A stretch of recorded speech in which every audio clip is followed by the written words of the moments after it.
We are live now for tonight's program. Very glad to have you all with us here. Welcome to the latest installment of the Hate or Debate program for those of you who are new here. And on tonight's program, that's basically what you get to do here tonight. So this is one of the few times, it's been a long while since I've done a hate or debate program, but basically it's a hate debate question call-in program. So it doesn't matter whether you like the program, despise the program, whatever the case may be. As long as you are not a bona fide troll who is known for disrupting programs or you've been banned and told not to call in. As long as you have been banned from the program, you are certainly advised and allowed to call in tonight. So tonight is the night that I turned it over to the individuals who want to be critical and things. So that's your opportunity here to go ahead and call. Let me go ahead and throw up the Zoom link in the chat room here. We're going to go ahead and throw up the Zoom link. Now, as you all know, I give priority to Zoom.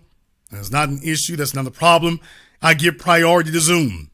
However, on the Hate or Debate program here, the only requirement for Zoom, of course, is that you do have to have your camera on, since we do tend to deal with contentious things here. So just to make sure that we avoid any gratuitous trolling over Zoom, I do give it priority.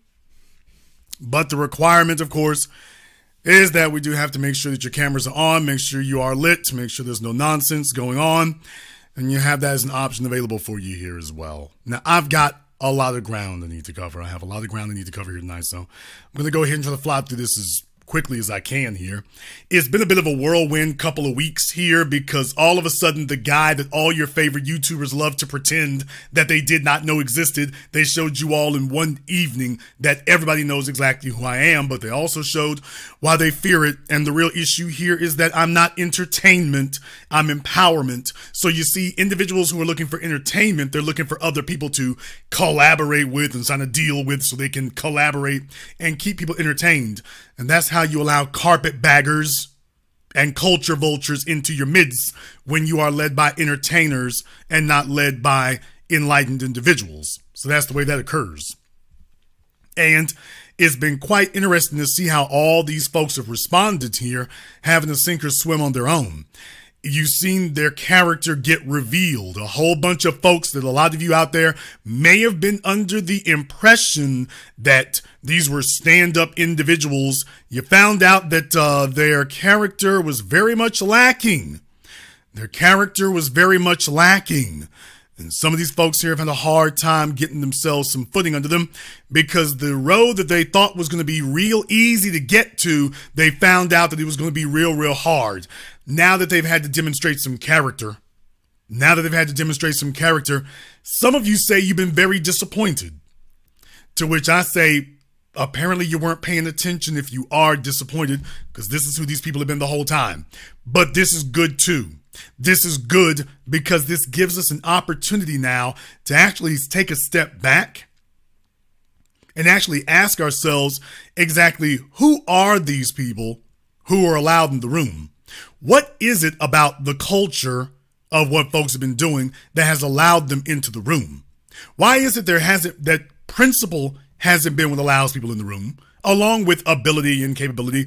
Why is it that principle isn't what's allowed people into the room? Why is it they were allowed in with something else that's completely poisoned and contaminated the environment? That's the thing I want you to keep in mind here. So with all that being the case, this is a learning experience. I hope for everyone this will be a learning experience. I hope the last couple of weeks have been an opportunity for you to see the power of real integrity. It's real nice and real cute to have a situation where folks, may get together and they may talk and, bandy about and banter with each other about things. But it really doesn't help if you don't have the ability to have integrity along with it. That's what hurts you. Now, we've got a couple of folks here on Zoom. So Shark, you do not have your lights on. You turn your camera on, but there's no lights on. So we're not going to have a bunch of nonsense tonight. So make sure you're ready for it. Okay, brother, what is on your mind? Hey, what's up, Jason? Can you hear me? Yes, we can hear you. What is on your mind? Well, first off, I'd like to say I'm a big fan of what you do. So I do give you a lot of respect on that. But as of lately, I'm very disappointed at you. one thing, you just got to talking about integrity. No one knows what you look like, Jason. All the people who I've interviewed in my documentary films know who I look like. I'm sure you know who all those people are. Excuse me, sir. I'm answering your question. I'm addressing that. All the people who have been in my documentary films know who I am. So unless you're taking issue with their integrity, then you don't actually have an argument. All the people who paid for the Meet the Director perk, which came with all of my films, those perks got bought up, sir. So all of those people met me as well and saw me. So your argument doesn't actually carry water. However, even if I were to allow that argument to stand, tell me, what exactly is it you think that you would be getting that you're not getting now? Well, first of all, you can tell a lot about a person by if you see a person. Second okay, of all, sir, whoa. That's a vague statement. You can tell a lot. Exactly what is it you can tell? You can tell a lot. You can tell a lot from how a person presents themselves, from how a person looks. You can tell a lot from watching a person speak. That is a fact. Okay, sir, you haven't yet said what it is you can tell. Third time. Well, what is it you can tell? First of all, I can't tell if you're black or not. I was listening to one of your broadcasts one time, and you said the rapper Rakim. Not one black person in America pronounces Rakim. And I did that deliberately, and I explained that on the program. So if you heard that program, you also heard me explain what it was. Sir, just because you're ADHD on the short bus doesn't mean I'm going to go with you. The program is recorded. I literally said later when folks were talking about, it's Rakim, I said, I'm saying Rakim because he just sat there in front of the whole world and told everybody that Eminem was the greatest rapper in the world. Now, if you heard excuse me, sir, if you heard that program, sir, if you heard that program, you heard me say that then too. So why are you sitting here lying, which is what you guys got to do? Why are you lying and not saying why I said that? I don't recall you saying. Okay, then you're not a very okay. Well, since you graduated from special ed, I imagine that's the case. By the way, do you think Eminem is the greatest rapper in the world? As a person who loves lyricism, there's not too many people. Okay, sir, that's a yes or no question. Is Eminem the greatest rapper in the world? Yes. Lyrically, yes. All right. Folks, you can see this guy, by the way.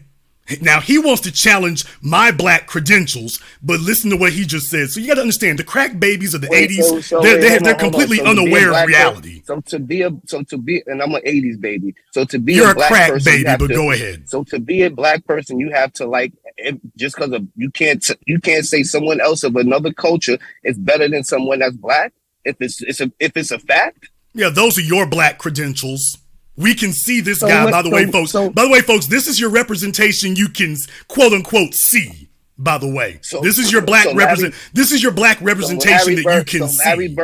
Larry Bird is not one of the greatest basketball players of all time. We didn't say whether he's one of. You said Eminem's the greatest rapper alive. I said lyricist. Sir, I asked you a straightforward question and you said yes. I said you're not gonna split hairs now. You're not gonna split hairs now. Obviously, you're not that black because there's people that rap and there's people that make music, lyricism. You can tell a lot by a man. You can tell a lot of a man. You can judge a man a lot by his critics. So I'm going to let everybody else out there know, by the way, when we talk about black credentials, compare my credentials to this guy right here. Jason, since you want to call people, you're a bozo. I can listen to your vernacular. You're not. You're the one big up in Eminem.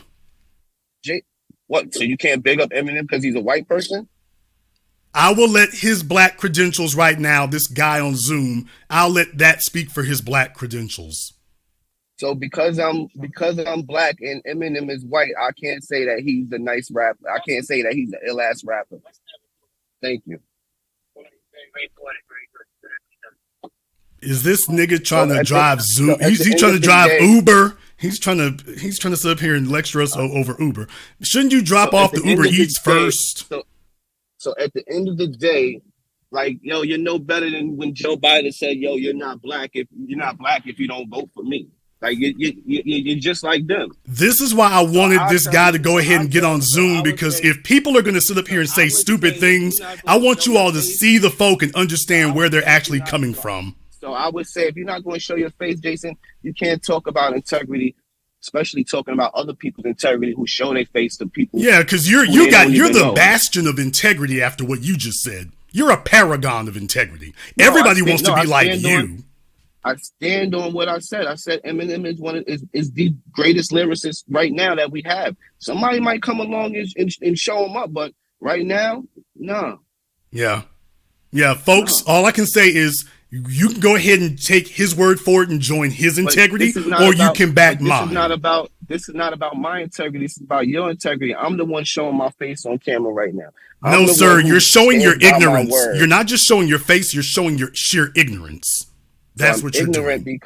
I'm ignorant because I said Eminem is the greatest lyricist of our time right now. Those are your black credentials. I'll put mine up against yours any day of infinity. You look like a world-class baboon right now. So who's a greater lyricist than Eminem? My grandmother. And then your integrity is horrible because your grandmother, I heard her album, it's not popping.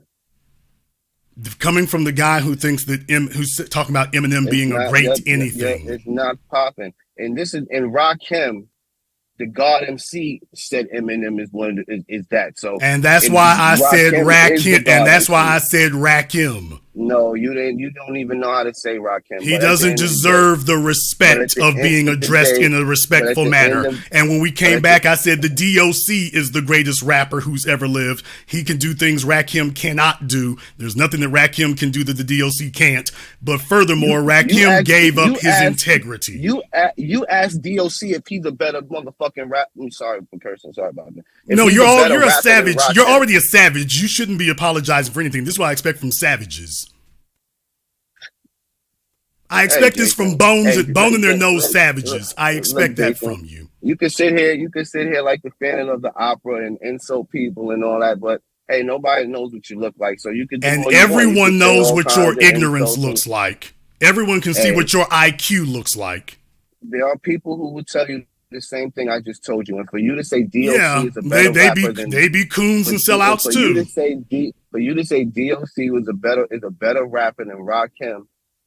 I feel for you, brother. We can disagree about whether or not DOC is better than Rakim. We cannot disagree about whether or not Eminem should even be mentioned. But you said DOC is better than Eminem. We can disagree about whether or not DOC is better than Rakim. We cannot disagree about whether or not Eminem should even be mentioned. Now that's what the lead pipe babies of the 80s and the crack babies of the 90s don't understand. We can agree to disagree. There is no we cannot agree to disagree about Eminem unless of course your coon credentials are being platinum plated. In which case then we can disagree. You didn't get I asked you who's better than Eminem and you said DOC is better than Rakim. Who's better than Eminem? Where's your integrity? Sir, anybody you can name is better than Eminem. Only a certified coon sits up here and tries to find a white rapper, quote rapper, to bow to. That's disgraceful. That's disgraceful. And this guy was going to try to sit up here and lecture us about black credentials. I'll just let that speak for itself. I didn't tell you nothing about black credentials. I spoke on your integrity. You just sat up here and tried to say, we don't even know if you're black or not. Then you tried to show your knowledge of blackness. We don't know if you're black or not. And Jason, you think you're black after what you just said? No, I'm black. My family's black. I'm black. People can see that I'm black. Whose man is this? Who are the black folk who want to claim this guy after this? People that know me know I'm black. Who wants to claim this guy after this? Who are the black folk who want to claim this fella after this? I don't know what to tell you, my brother. Who are the black folk anywhere who want to claim this guy after what he just said? You can sit on here with your insults. By the way, is Machine Gun Kelly a good rapper too? Trash. Now, how is he trash and Eminem isn't? Trash. They're both the same. How is he trash and Eminem's not? Jason, all right, yo, I have to get on. Yeah, there you go. There you go. Kelly and Eminem. Yeah, they're both equivalent, but white. What you do? Eminem got Dre next to him. White. They are both white, but they're not. They're both corny. No. They're both corny as hell. That's what they are. They're both corny as hell, except in the bootlick mind, in which case Jason, they're looking for something to be up. They're Jason, looking for something to bow down to. Jason, you bought Tag Team's album. What are you talking about? You don't know nothing about hip hop. You still listening to Whoop There It Is in your car. Dude, if you're gonna lie, at least come up with a good one. The crack babies of the 80s don't even have a good lie they can tell. Why don't you go ahead and talk about your coon credentials a little bit more? I'd like to discuss that. Why did he hang up, folks? I thought we were doing pretty good investigating his coon credentials. Okay, let me ask you all a question right now. If you all think that Eminem is the greatest rapper in the world, I want you to post a fire emoji in the chat room. But if you think that anybody other than Eminem should be given that accolade, I want you to post the microphone emoji in the chat room and hit the likes button. It's over 2,500 people here in just the 15 minutes. If you really believe that Eminem's the greatest rapper in the world, hit me with the fire emoji. But if you know he isn't, hit me with the microphone emoji. See, this is why I love programs like this, because you got to understand some of the mama's boys out there who are real upset because they have some non-black fetishes. You know, that guy right there, you can see him. Non-black fetish boy, he's in a room somewhere rubbing himself with baby oil, singing Pearly Pearl. They're upset. They're mad. They in it. They're in their feelings about it because Jason's been making hamburger out of sacred cows. They ain't happy to hear that. But then they show you through their actions. All I needed was a couple of questions to get him to reveal that. I just needed a couple of questions, and that was it. He was DOA. You, Jason, we don't know if you black. All these folk who've met me, all these years I've been talking about black folks' issues, all the white supremacists who are angry with me. What in the hell kind of white person is going to sit up here and take Pearly Pearl down? Who the hell going to do that? Do you know how mentally retarded you sound? No, that guy didn't. Eminem the greatest rapper alive, Jason. He really is. You understand? Eminem the best, man. Eminem the best.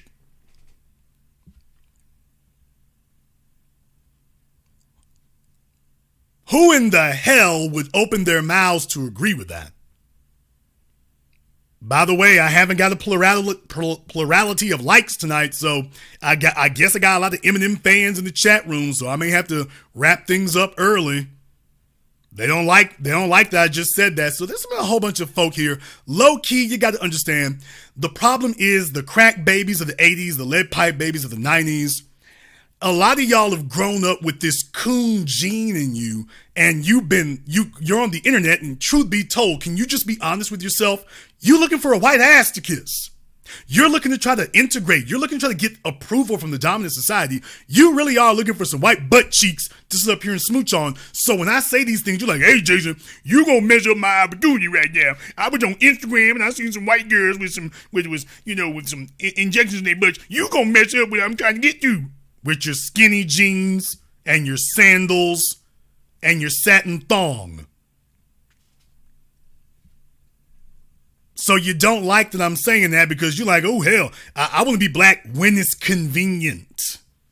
I want to be with black folk when it's convenient. But if it's going to get in the way of that interracial sexual access, wait a minute now, Junior. You're getting in the way right now. My mama was a hoe. My daddy was getting out of jail, but you getting in the way of that. Jason, we don't know if you're black, and yet I won't spare an inch. This jackass just got on here where everyone can see him. You know, Eminem, the greatest rapper alive. Those are your black credentials? Someone explain that to me. Those are your black credentials? He's questioning me, and yet he turns around. Well, you know, Eminem the man. Eminem, he's the greatest in the world, Jason. He's the man. So he's the pro-black guy? So Jason Black is in question, but that guy is the authority? That fella's the authority? Really? What kind of Sambo satellite did he come down from? You got to understand, in the internet age, people are so used to talking stupid on a loop. They're just so used to talking stupid on a hyper reel that they don't even listen to themselves anymore. They don't even listen anymore. They don't even take it into account. Okay, on Zoom, I got the Scoop Catering. We'll give you an opportunity here to get your act together in life in general. And then we will be moving on. You got to understand, folks, right now, there's a whole lot of people who are off in their feelings. They are mad. They are mad as hell. They are angry. They are angry as hell. And they're angry because they're like, right now, they found out in just 1 week, everybody got to squad up. Everybody got to pick a side. They don't like that. Do you know how many, and I got to say this tonight just like it is, do you know how many black males there are? Let me go ahead and dissect this for a moment. I got the scoop. You got 5 seconds to turn your camera on or you're taking a permanent vacation. 5 seconds.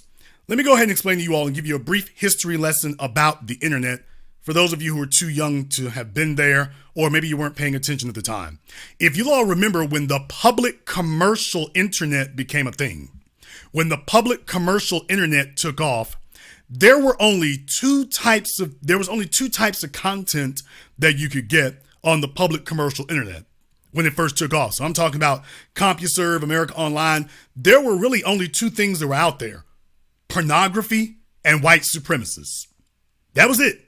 When you went on the internet, it was all, in the early days of the internet, back in the late 80s, early 90s, practically all of it was pornography and white supremacists.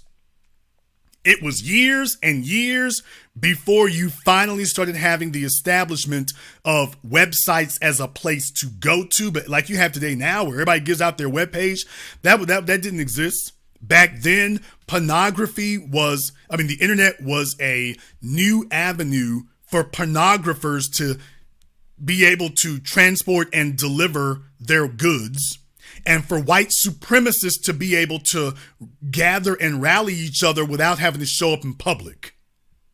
So that's the issue that you had with the internet back in the early days.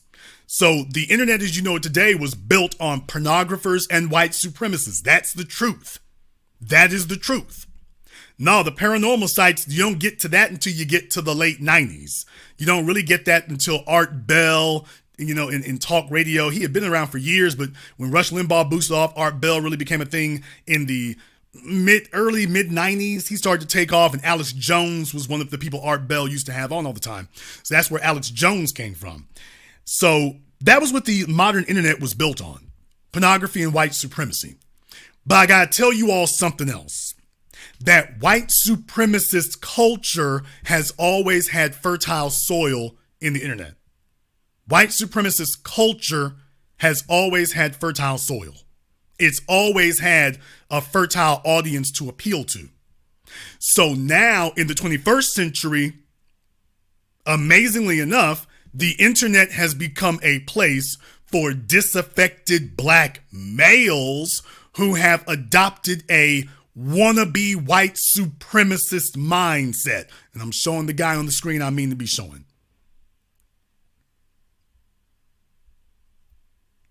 The internet today has become a gathering place for disaffected, failed black males who, like the white supremacists that they idolize, because when you turn around, you realize these guys ain't got a problem with Nick Fuentes. They cool with Nick. Nick is cool. Nick is great. No problem right there. A white female telling them slavery was a joke. She's literally letting you know what she thinks of you. And he's like, hey, as long as she's down for sex, can we just keep it real? I'm going to say something you're not going to like. And then I'm going to get to whoever is here in the Zoom. Can we keep it real with y'all? A bunch of these black males, when they saw Pearly things sitting in a room full of black females, they were just like, hey, if that white girl has slept with a black dude before, I'm buying whatever she's selling. The fellas who are her biggest boosters and her biggest defenders today, if you take a look at them, don't they all have that same coonish mindset in common that if she's a white girl, I heard she had a black boyfriend. I'm down with it. Maybe I can get my turn. I'm down with it. So you've got all of these failed, disaffected black males who, like the white supremacists of the late 80s, early 90s that the modern commercial internet was built on, they've now stepped in to try to take up as much of that real estate in that place as they can. That's what they've stepped in to do. So with that being the case, now you're seeing them talk exactly like the white supremacists that we've been spending all this time to get rid of. Here on Zoom, I got America's First Rifleman. Okay, try saying that 3 times fast. All right, brother, what's on your mind? Okay, he is trying to connect his audio here. He is working on scientific principles. All right, well, why don't we come back to him in a minute here? It looks like he is. I'm here, Jason. Jason, I'm here. Wow, I get ready to chop him off. I'm here. Well, why don't you say something, Slappy? All right, what is on your mind? Hey, chill out, black man. I thought we were supposed to be united, you know? Where are your people from? Black power? Where are your people from? We are originally from the state of New Jersey. I don't believe that at all. Where were they before they came to New Jersey, sir? If you're in that New York, New Jersey area, you're immigrants. Well, Yeah. No, hold on. Yeah. My mother is black. Hold on, Negro, chill. My mother is Black American, and my father comes from Kingston, Jamaica. I don't know my father. There you go. There you go. No. I was born and raised in an FBA family. No. Okay. No. So yes. No. Yes. Elizabeth, New Jersey. Yes. No, sir. No. Yes. No. That can't be. And the reason it can't be is because the fruit doesn't fall far from the tree. So I don't. Okay. Look, I don't have a connection to Jamaica. Only a DNA one. I don't have any cultural connection. I don't know any family members from his side of the family. I'm sure you're going to have a behavioral connection. I'm sure you will. So what behavior is that? What I see you doing right now. You know, you're making me laugh right now because you don't know me. But you don't know me either, and I don't laugh to strange men. I don't laugh to strange men. I'm used to females laughing to strange men. I'm a grown man. I don't laugh in front of strange men. You don't show your face. You're just on the interview. Sir, do I sound like I'm laughing to you? Okay, I'll be serious. I don't laugh to strange men. Aside from that being highly effeminate, I don't laugh to strange men. I don't do that. Jason, relax, man. Go ahead, Bati boy. You had something you wanted to say. So, see, I didn't even insult your sexuality or anything, and you're just going. You're a walking insult from the moment you started the call. Now, what you're not right now is very entertaining. So if you don't have anything to say, I'll move along. You are the Pied Piper of racial resentment. You do nothing for our people. You don't make doctors. You don't make lawyers. Obsidian, he's at least done things for black men. He gets black men together to build. You do nothing.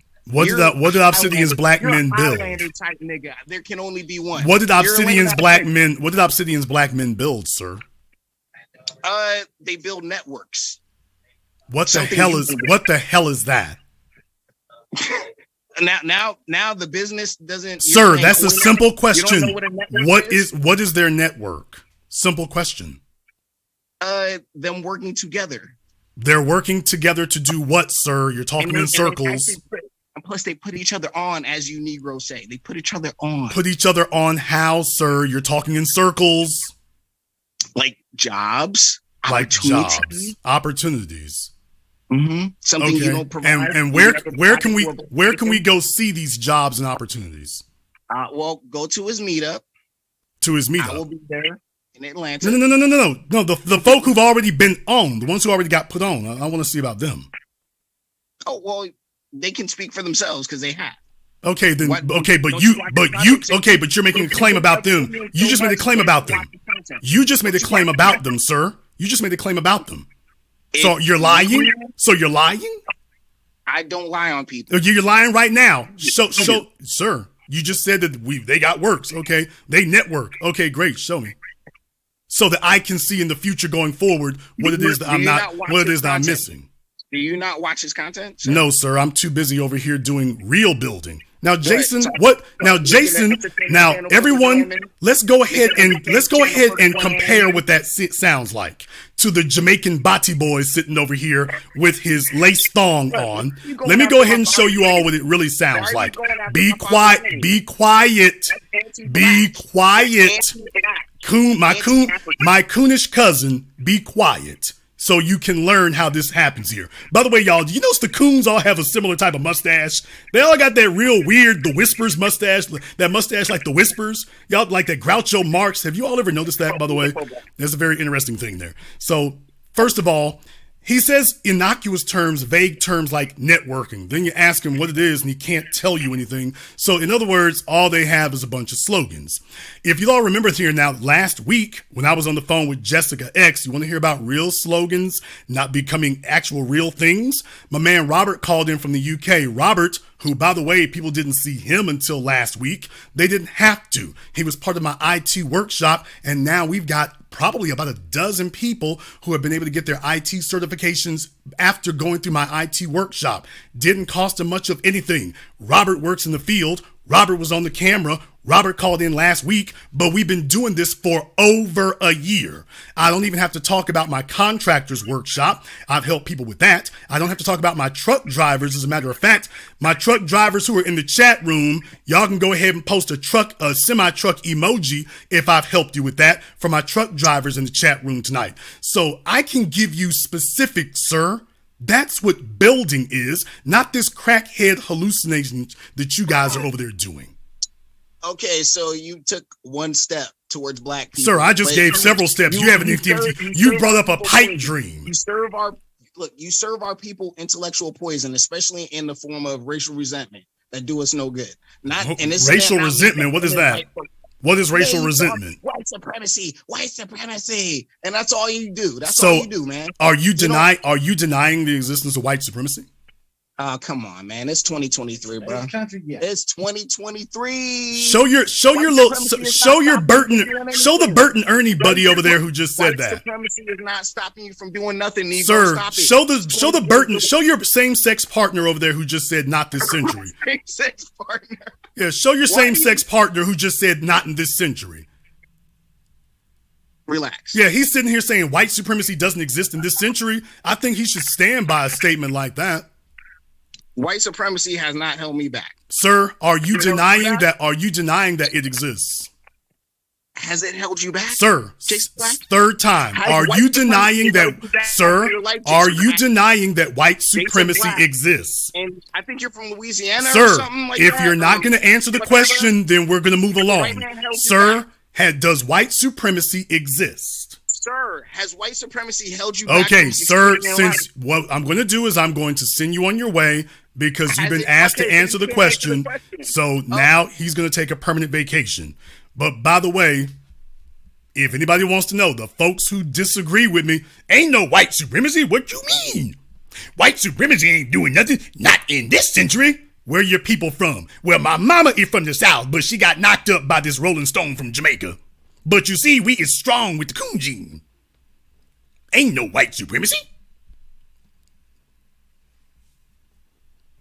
Folks, you are perfectly invited to call in. You can hate, debate, or otherwise, but if you're asked a question, just like I answer your questions directly, and by the way, he's talking about vague nonsense like we network. Tell me about the network. Well, I can't really tell you, but trust me, we network. Okay, I will give you names and drop names and dates and exact programs and exact people about what I've done. By the way, my truckers are in the chat still posting now. Those are my invoices. While these guys are sitting over there in their club of the Smurfs. And by the way, you always notice it's always some weird looking, y'all noticed before he got on, I was talking about these weird little black males who have adopted white supremacy as their core tenets and principles and beliefs. You'll notice that. By the way, my truckers are still posting. Those are my works. Those are my invoices. To anybody who wants to question it, Jason, what have you built? I built that. I built that right there. That's what I built. And what I'm continuing to build. I built that right there. While those guys are sitting over there clipping each other's toenails, buying each other pink plaid leisure suits, going over their G.I. Joe collection, and pretending that their ability to socialize with other lames on Instagram is somehow building. We're networking, but you're networking with a bunch of other broke lames. What are y'all doing? Well, we sit around and we talk. That's not networking. Well, I'm going live on YouTube. That's not networking either. Well, I'm sitting over here with my best friend / lover named Dan, and, ain't no white supremacy. What have you built again? You is too hard on that. Yeah, that mustache, by the way, good grief. How does that Negro eat cereal? A messy affair. But by the way, you notice when I asked about white supremacy, you notice he first he wanted to defend it. Then when I caught on, by the way, white supremacy doesn't exist. I mean, is it stopping you? Is it stopping you? I'm just asking one question. Does it exist? Well, over here in the coop. By the way, does he look like he's doing well under a system of white supremacy? Y'all saw where he's at. Does he look like he's thriving? I'm just asking a basic question. That guy was sitting here defending white supremacy and saying that all the rest of us over here are racial antagonists. Did that guy look like he's thriving? He said white supremacy ain't holding him back. Nigga, did you look where you at? That's thriving? So you don't think white supremacy is holding you back? Really? Really? So that was the face of thriving in a system of white supremacy. Seriously. Oh. I guess the problem is I just don't get it. So anyway, the rest of the hobbits, they all sit over there and they're very, very good for getting around and pitching and moaning and complaining. But no, you just saw him. He tried his best shot. They ain't building nothing.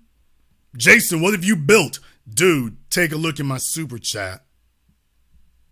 Well, I know we ain't did that. You just said we ain't building. No, I'm trying to hook up with y'all. What are y'all building?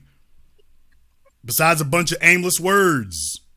Well, we ain't been giving time. I thought you said y'all were building. The one, turn your camera back on, sir. You were doing fine. Second try for the one. He's sitting here on my Zoom. He's going in. He's going out. Sir, turn your audio on. What is it? Okay, he's sitting there gesticulating like Idris Elba. Brother, that's not the point. The point is we can't hear you. He's working on connecting audio. How old are you with sagging pants, dude? How old are you? Brother, turn your microphone on.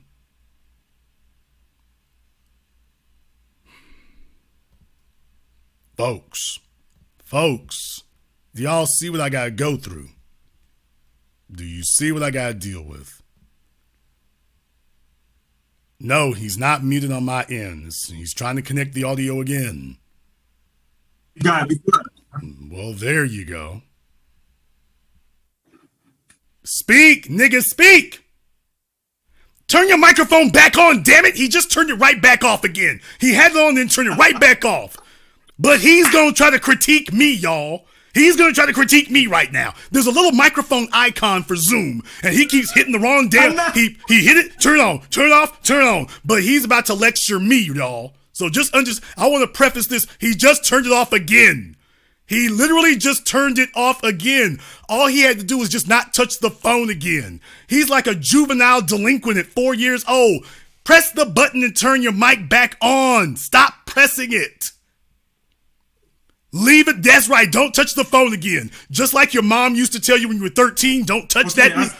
When your mom told you at 13, don't touch that anymore.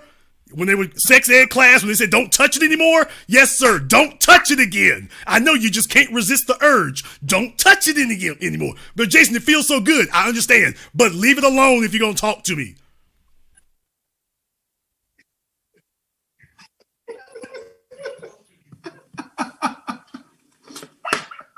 Lord, then he's on a delay. Sir, what is on your mind, such as it is? So look. Lord. So organization is what I want to talk about in white supremacy.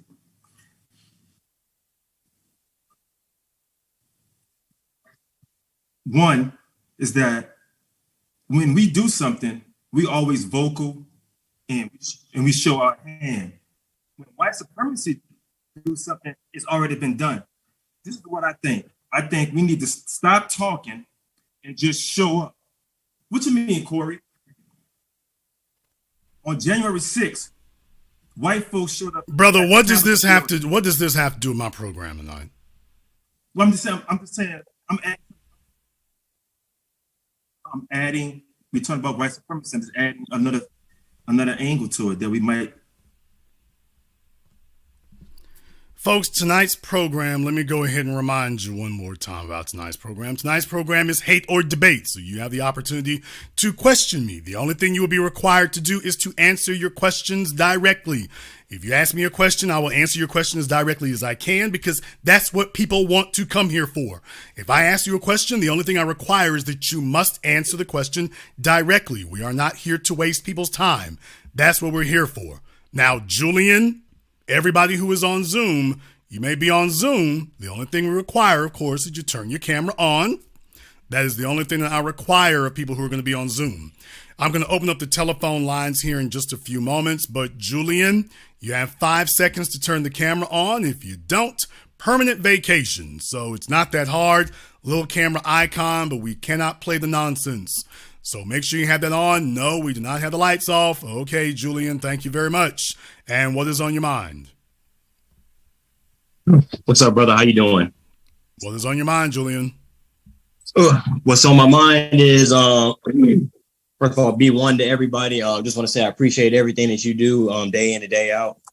I'm on the younger side of things. I'm in my 20s, and pretty much what I wanted to say is that one thing that I know, I'm not sure if you ever pressed on this issue before. I've tried to listen to your shows as much as I can, but just a quick thing is that we are the Israelites. I don't know if you've heard about that, but we are the Aboriginal Indians, and that's why they call us different names over the time period, like Negro and Colored and African American.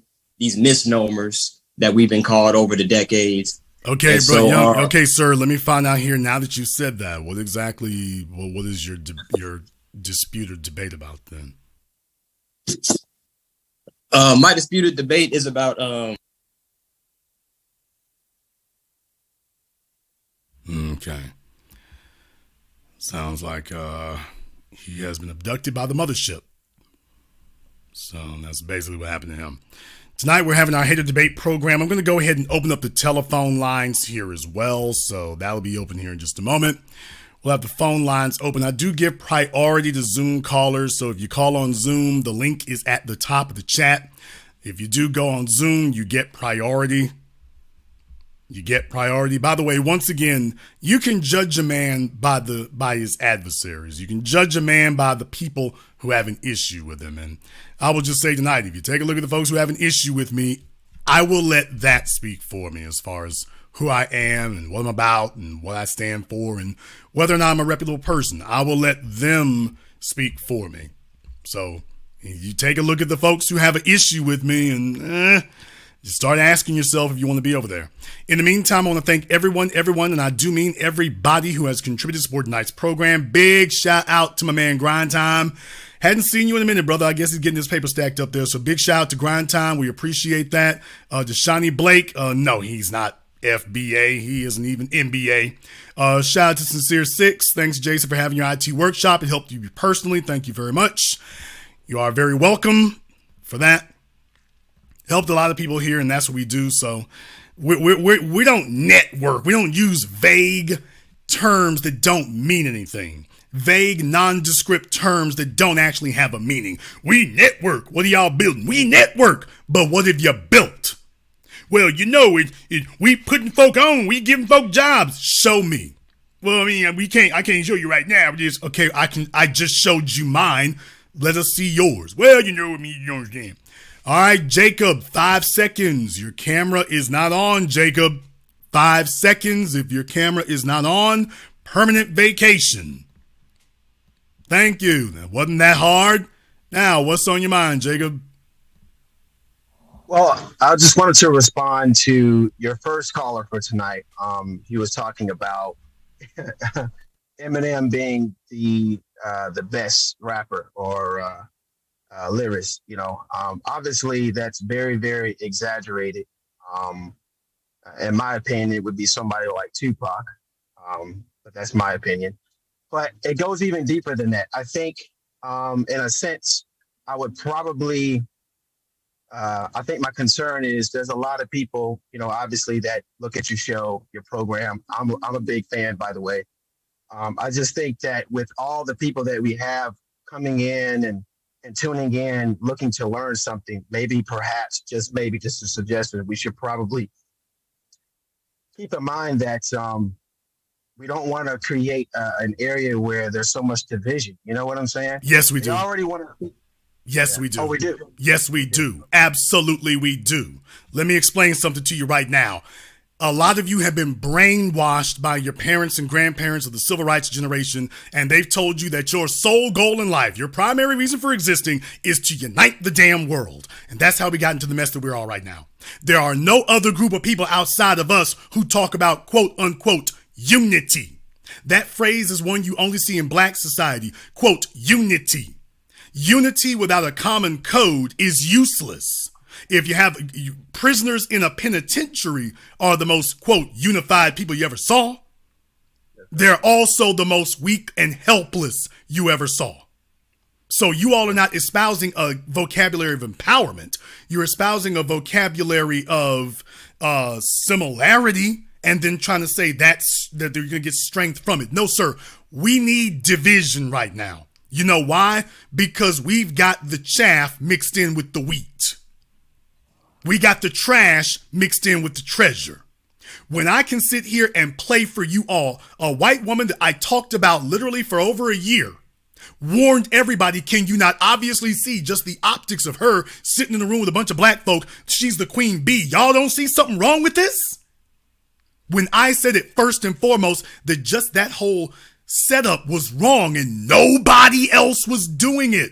We need division, damn unity. Unity is what led to that. We need to start dividing ourselves. If unity brings us Adam 22 and just pearly things and Eminem, then brother, to high hell with unity. We need division. You damn right. When you have your refrigerator, understand something. There's a reason why your garbage can is outside your refrigerator. You're dividing what happens there. There's a reason why your toilet is not in the kitchen. You're dividing things. You're making a judgment. Brother, we don't need folks who sit up here and hear that woman sit up here and say that slavery was embellished. We don't need unity with those people. I don't need unity with Candace Owens. I don't need unity with all these people who are still back in pearly things. We don't need unity with them. We need division. Let's also be clear of one more thing. Natural selection cannot take place in an environment that doesn't have division. By definition, you can't have that. I'm sure you're aware of biology. The reason why we outlaw incest is because incest tends to multiply mutations in genes. When you start mixing, if you don't have difference in speciation, the same genes trying to mix with each other start multiplying the defects. So that division serves a positive purpose. That's in biology. But in everything else, case in point, brother, name for me one thing in this world, one, that it gets better the more you dilute it. Honestly, I can't name one. Because there isn't. Yes, sir. If your goal becomes quote unity, then we ain't gonna divide nothing. Gold gets better the more you divide it from impurities. Water is better the more you divide it from impurities. Even now, and I've given you now biology and philosophical. Now back to the, I gave you social, biological, philosophical, back to the social again. We can't have power unifying with everybody. What is your goal? Is your goal unity? Because what you're really trying to say is, we don't want no trouble. Okay, but the problem with there is division, there is dissension here. Well, there's a difference between weakness and dissent. There's a difference between those two things. Case in point, among Jewish people, I've talked about this for years. You had Debbie Wasserman Schultz, Democrat, Eric Cantor, Republican, both Jewish.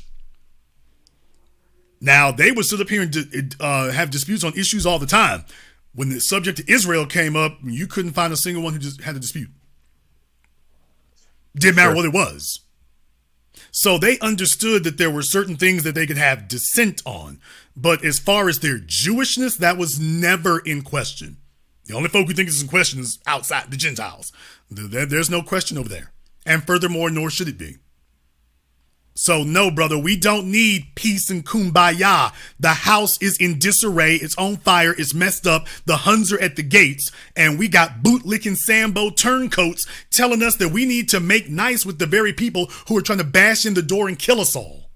No, we need division. Yes, it needs to be loud and raucous, and it needs to have turmoil. You damn right. We need to shake out the impurities and those who don't belong here. Absolutely. You know why? Because every other group of people that you name in this country right now, when they came here, they all came here with a general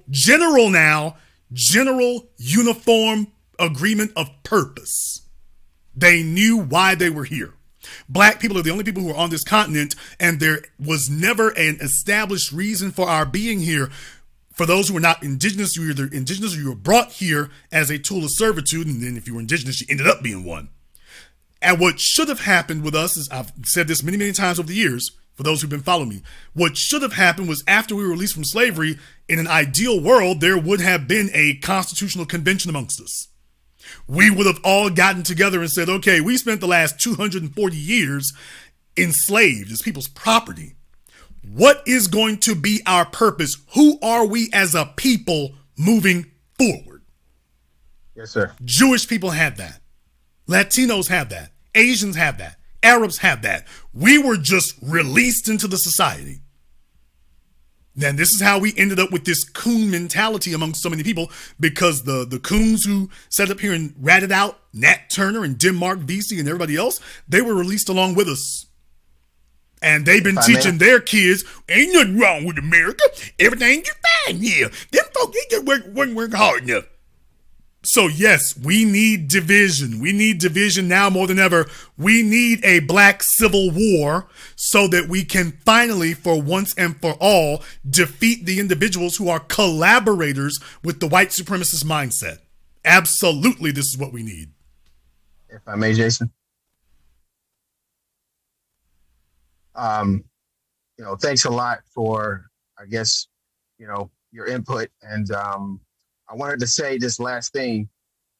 There's something you've always been saying, and I have to keep reminding myself of this most important thing here, is that when you try to give someone a benefit of a doubt, whether it's somebody or something, right, or a group of people, and there is no doubt, then what's the point? So it's something that you've been saying, and I've been trying to hold on to that myself. So I can definitely use that in everything that I do, even in my own personal life. So I appreciate that. Yeah, because here's the problem. The problem is when we sit up here and say we need to prioritize, quote, unity, that's the same as saying that everybody is generally doing the right thing and on the right page. No, we're not. We need to acknowledge that, hey, this whole situation is messed up, and we've got outsiders exploiting that. We need to have a cleaning of the house. We need to have a wholesale house cleaning. I said that last week. The whole reason all this melted down was because one guy, just me, one guy was willing to say, I heard what she just said, and I wasn't willing to back down. And I've reached a point where YouTube isn't able to bury me as much as they'd like to. Problem, all those other folk I've been talking about for a week, they heard it too. No, we don't need unity. If this is what unity brought us to, we don't need it. No, but let's be very, very clear. The quote, division isn't loud enough or stark enough yet. It needs to be about 50 times more than it is right now. We need to have a wholesale house clearing, because right now, brother, do you understand there's no penalty, or there's not enough of a penalty for betraying us? There's not enough of one. You should not be allowed to sit at the table of other black folk and you're supporting a blatant white supremacist, and the penalty is that we won't even call them out? We won't even say it. Well, we want unity. We want unity with him? We want unity with him. I'm just trying to say, okay, once we have unity with him, what exactly are we trying to do? Like, what kind of society are we trying to build if we're seeking unity with Candace Owens? Where are we going with this? So I know it seems scary, because here's the real issue. I'm just going to say it straight out. Most of y'all as young black males, you haven't had to fight for anything in your lives.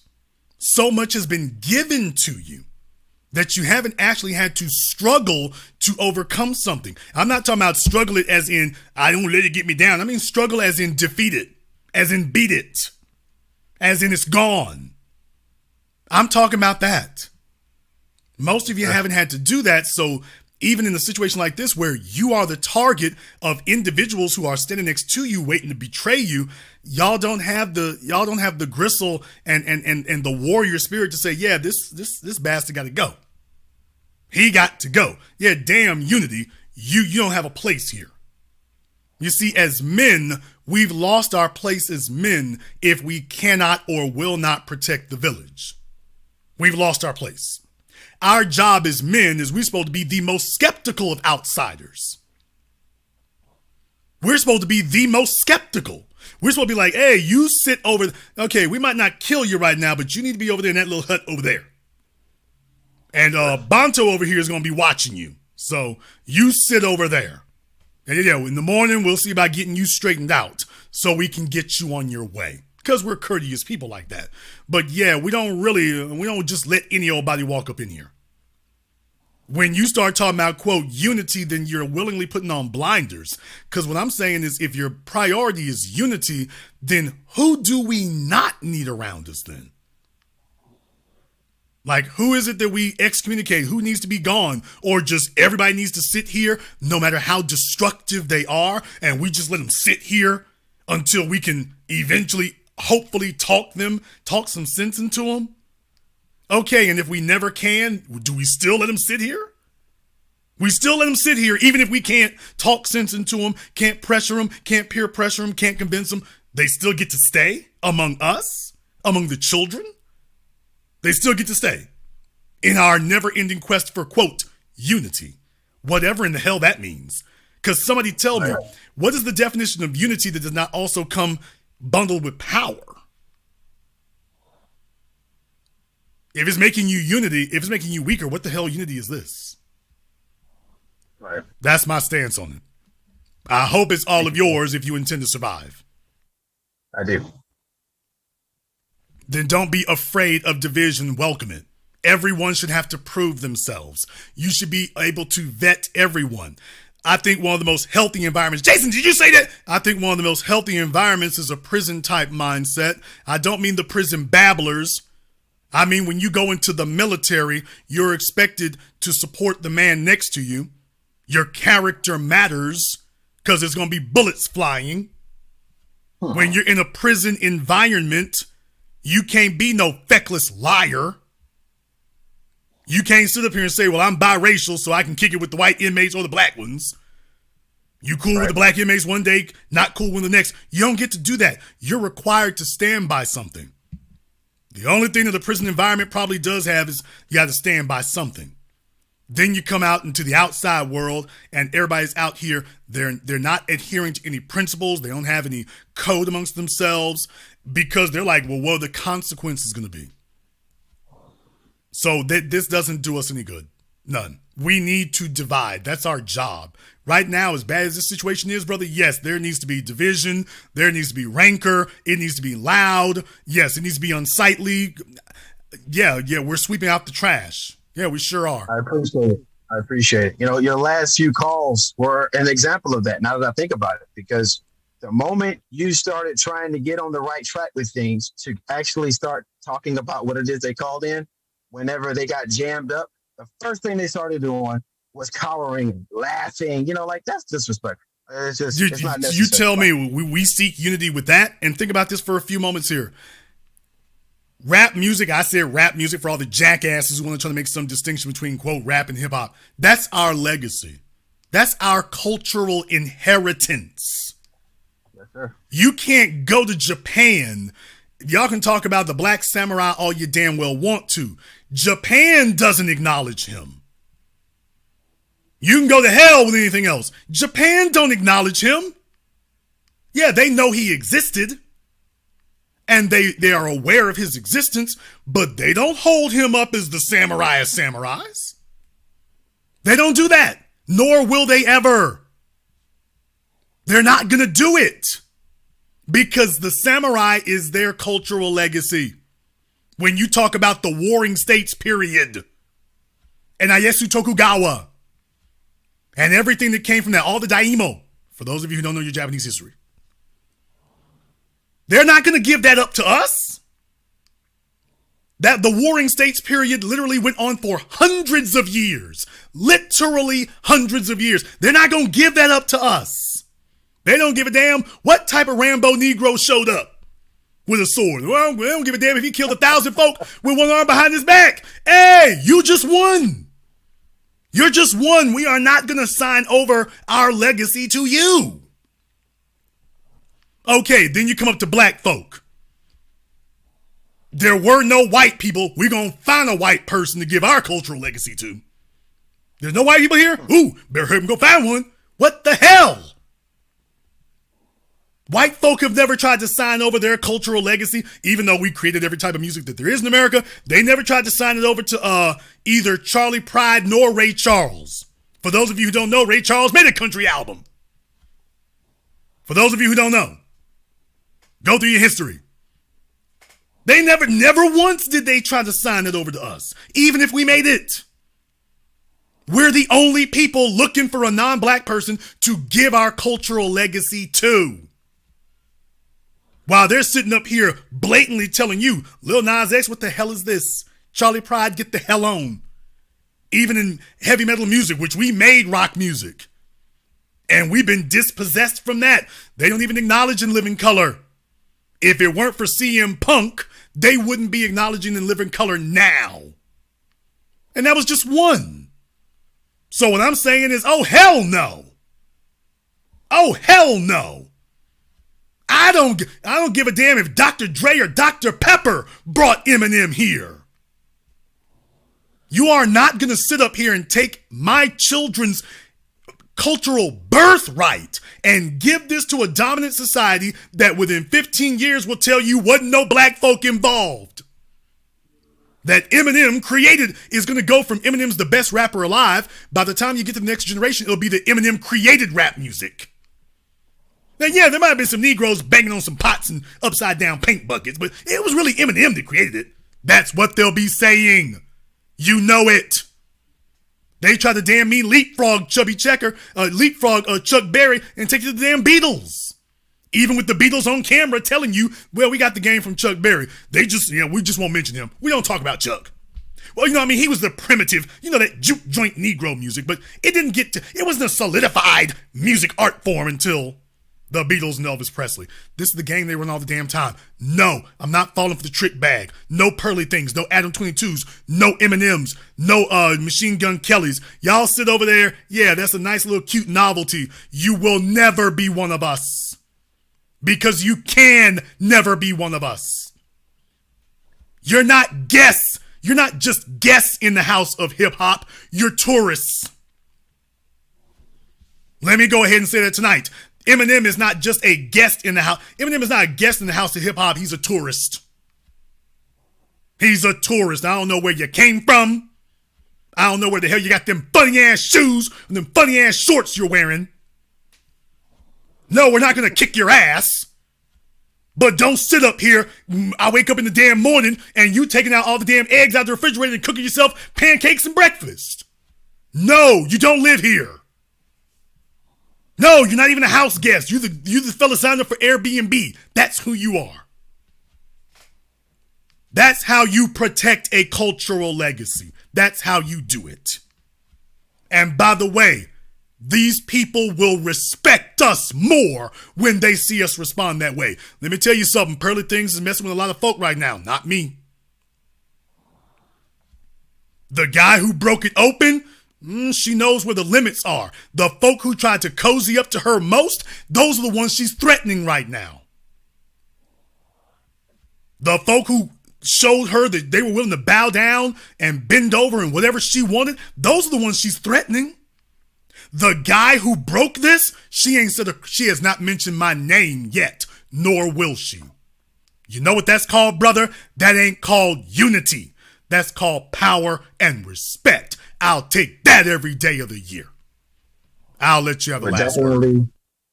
Well, thank you, Jason. It would definitely be a fool's errand for anyone. I mean, as far as I'm concerned, I have not been watching you as long as I'm sure most have, but as long as I have been watching you, it's definitely fueling and motivating. So it's a fool's errand for anybody to go down that path. But thank you very much, brother. Thank you very much for giving us a call. We appreciate that. I'm going to go ahead and see if I can get a few folks here. Blog Talk, everybody who's on Zoom, stick with us here for a few moments. Let me tell y'all something. Folks respect you when you stand on your square. Folks respect you when you speak straight. Folks respect you when you do that. All the Negroes talking about we on camera, those are the ones who bent over and kissed her ass. The one fella who was willing to stand up, I'm the one she respects. Didn't say she likes me. All the immigrants and all the butt kissers here in the States, those are the ones she's trying to play straw boss and overseer on. Those are the ones she's drawing down and playing slave master with. All of you, I represent all of you. There's a reason she backed off of that. Because we weren't trying to be her friend, nor are we now. We made it very, very clear where the line of separation is. Something that all the folks trying to get unity with her didn't try to do. See how she treats her friends now. Caller from area code 504, you're on live with The Business. What's your name? Where you calling from? This is Corey calling from Las Vegas. Corey from Vegas. And what is your hate or debate? This is debate. Is that what you said tonight was awesome. Was awesome. Division is the main topic of every conversation that you and other brothers in the black media should be talking about. Prime example. You said that the reason why people don't come after me after I call this white lady out for saying, make a mockery of slavery, is because she respect me. She know that she come over here, I got something for her. The reason why white folks do their business to us is simply one reason. They have not been punished. Every time it's time for us to punish them, we let them off. Let me give you an example. NBA. They shut it down. We're not playing. Okay, before we go any further here, for everyone who wants to speak tonight, tonight's program is for individuals who have a hate, debate, or a question for me.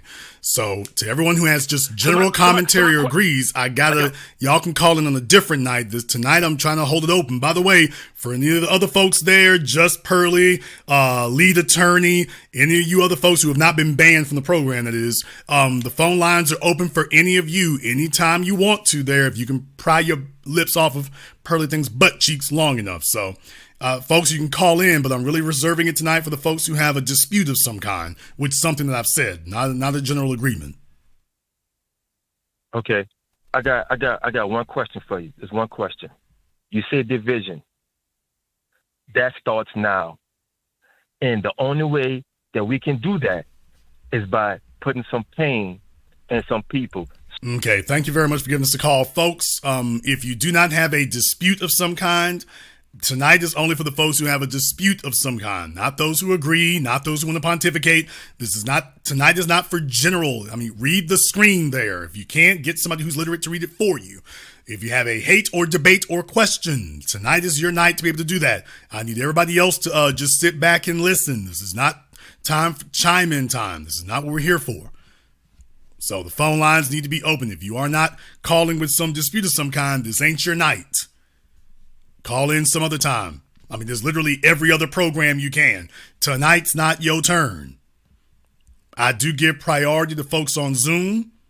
However, if you're going to be on Zoom, the only thing I require is that you do have your camera on. Shy here to my man Ogun. Thank you to everyone who has contributed to support tonight's program here on PayPal, Cash App, Super Chat, Venmo. Thank you very much here. Cleavon McClendon in Super Chat said, these clowns don't know how many lives you've helped change. Like I say, brother, because they haven't changed any at all. They sit on the internet and intellectually masturbate each other and rub each other down with suntan lotion, but nothing actually gets done. It's just a bunch of isolated incel males sitting together talking about how much the females don't like them and what they can't get. And so they went to go find a white ass to kiss. And of course they succeeded at that. And that was all they could get from it. That was all they could get from it.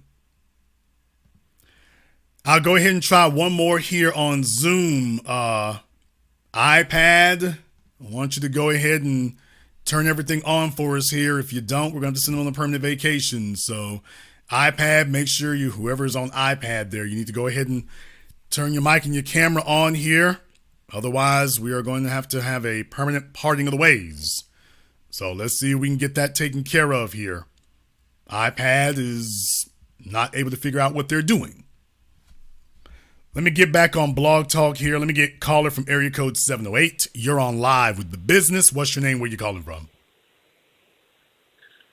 Sean, Chicago. Okay, Sean in Chicago. And what is your hate or debate?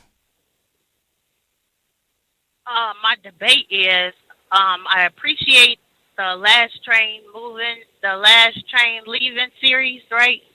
And you encourage the women to focus on having kids when they're young and they prime. So I wanted to mention something about let me before I mention, let me go ahead with it. Lala Anthony and Nia Long and the rest of them.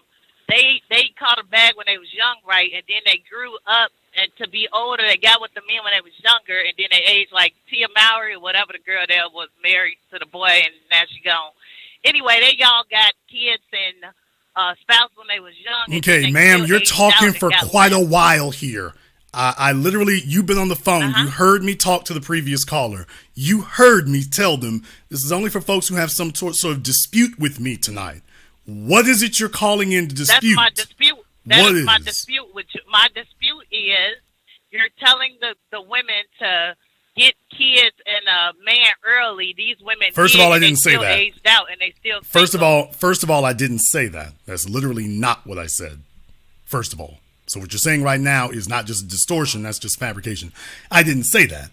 If a female wants to have children, then obviously she'd be better doing it when she's, quote, younger. But then again, there are some females who don't want to have any at all. That's a choice for them, although just understand that will make you less desirable. Now, if you're looking to get a husband, you're certainly if you're looking to get a committed man with resources, a man with resources has options. That man is going to do like all men. If he's got the option, he's going to prioritize a younger female.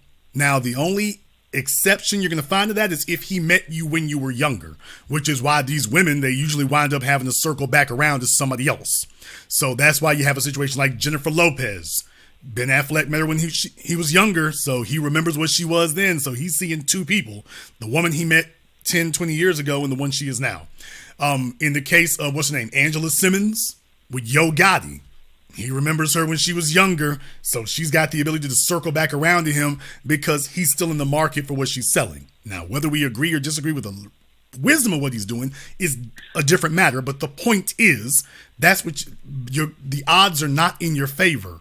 You can't just go back to the sexual marketplace and there's just this never-ending supply of new men who are willing to take you year after year as all the things that make you valuable in your youth have begun to fade and deteriorate. Now, that's not my opinion. That's just math. By the way, how's Lala Anthony doing? Well, that's why I listen to you so you can give us answers of what she should be doing when she phased out and what she should be doing now instead of on the internet complaining about it. Lala needs to go back to her husband if he will take her. Because all she found out was that she listened to a bunch of nothing, idiotic, dunderhead, lying ass, crack baby, shell shot, dumbass hood rat and wannabe hood rat hoes on social media who, if they could wrap their thighs around her husband while she's sitting in the bed next to them wide awake reading her Kindle, they would do it. And she let those women tell her what she needed to do. And she listened to them. And understand something. When you're a woman, let me explain to you how investment works. The way investment works is the most important investment a woman has is her time. She had 11 years invested in that man. Now she's going to abandon that investment wholesale, return to the marketplace, and then start that process from scratch all over again. She's starting from zero with a man who doesn't know her and isn't invested in her at the age of 41. You're just going to start from scratch? That's stupid. You couldn't name a single investment in the world that you would advise someone to do. You would tell them, let's get in there and see how we can fix this one. Because we will get a much greater return.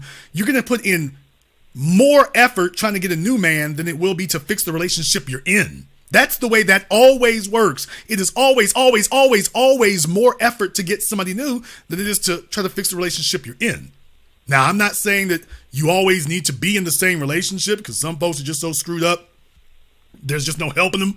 But the bottom line is that as a woman, the only issue you had with Carmelo was what he was doing when you met him? Because Carmelo had a woman when Lala met him.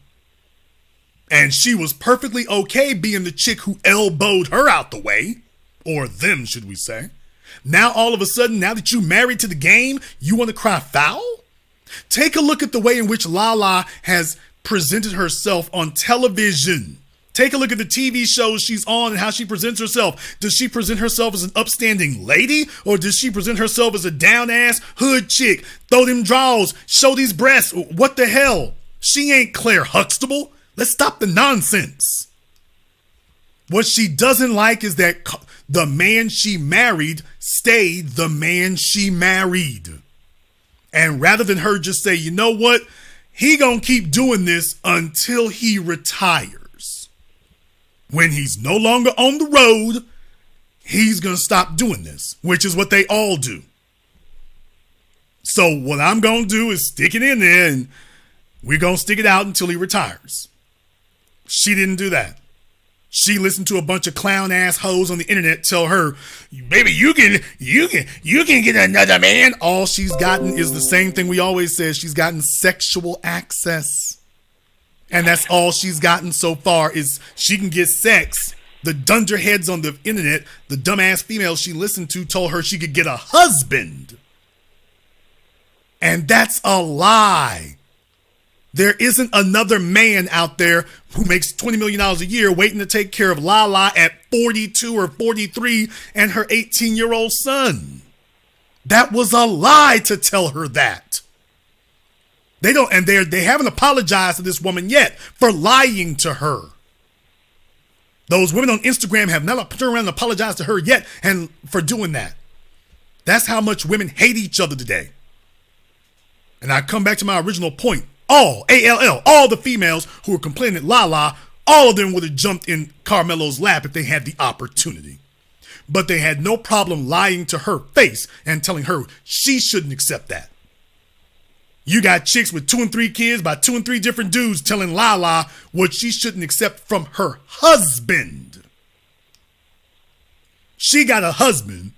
They got a baby daddy or 4. And they trying to sit up here and down talk her and talk condescending to her? With her top of 1% husband? That's insanity. Oh, yeah. By the way, one more thing. If Carmelo was such an intolerable bad dude, why is it that since they got divorced, you can see about 4 or 5 instances where you caught them together, she's shouting him out on Instagram and other things, if he was so damn bad? What the hell's going on there? No, she got avaricious and greedy, and she didn't want to say, hey, I'm in the game, I got to be in it to win it. Now she's lost it all. All she is just another aging out old chick trying to convince the world that she's as hot at 42 with stretch marks and stretched skin from giving birth as she was at 22. And it's just sad.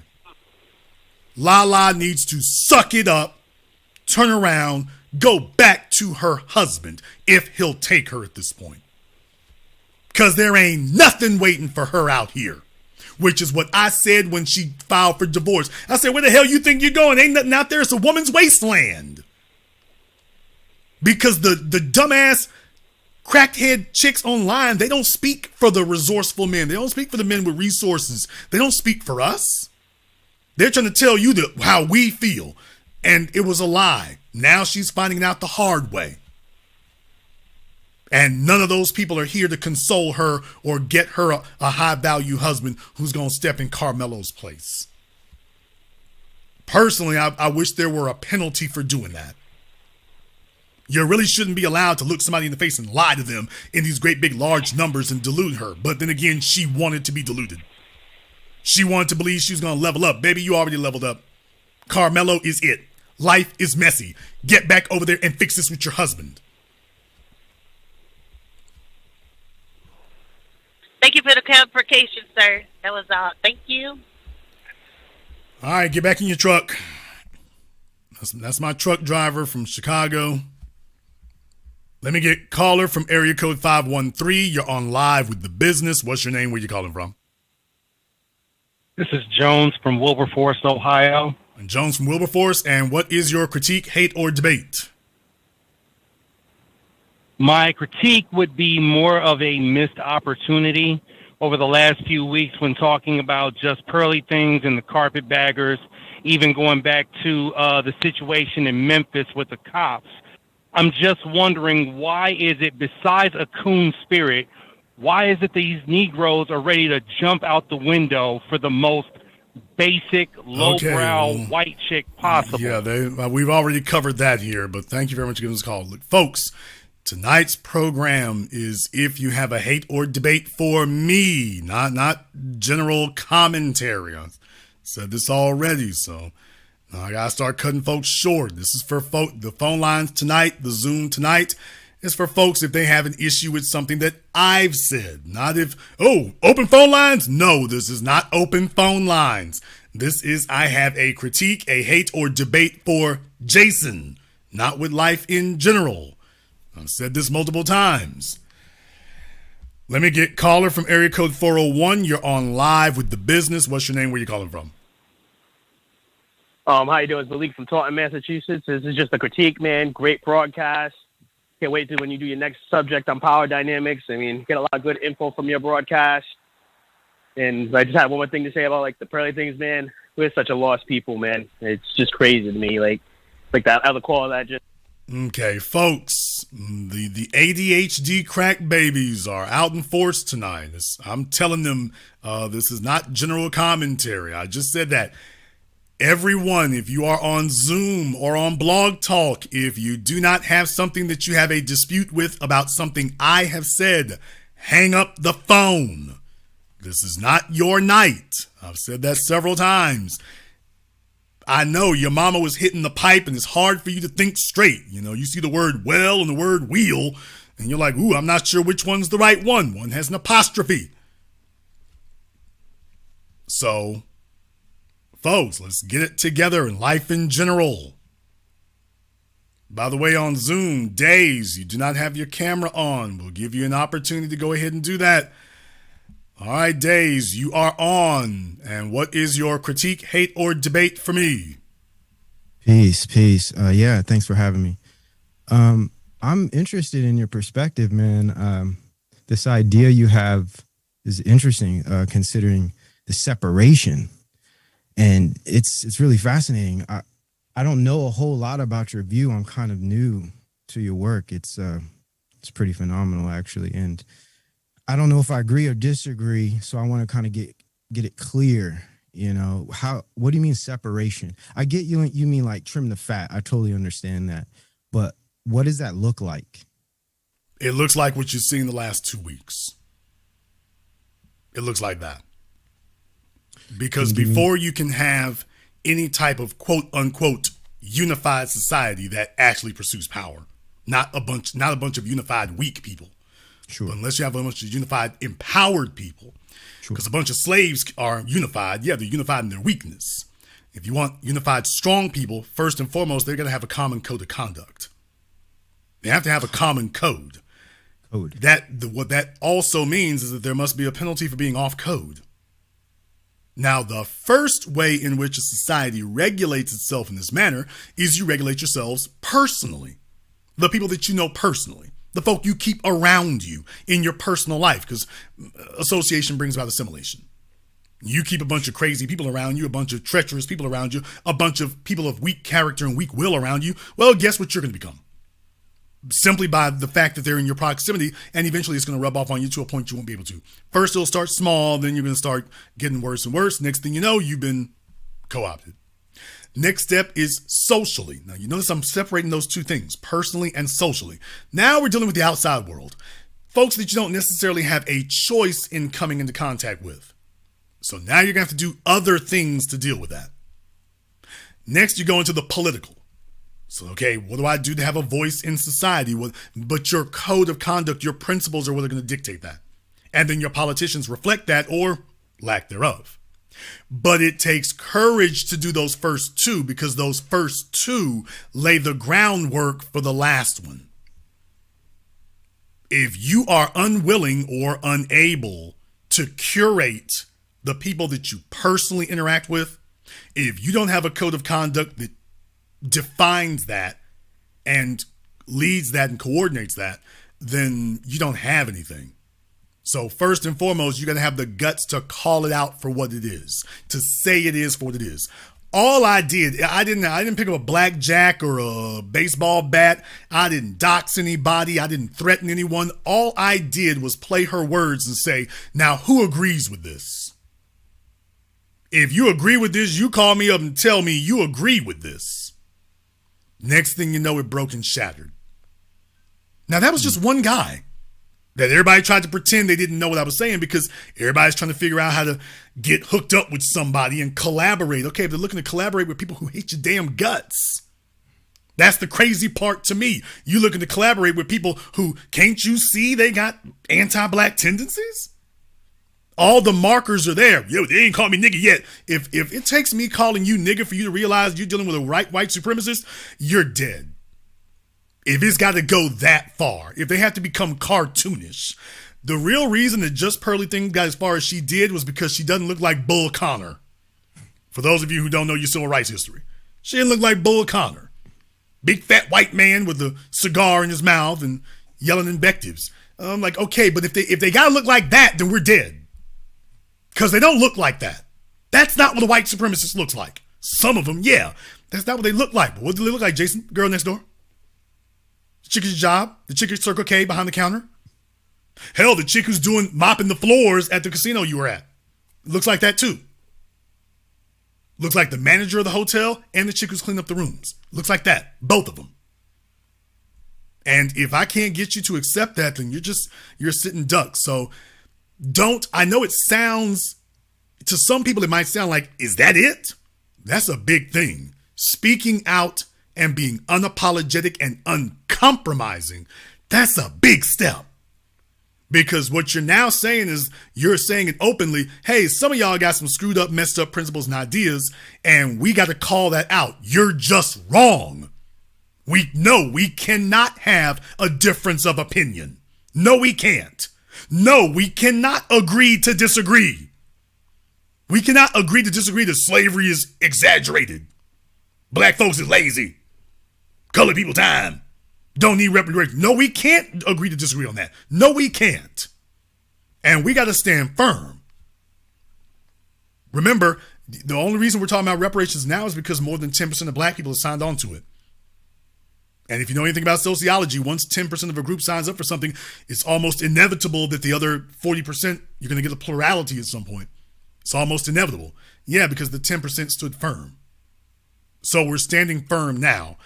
But we also understand, can we just be very, very clear?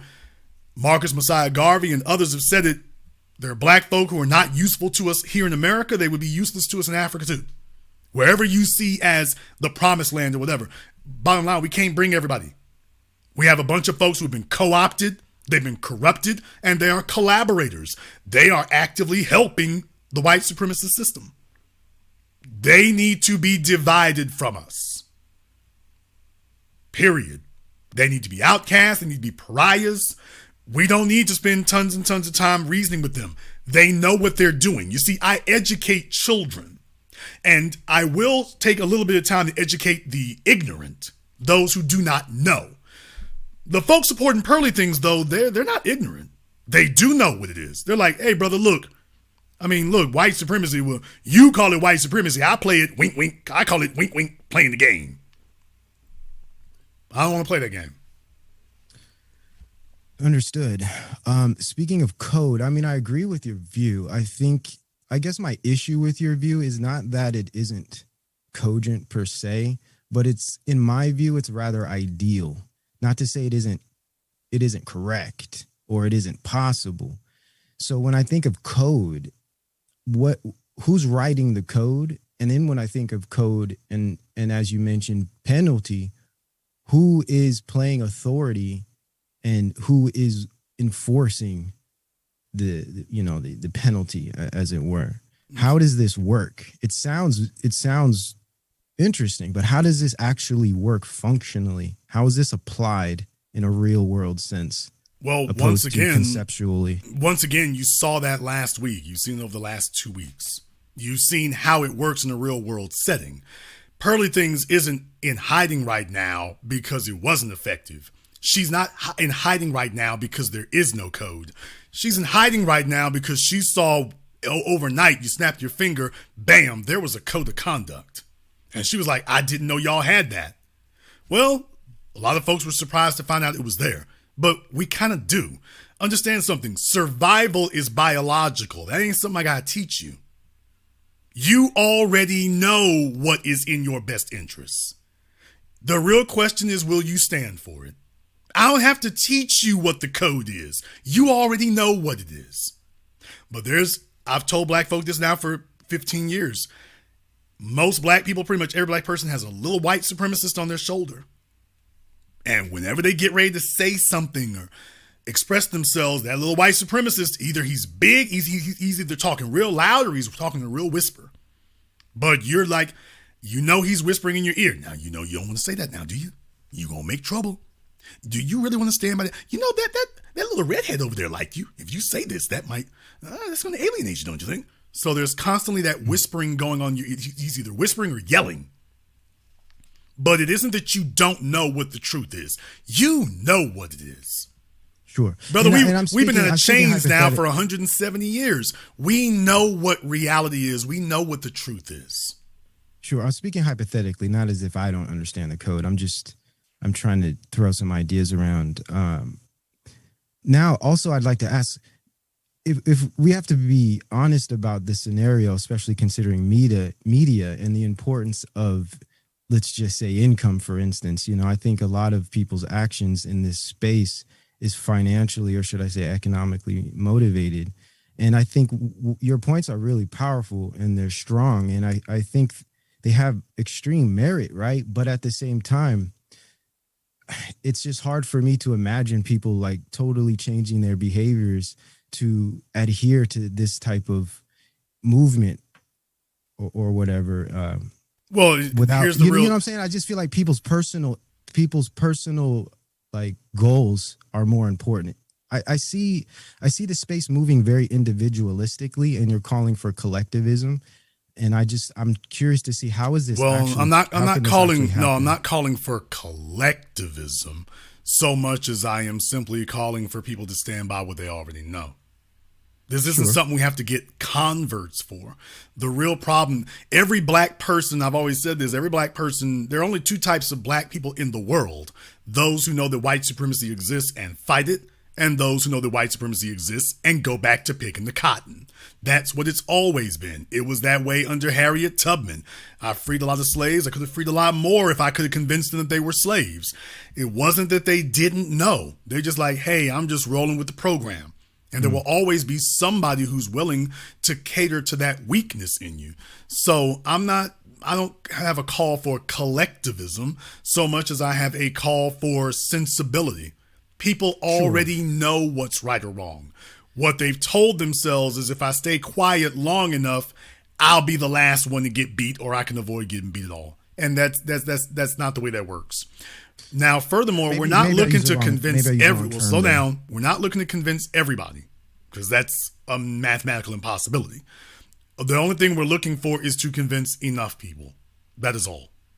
Sure. And maybe I used the wrong term, or maybe I approached it incorrectly. I guess what I'm trying to say is it seems like what you are asking for people, at least to do, would be described by a type of collectivist behavior. I guess that's what I'm saying. And I see the space moving from an extremely individualistic position.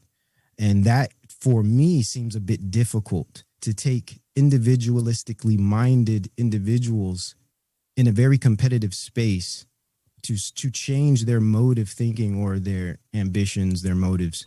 But they've already done that. When you think about it, though, that they've already done that before. People already collectively alter their behaviors based on what YouTube says they want their requirements to be for the algorithm. Now, I've never done. That's financially motivated, though. Slow down. I've never done that. Of the requirements that YouTube puts on, I've never adhered to a single one of those. The 15-minute limit, watch the language you use, don't talk about these subjects. I've never adhered to it. Most of my videos have been demonetized. So what I'm saying is that when you have a code of conduct, you also deal with that as well. Because here's the real issue. The real issue is what you're saying is these people are money motivated. Well, yeah, everyone's money motivated. What I want them to understand is that there's money in having integrity. But more important than there being money, there's self-respect in having integrity. What good is it for us to have all the money in the world if you're a damn degenerate? What good is that? So what I've tried to do, and I hope I've made some progress in the last 2 weeks, as you all have witnessed, to convince people that if there's one thing that may matter more, money that comes at the expense of your integrity isn't good money. It isn't. And I think a lot of folk are waking up to that. So this idea that the only way we can make money is sacrificing our integrity, bullcrap. Rap music was at its best and its most potent and its most useful back when we were underground. When we weren't concerned with getting a record deal because there were no record deals to be gotten. That's when we were at our most potent, at our most effective. The society respected us. When you see in that James Cameron movie with Terminator 2, where John Connor as a kid is wearing the Public Enemy shirt, you see that's an outgrowth of who and what we are. They respected us. Back before we sat up here and said, okay, money by any means necessary. No, we were most influential and most powerful when it was by any means necessary. There's only so much money that you need. Anything after that is you trying to deal with some internal emotional deficiency that money can never fix anyway. So the real thing is about us demonstrating through our actions that there are those of us who are respected and we ain't broke. We're respected and we're not broke. See, Steve Harvey's got a bunch of money, but he's not respected. Russell Wilson got a lot of money. He's not respected. So this isn't something I'm just pulling out of my ears. I can name for you a number of people. They got money, but they're also not respected. All I'm doing is saying that I'm bringing the sermon of saying respectability, integrity needs to come back into fashion. This is how you end up with people sitting next to folks who hate their damn guts. And they sitting up here trying to tell themselves that, oh, well, that's all right. But you know they don't sleep well at night. You know they don't. You know that they are in turmoil about that. You know they are. Hell, take a look at damn me Black China. She's taking out the damn plastic surgery today. Brother, integrity is making a comeback. It's making a comeback. Folks can't sleep at night. It's not okay. Being fake and phony is not okay. All they were waiting for is for somebody to stand up and say what they already knew. And then they're like, yeah, you know what? Jason's right. This is phony. Can I just keep it real? This is phony. Yes, you can keep it real. And I honestly couldn't agree with you more. I think you're making some really powerful points here, and I see things the same. I guess what I'm saying is this. I'm behind you on that, man. I make the same claims in my work, and I think it's all about integrity. It's all about authenticity. I guess the claim I'm making here is that we're dealing with a space in a majority that lacks integrity. It's almost as if I feel we're barking up the wrong tree, because I just don't, and that's why I call this idealism, because I just don't see it happening because there's such a dearth of integrity. It's just in just this very individualistic. Well, the internet didn't create it. The internet, if anything, just gave you a new avenue and it scales. That's all. But it didn't create lack of integrity in the people. Something that plays upon people's worst and darkest urges. The internet didn't create that. It just gave you a way to scale it up, maybe, but it didn't create it. However, all those things having been stated, the only thing you're really saying right now is, well, you got a big job ahead of you. But then again, that's human history. It's never been easy. It's not going to be handed to us. It's not going to be given to us. So that's not an argument against doing it. It's just simply defining the parameters of the work we have to do. But if we're talking about skyscrapers or a moonshot, some things in this world are small and other things are very large. Hell, some things are enormous. But it is ours to do. Sure. Simple as that. I agree. It's ours to do. I agree. And I'm not making an argument against attempting that. I just wanted to kind of get a little more clear on your view is all. And I appreciate it, man. Appreciate you having me. I'll let you get back to your show. Thank you very much for giving us a call tonight here. And like I say, just because there's a big task ahead of us, that doesn't mean we don't do it. Just because the task is large doesn't mean that we clock out of it. Let me go ahead and see if we can get our next person here on Zoom. Go ahead and get your mic and your camera ready for me here. Can't wait to see this one. They're trying to connect everything. At least they claim they're working on it. Might have to give them a few minutes here. They're on that Zimbabwe broadband. Okay. I'll give them a few moments to get their act together. They're on Kenyan Mobile. Let me get caller on Blog Talk. Let me get caller from area code 516. You're on live with The Business. What is your name? Where are you calling from? Hi, this is Beth from New York. Hi, Beth from New York. I generally what is agree with you. What is your dispute, hate, or debate? So my dispute, and I generally agree with you, but my dispute is that if you say that she has Black men around her who support everything that she does, right? And we're able to protect her whiteness. And even though they're Black men themselves, they're sort of selling out. And what she said was clearly racist, but yet they still protect her. So can the same thing be true, that if there's Black men who can kind of turn white, can there be people who are outside of the Black race that convert to your side, that hear what you say and convert? Because you spoke about with the last caller, and what I want to get is sort of like him, that clarity on where you stand is, you know, what happens when somebody who is Black is just surrounded by white people? Because you talked about proximity. Well, her proximity is Black people. She works only with Black people and Black YouTubers. Okay, but yet there was something about her that was racist. Okay. Right. Well, so you're still talking. Slow down. So you're saying that I heard a couple of questions in there. I want to figure out which one. Let's start with one question. What is the first question you want to ask? And just give me just give me just the question. Just give me just the question itself. You don't have to preface it. Just give me just the question itself. Can people who are outside of the black race convert to black? Or can there be can they side with black people? Absolutely, they absolutely can. There's absolutely no reason that they cannot do so. Here's the problem. Most people from outside of black society see black people as just another market to exploit. That's the problem. They see us as another profit center to exploit. They don't see us as an independent entity. So when we discuss quote unquote partnership, they're really coming to the table and see us as a market to exploit. There's where the issue comes in. So it's very, very hard for us to collaborate with people outside the society because most of them see us simply as a market. And that also includes culturally.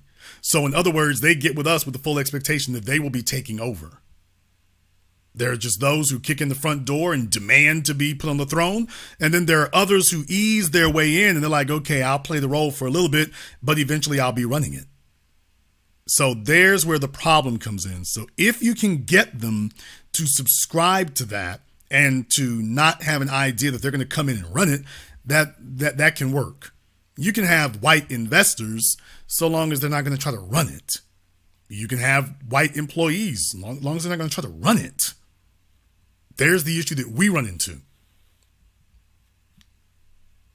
Mm-hmm. Okay, I see what you mean. So what is the vetting process for that? Because you spoke about vetting people. Like, why did we just let her into our community? Well, the vetting process... Why is she speaking on our issues? The vetting process is, first of all, whose house is it?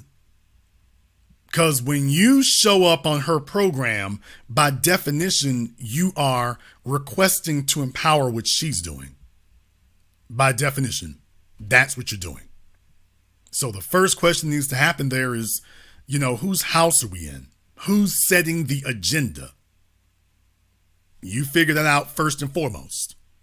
Now, if they just so happen to take off on their own, that's great, that's cool, that's wonderful. I'm not saying that you can't show up on, white programs or whatever. I don't necessarily have a problem with that. I have everything in the world wrong when suspected white supremacists have platforms and they're telling us what the agenda is going to be. Or you're taking a look at something and the optics very clearly show you what you're walking into is a suspected white supremacist dynamic and we're just ignoring it. I got a problem with that. But first and foremost, we as black people have to have an agenda. We as black people have to have a way of being able to say, hey, this is what we own and control. So we have our own platforms. We got to value that first. Now, a lot of folk have said things that are just flat out wrong. And it's just been absolutely disgusting to hear it. But they keep saying it, and it's damn me flat out wrong. You'll hear people sit up here and say things like, oh, well, Pearly Things has such a nice studio setup. Are you kidding me? It's not a multi-million-dollar thing. They're in a damn apartment with sound foam on the walls. That's it. That's all. But you got folks sitting up here hyping it to something that it's not. When you know full damn well YouTube boosted her in the algorithm because there are people at YouTube, individuals who select who gets boosted in the algorithm. They select them. They're handpicked. You saw that was going to happen. Now, we don't have control over that, but we absolutely have control over whether or not we are going to lend our strength to that. And if you see someone who is obviously carpetbagging, you don't lend your strength to that. You don't. You just don't. Because this is always the result. It should be no coincidence or any sort of fluke to people that the program I did was about Pearly Things and Adam 22 in the same week. This is the way it always turns out. These people are not from us. They're not among us. They see us as a market. And the sad fact is that it takes them whooping everybody's ass. It has to become absolutely intolerable before people go and do something else. And it shouldn't be that way. Joe Budden is one of the few people, Joe Budden, Drink Champs, Charlemagne to a certain degree, though he's running around with that Schultz dude. But, don't get me wrong. There are folk out there who do that. My man, TK Kirkland, he's got his thing up and going to things. So there are folk out there doing that. So let's not sell that short. The only difference there is a lot of these cats are not in their 20s. And they don't really talk to the up and coming. There's a lot more energy among the young. So when you're dealing with somebody in their 20s, there's a lot more energy to the 20-somethings. The money is with folk in their 30s and 40s, true, but the 20-somethings are where the energy is. That's where the market is. So when you're talking about fresh and fit and pearly things, you're talking about folks in their 20s. So, or at least they appeal to a 20-something audience. So there's power in doing that. So where the older cats might, they're talking to folk who are more established. And don't get me wrong, there's a place for that. There's a reason for that. There's a place for that. That's fine.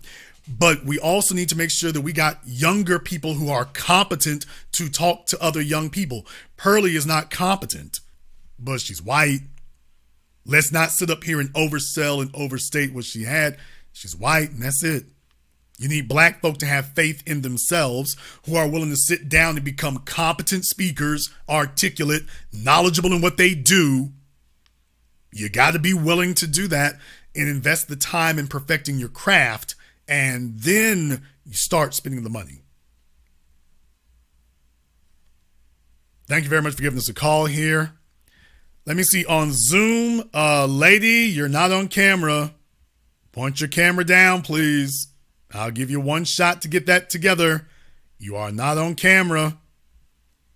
I don't know what you're trying to do. You're giving us a very, very nice shot of your ceiling, but that's not you. I will give you 5 seconds here to get that corrected. Otherwise, we are going to have to move along. So you'll be going on a permanent vacation. You will not be seen or heard until then. So you have 4 seconds to go ahead and correct that. If you cannot or will not, permanent vacation. All right. It looks like she is ready to take a permanent vacation. So don't worry about what else we're going to be talking about. Life will go on. You just won't be a part of it. Caller from area code 240. You're on live with the business. What's your name? Where you calling from? Hello, Jason. This is Coldfire from Hanover, Maryland. All right, Coldfire from Hanover, Maryland. And what is your critique, hate, or debate with me? My debate is that I agree with Jared Taylor, and his stance on blacks and whites are different. And blacks are left entirely to their own devices. Western civilization, any kind of civilization disappears. I'm with that because slow down. It's the black people. Slow down. I want to make sure I understand what you're saying. So I don't want you to get 10 miles down the road if I'm not understanding. So you're saying that you agree with Jared Taylor that black people, now, are you talking about black people in America, the descendants of slaves? Or are you talking about black people, any person of African descent? I'm talking about black people all over the world. So you're talking about black people of anybody of African descent. You don't believe, slow down. I haven't finished yet. Listen before you start agreeing. Listen to what I'm saying so that you know what you're agreeing to. So you are saying that any person of African descent, you believe that they are genetically incapable of maintaining a civilization. Is that correct? No, not everybody, but most of them. Okay, who are the ones? Not every black person. Okay, who are the ones that you think are capable of doing so? Okay, my point is that they made the population of the people who are incapable are far higher than the people who are capable. Okay, let me try this a second time. Sir, direct question, because you said it. Who are the people that you think are capable?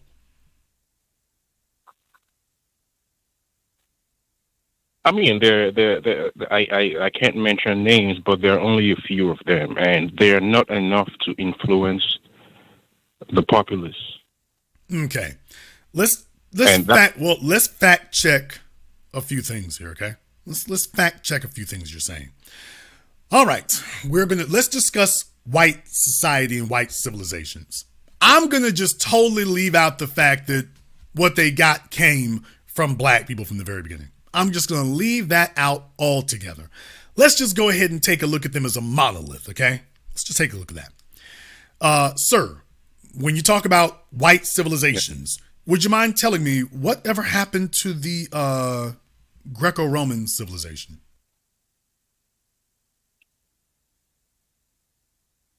Yikes! I do not know much about that. Yeah, you do know. Yeah, you do know. Yes, you do know, sir. We're not going to do that. We're not going to play that game, sir. No, you do know what happened to them. Yes, you do know what happened. Yes, you do. You know exactly what happened to them. You know exactly what happened to the Phoenicians. You know exactly what happened to the Romans. You know exactly what happened to the Greeks. You know exactly what happened to Darius. You know exactly what happened to the Persians. You know exactly what happened to them. Yes, you do. Because we have the ruins of their civilizations that we can go visit right now. You know what happened to the Babylonians. You know exactly what happened to all those white civilizations. The ruins of their civilizations are still there to be looked at. You just sat here and lied to everyone and said you don't know what happened to them, so you don't know basic world history, but you do know Jared Taylor? Now, that doesn't sound very reliable of you to say, sir. That doesn't sound very credible. You don't sound very credible right now. I'm just going to be honest with you. You don't sound very credible. No, I understand that those are defunct empires right now. They're no longer. No. They're not. No, sir. They're not defunct empires. They're not expired empires. They're white civilizations that are no longer there. So if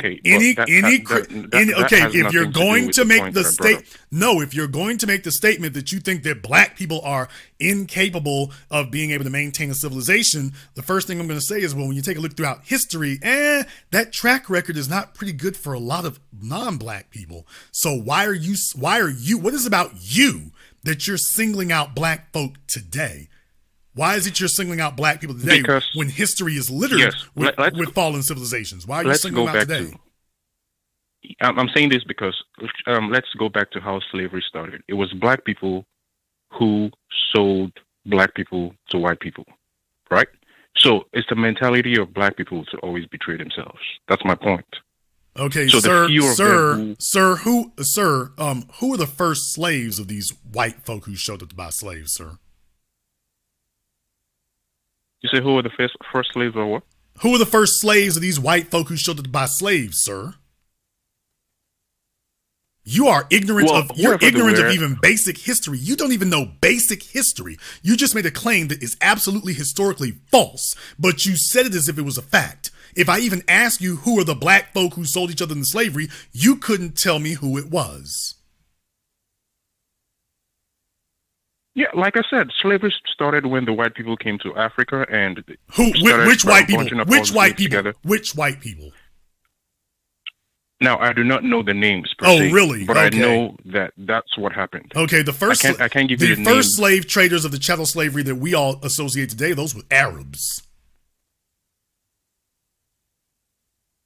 You don't even know your sir, you don't even know your basic history. So you're regurgitating white supremacist sentiments and you don't even know the basic history of it. You don't even know the basics. You're just sitting up here, you sound like Candace Owens. Where are your people from? Where's that accent from? I said I'm Nigerian. There you go. There it is. Now my real Nigeria. By the way, you say Southern Nigeria. Where are you calling me from? I'm calling from Hanover, Maryland. I got questions about that too, but you know what? I'll just leave that alone for now. But by the way, my real Nigerians know this is an issue. My real Nigerians know this is an issue. You're regurgitating alt-right, self-hating, anti-black talking points. This is a white supremacist mind inhabiting a dark-skinned exterior and shell. These are white supremacist talking points that are completely disconnected from reality.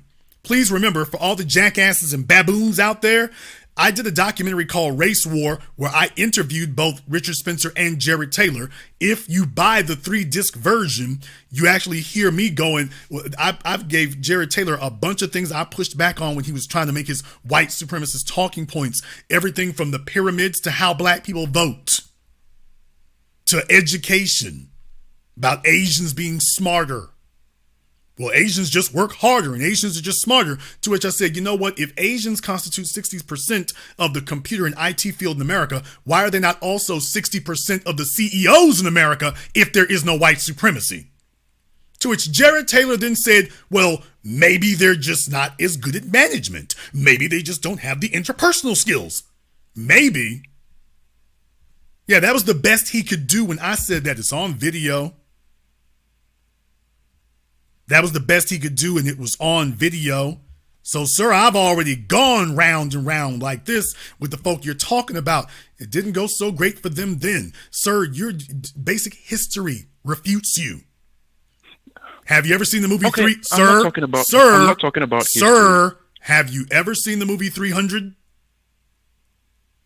Of course, no, I have not. Of course Yes, you I have. have. Of course you have. All coons have seen 300. Of course you have. And yet the Spartans, you didn't mention about the Helots. You don't even know who the Helots are, do you? Jason. Okay, sir, that's a yes. History. That's a I'm yes. talking about real Sir, life. that is a yes or no question. You don't even know who the Helots are, do you? Well, for those of you who saw, I wasn't paying. Yeah, you didn't. No, you weren't. Not only were you not, they didn't mention them in the film, sir. There wasn't something for you to pay attention to. They were featured in the film, but not by name, so you would never know who the Helots were, sir. But by the way, you couldn't finish your Spartan training as a young man. You couldn't finish your Spartan training unless you killed one of their slaves called the Helots. So you see, you could not actually graduate from your Spartan training. Even if you survived everything else, you had to go out and go kill a Helot. You had to show that you could kill someone without getting caught. Then you were considered to have graduated through your Spartan training. Now you're ready to join the fighting men because you've taken your first body. Now, that's not antebellum slavery, sir. That was the movie 300, was the story that 300 was based on. That's white history. This is long before you get to the transatlantic slave trade, sir. Way before you get there. Oh, yeah. And who were the Spartans at war with? Let me think. I gotta rack my brain. Y'all know I'm not doing it, but the caller here doesn't even know. By the way, who were the Spartans fighting in that movie, sir? Jason, you're asking me about the movie. Okay, but sir, you quoted Jared Taylor. So if you're going to quote Jared Taylor and try to make this sound like this is coming from an educated standpoint, then you need to know who they were fighting. The Spartans were fighting the Persians. Who are the Persians? The modern day Iranians. They will literally tell you this. The modern day Iranians, those are the Persians. They'll be quick to tell you we ain't Arabs. They'll be quick to yell at you. We're not really Arabs, we're Persians. They'll be quick to tell you that. Well, what do you know? But when it comes to slavery, we rack them up with the Arabs. Yeah, they got a long history of that. Long before they ever came into contact with us. So you see, when that's outside of your sphere of knowledge, then you sound buffoonish when you start trying to say, I agree with Jared Taylor, and you don't even know what you're agreeing with, which all you're really saying is, I'm a black person who don't like black people, and I found a white man who don't like black folks, so I agree with that. Even though I don't know what I'm agreeing with, other than, well, me and Jared Taylor have in common, we ain't really cool on black folk. We got that in common. But the facts of the matter, you don't have any knowledge of the facts. So what I'm saying is, okay, if you look at Haiti, and after we're successful in conquering taking the French out of the country, Haiti hasn't been able to achieve anything. Same with Nigeria. So we're able to gain independence. Why is that, sir? Still, Nigeria has. Why is that, sir? Why is that, sir? So what now? Sir, why is that? That's what I'm talking about. The mentality. Sir, why is that? People. Why They're is it? inferior. Why is it, sir? They Why are is inferior. it? Sir, why is it? That's a simple question. If you're gonna no, sir. If you're gonna sit here and say what the Haitians have or have not done, then you need to explain to us why is that, sir. It didn't come from nowhere. Tell us why it is.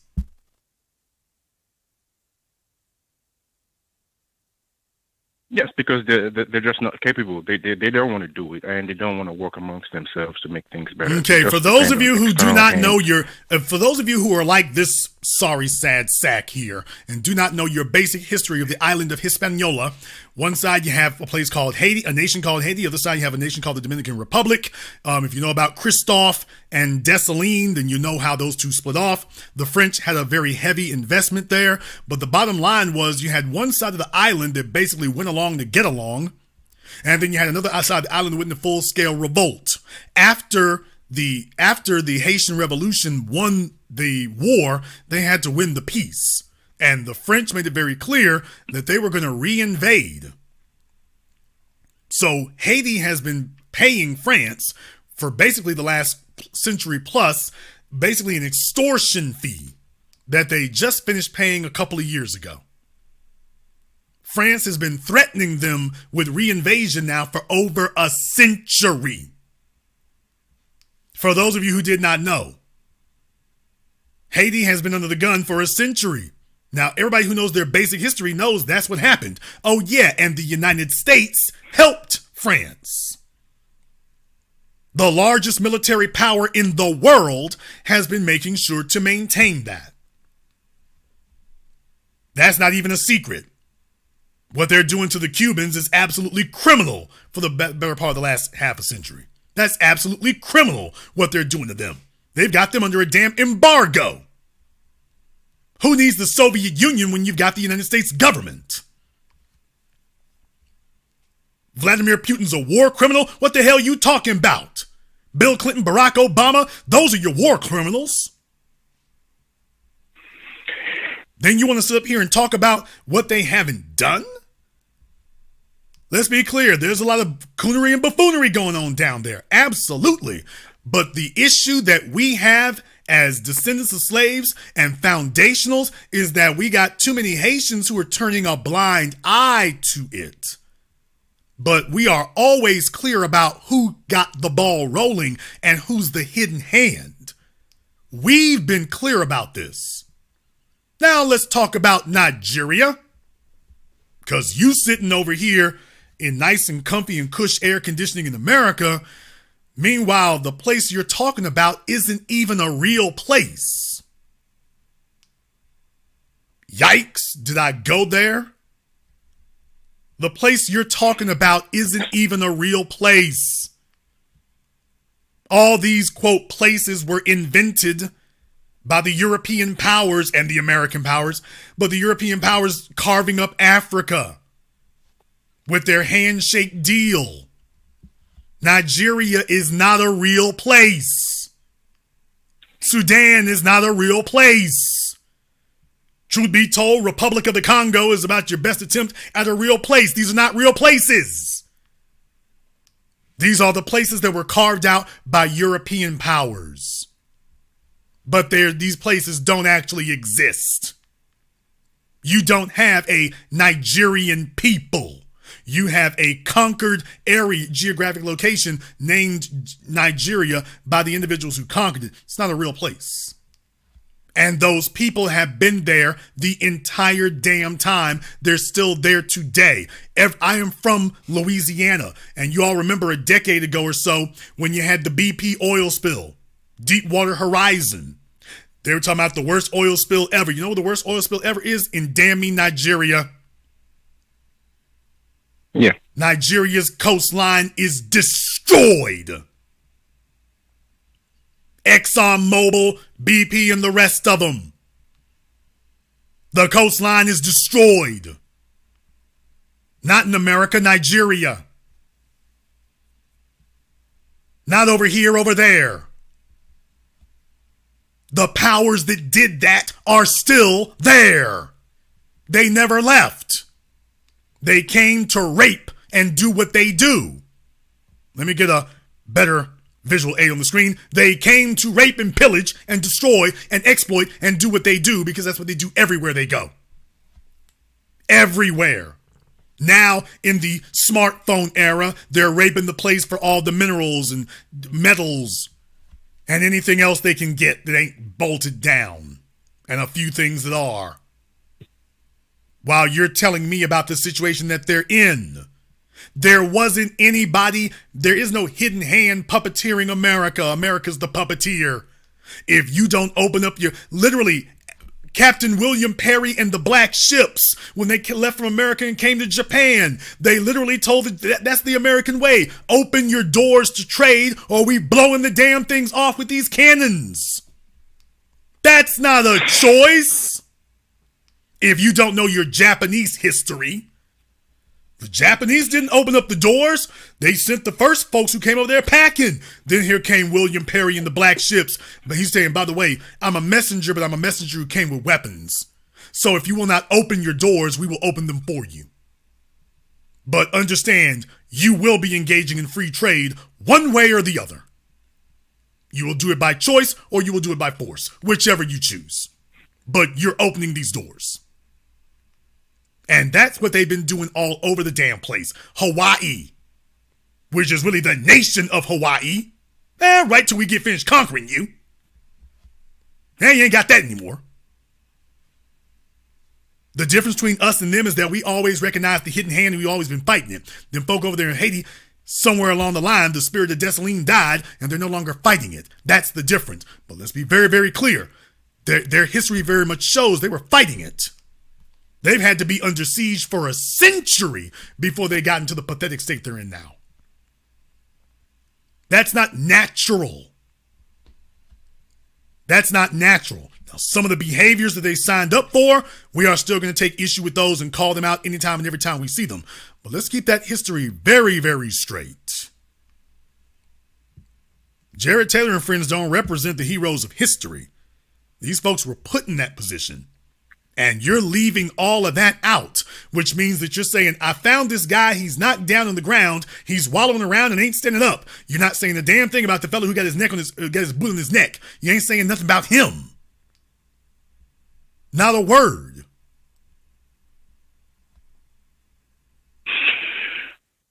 Here's my point, Jason. Oh, yeah, I agree.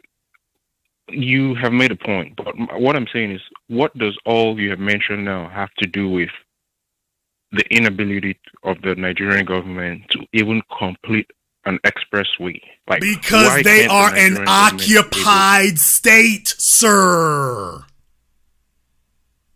This is why the buffoons and baboons run around trying to dispute us about white supremacy. I don't believe no white supremacy. Ain't no white supremacy. Ain't nobody supreme over me. Meanwhile, they run every damn thing. That's the problem with some jackass trying to dispute white supremacy. They are obviously in charge. Clearly they are. And that's the reason why the jackass is sitting up here doing their hotep babble and their marijuana ministries can't get anywhere, because they won't level with the reality that's on the ground. If you are unwilling to accept and admit where you are, you're done for. White supremacy conquered the world 500 years ago. They built ships. They learned from us mathematics and charting the stars, and they used that to build ships, and then said, you know what? We're gonna go anywhere and everywhere we can. This ice castle up here in Europe ain't kicking it. And everywhere we go, the Africans taught us how to make swords. We're gonna put them to use. And then they started with a word that was foreign to us: empire. We didn't have a concept of imperial. What in the world is that? Oh, we're going to take everything. So next thing you know, they went from metallurgy. Then they got hooked up with the Chinese, and they're like, wow, did you see what? I just saw something over there pop, and when it blew up, the explosion was so powerful that it lifted things around it. You know, if you could put that powder inside of a long tube and stuff a ball, I wonder how hard it could blow that ball out. What do you know? You now have your first projectile weapon. The Chinese were using gunpowder for celebration. It was something used for life. Nobody was thinking, you know what, with enough gunpowder, I could kill 100,000 people. The Chinese weren't thinking that. The Africans among them wasn't thinking that. The European, they saw celebration and fireworks. The Europeans saw conquest.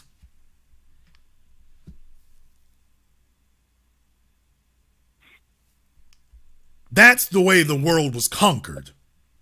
Nigeria is the place you call Nigeria is a conquered territory. The entire continent of Africa is conquered. North America is conquered.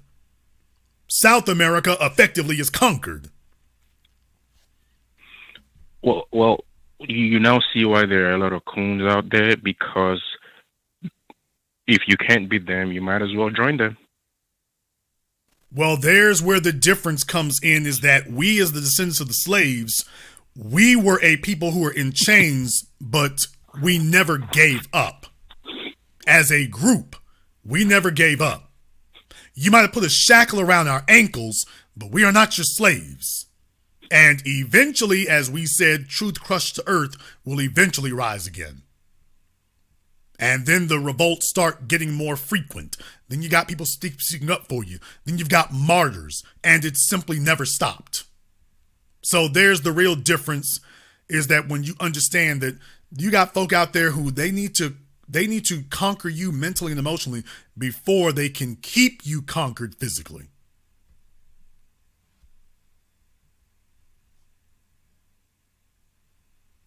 You have a lot of history to check up on. I would recommend you start studying.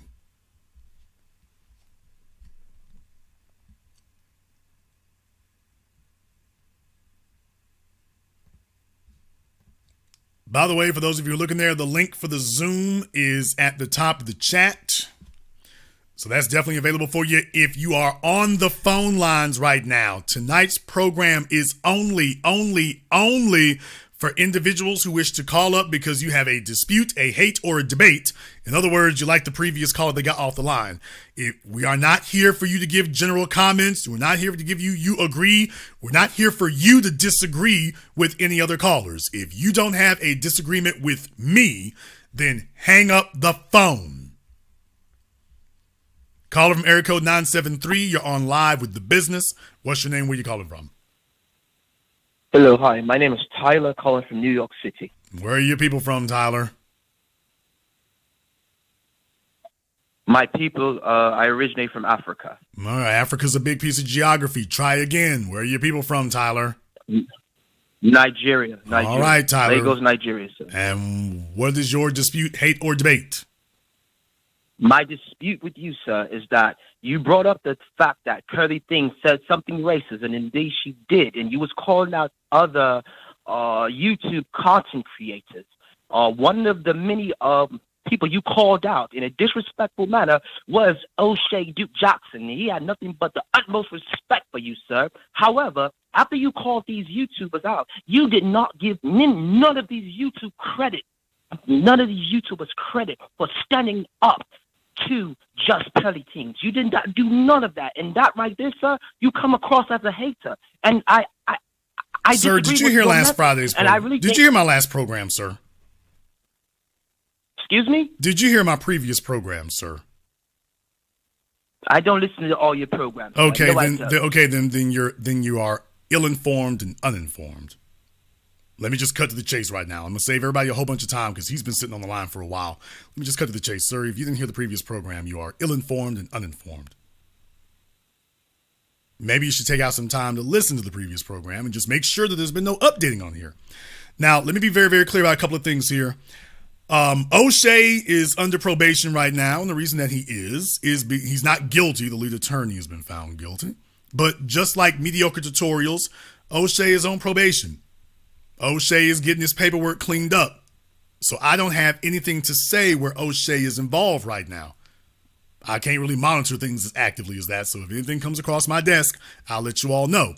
But he's right now he's getting his paperwork cleaned up. I haven't seen or heard anything since all this started happening because, like I say, there were some comments that kept getting thrown in there that shouldn't have been. But since then, because I have no ego to inflate or offend, and because I will just simply say he was a bit compromised because he was friends with a character of very low integrity and morals. So he was trying to stick with him. And I can understand that. If you're the kind of person who just flips on your quote unquote friends overnight, you're not very much of a friend. He tried to stick with him, but I think he's reached a point where he realizes, he's starting to question what he was sticking with. So right now, he's on probation.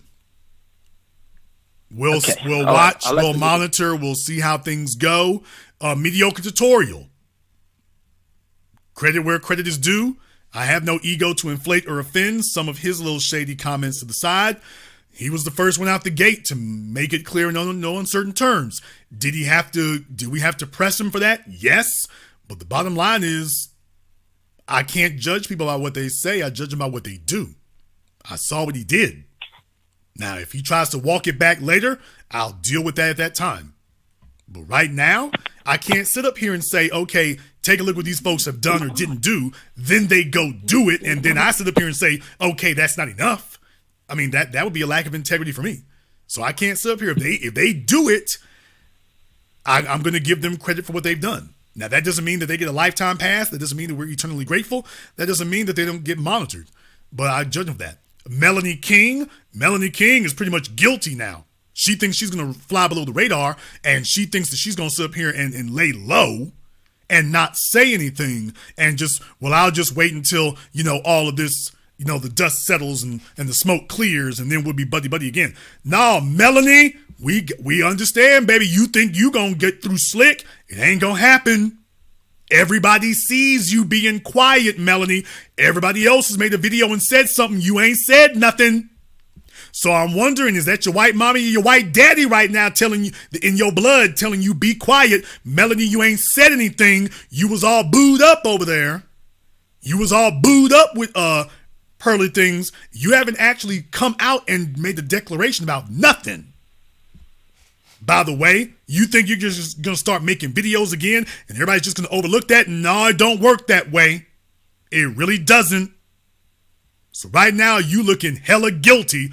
I'm pretty much figuring what you think you're going to do is you're just going to lay low and you figure that, when the dust settles, I'm going to get booed back up with pearly things later. But I ain't going to say nothing really, really caustic or draw a firm line. So for some of these light-skinned folks and biracials, they're kind of demonstrating where they really fall at. All I'm doing is just putting the spotlight on it. But Melanie, nobody has forgotten about you, Melanie. Nobody has. You're not going to fly below the radar. You're not going to get off easy. You're not going to pop your head up later and wait for the dust to settle.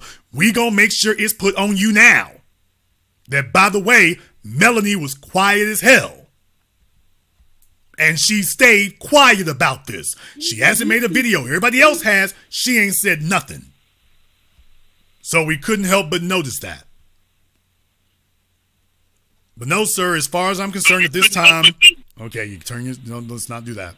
As far as I'm concerned at this time, I don't have an issue with Oshay going forward here. We'll take it on a day-by-day basis. But so far, I don't have anything negative. So far, I don't have anything negative to say as far as the ruling right now. So far, I don't have anything negative to say. Okay, can I add something, sir? Hello? Yes, go ahead. Okay. So the thing I want to add is that you always hold people accountable You do that all the time, and I have no qualms with that, sir. However, give people like Oshay Duke Jackson his props when he does do it. Like I want to see you celebrate individuals like Oshay Duke Jackson, because honestly, there's not too many Jason Blacks, and there's not too many Oshay Duke Jacksons. So that's my qualm with you, sir. Other than that, I don't have no beef with you, sir. Honestly, I don't. But give black men like Oshay Duke Jackson his props before it's too late. Okay, That's sir. saying, sir. In the words of Tywin Lannister, singers and jugglers require applause. I don't require applause. So celebrate Oshay. Well, celebrate, dude. What you want to buy him a bouquet of roses, dude? What am I supposed to do? Have a ticker tape parade for doing something you supposed to do? You know what? I wanted to have a ticker tape parade for you being a decent human being who acknowledges the obvious of white supremacy. You know what? Let's have a day of honoring your in your acknowledgments. No, that's not the way it works. That's not the way it works for me. It's not the way it's going to work for anybody. How am I going to sit up here and have a national day of festivities for something you're supposed to do? Dude, do you realize how low you've lowered the bar? This is something that everybody's supposed to just do on reflex. It's not supposed to be special. This is supposed to be standard. This is supposed to be routine. How did you figure that's supposed to be special? The reason, I'm not saying it's special, but if more content creators follow the steps of Oshay Duke Jackson, people like Pearly Teens wouldn't have a place in the manosphere like this, because we will be operating like the Jews were operating on Kyrie Irving. That's what I'm saying. Oshay Duke Jackson and people like you hold Pearly Teens accountable. That's why we must celebrate. Let's be clear. Why don't you understand sir, that stuff? I was the one who held her accountable, and then everyone else followed me. Okay. So that's my point. You know I already covered that in the program, and I brought my invoices. I held them accountable. Okay. Everyone else followed me. Now, to the extent that I have no ego to inflate or offend, some of the comments that some of these folks made about me and whatnot, I haven't really made a big issue about that because I have no ego to inflate or offend. Now, if you go full-blown coonish or whatever, that's a different matter. That's not ego. This is about survival. However, I could certainly be one of these people who have a great big-ass beef because of some of the comments that they were making, which I played on my program. I could do that. I haven't done that. As far as I'm concerned, here's how you deal with other men. When a man does the right thing, you know how we deal with that? We give them the brother nod. That's where if y'all make eye contact, you give them the nod, and that's it. Don't have to have a parade. Okay. Don't have to have a national holiday. Don't have to make any T-shirts. I don't give them, nor do I expect them. If you're doing the right thing, that's your reward right there, is being able to look other people in the eye with respect, that those people can respect you. There is no higher accolade. Okay. All right. Thank you very much for giving us a call. Jason, you don't show yourself because I don't need attention. I don't need accolades. I don't need people with T-shirts. I don't need any of that. The respect I get from y'all, that's all I need to get right there. That is it. That is it. And from other men, that's all they should expect from me. If to be a stand-up man is all you should really expect. That should be it right there. To be able to sit among men of integrity and they acknowledge you as one of their peers. That should be all you really require. You know how hard that is? That's something you got to earn. That's like being in organized sports or something like that, man. You got to earn the right to be able to sit among the individuals who've carved out a name for themselves and people who are respected and revered and acknowledged. That's an accomplishment. That's not to even be able to speak to them. No, that's not common. That's not common. Caller from area code 229, you're on live with The Business. What's your name? Where you calling from? Good evening, bro. Jason. My name is Rob from Valdosta. Hey, Rob from Valdosta, and told to call. What is your critique, hate, or debate, or why were you instructed to call? Because I had a debate, but I put in the chat. The words just came out your mouth. Got to show respect because I know you got rules and regulations. I put in the chat that I've already called this week, but I did have a very, strong disagreement. And it's kind of hard for me speaking in public. Time short, brother. Just give me the Cliff Notes version of it. What's your issue? Oh, okay. I disagree when you talk about your $600 attorney. That those people, he would no, those are just not his regular callers.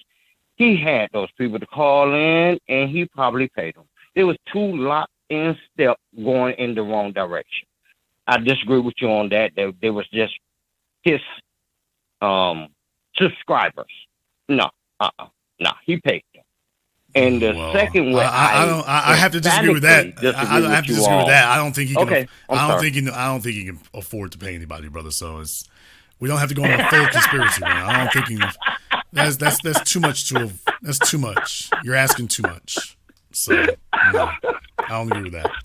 Thank you very much for giving us a call here tonight. Yeah, I don't know, he's on the Hennessy or whatever, but no, that was not the case at all. Let me get caller from area code 336. You're on live with The Business. What's your name? Where you calling from? Yes, I just want to say you're doing a good job. Okay. Well, you don't follow instructions very well, so you're not doing a very good job yourself. By the way, if you want to be on Zoom, the link is at the top of the chat there. Let me get caller from area code 313. You're on live with The Business. What's your name? Where you calling from?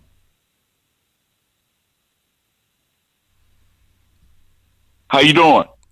Please put the crack pipe down. What is your name? Where are you calling from? Jeff from Detroit. Jeff from Detroit. And what is your critique, hate, or debate with me?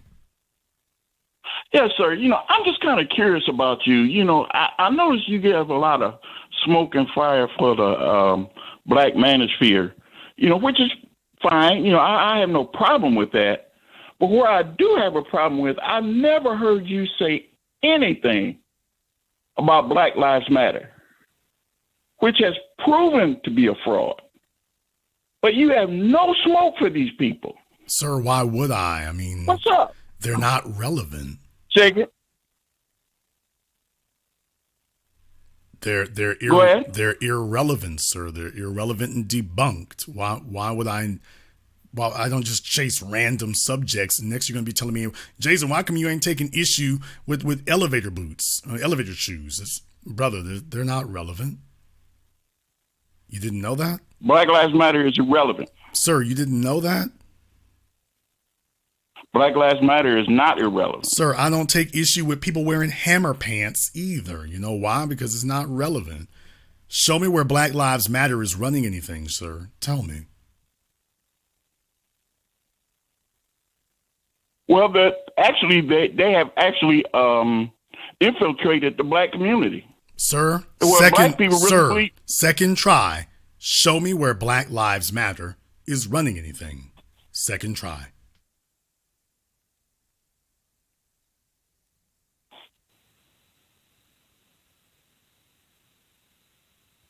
I guess I can't. All right. Hang up the phone. Okay. Jason is mean. Jason does bad things on the phone. Jason mutes people. Jason does terrorism, telephony terrorisms. No, it's simple as that. Just easy.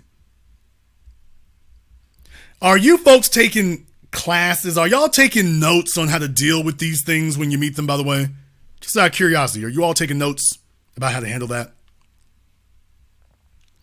Let me get caller from area code 504. You're on live with The Business. What's your name? Where you calling from?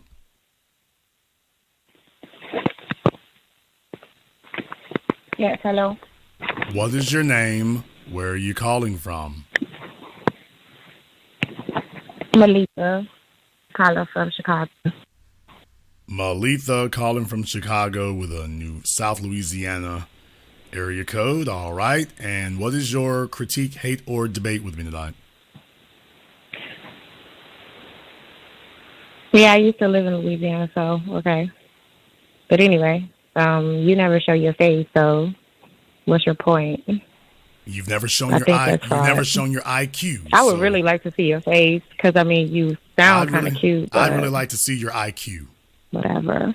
Can I see your IQ? What? Can I see your IQ? Sure. Oh, good. Display it for us now, please. Say it again. You can display it for us now if you'd like to. That'd be nice to see. I didn't hear you were breaking up. I'm sorry. Yeah, what kind of female goes around asking random men to see them? It's just like, why would I want to? How would I know you well enough to want to see you? Why would I want to see you? That's I mean, just a lot of people want to see you. It's not just me. Okay, there's a whole bunch of people who want money from me too. Guess what? That ain't gonna happen. Whatever, Jason. Okay. How much do you weigh? Be honest. Be honest. Don't lie. 200. First off, I think that's very insulting as well. Like trying to tell me don't lie. Like, I'm just getting this straight. I'm getting this straight out the way right now. Do not lie. You already know what the answer is. I am 200 pounds. I'm 200 pounds, sir. How much do you weigh? There you go, ma'am. I don't weigh enough to pick up 200 pounds. I don't weigh enough to do that. So, yeah, I don't weigh enough to pick up a 200 pounder. So I don't do that. So, yeah, Bill Goldberg lifting up the giant? No, it's not for me right there. No. How many children do you have?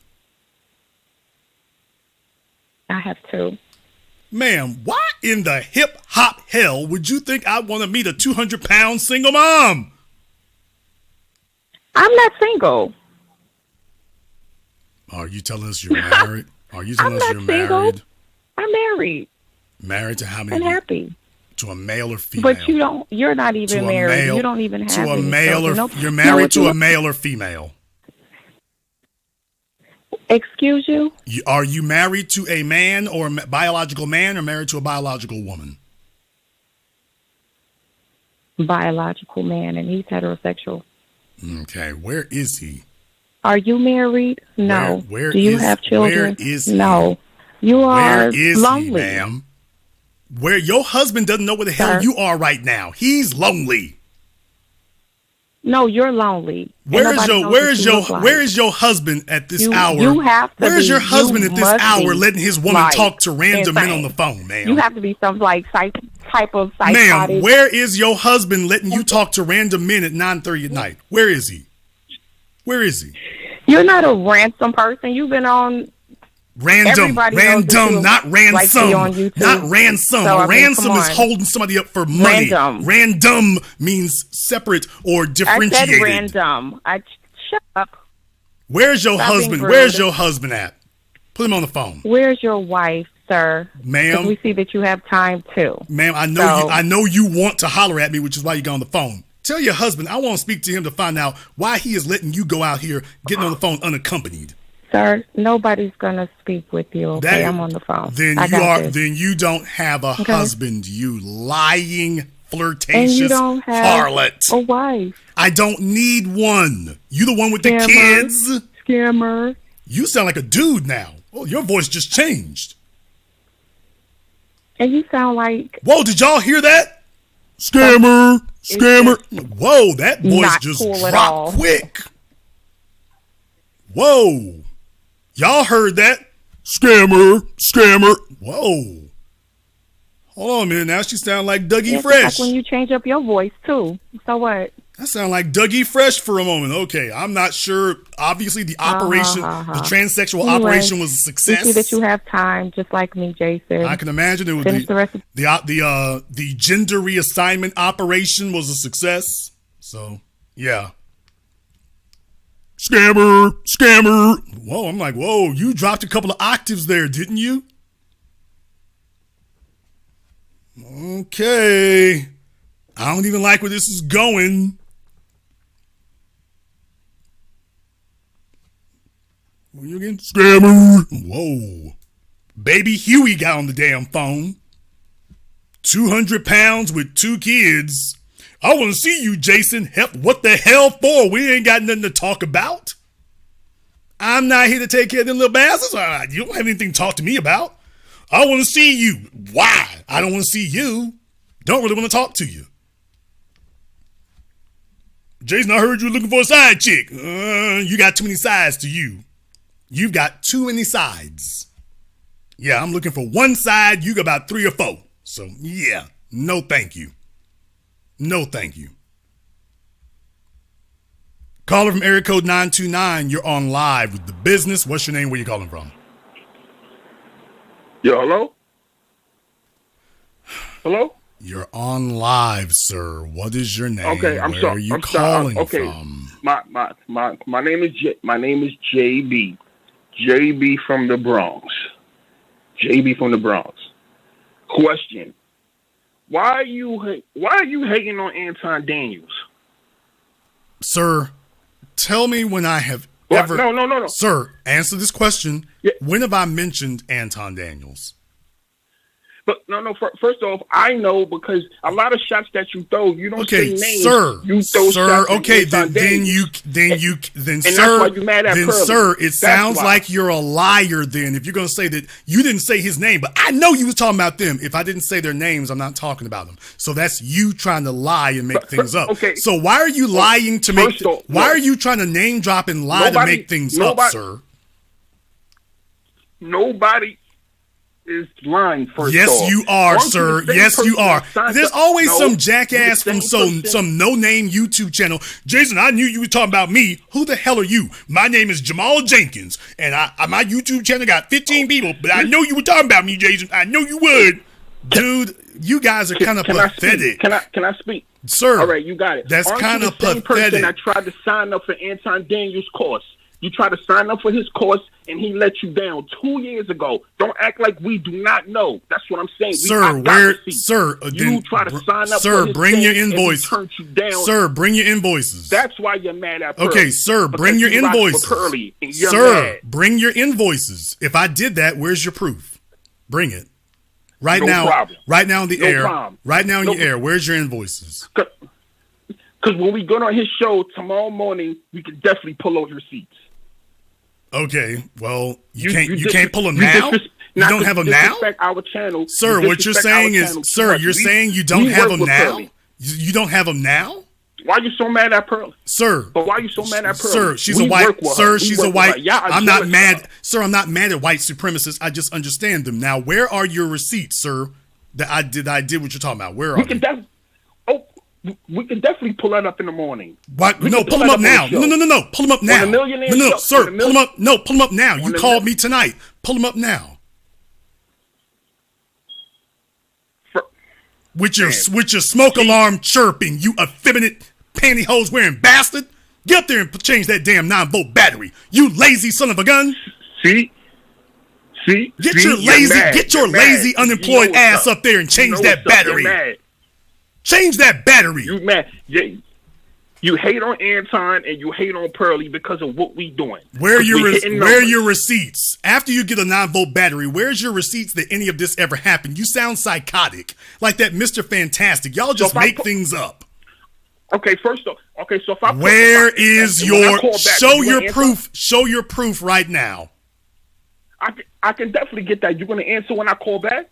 Get on Zoom. You got the number. This sir, ain't no fake shit. Sir, get on Zoom. You can get on. Sir, you can get on Zoom. 90 seconds. Sir, why don't you get on Zoom and show us? So you want me to? Sir, want me to go on Zoom? Get on Zoom and show us. Then. That's what happened. You are mad. Okay, sir. What I'm gonna do is I'm gonna hang up. You can get on Zoom and show us, sir. We don't want to hear you talk.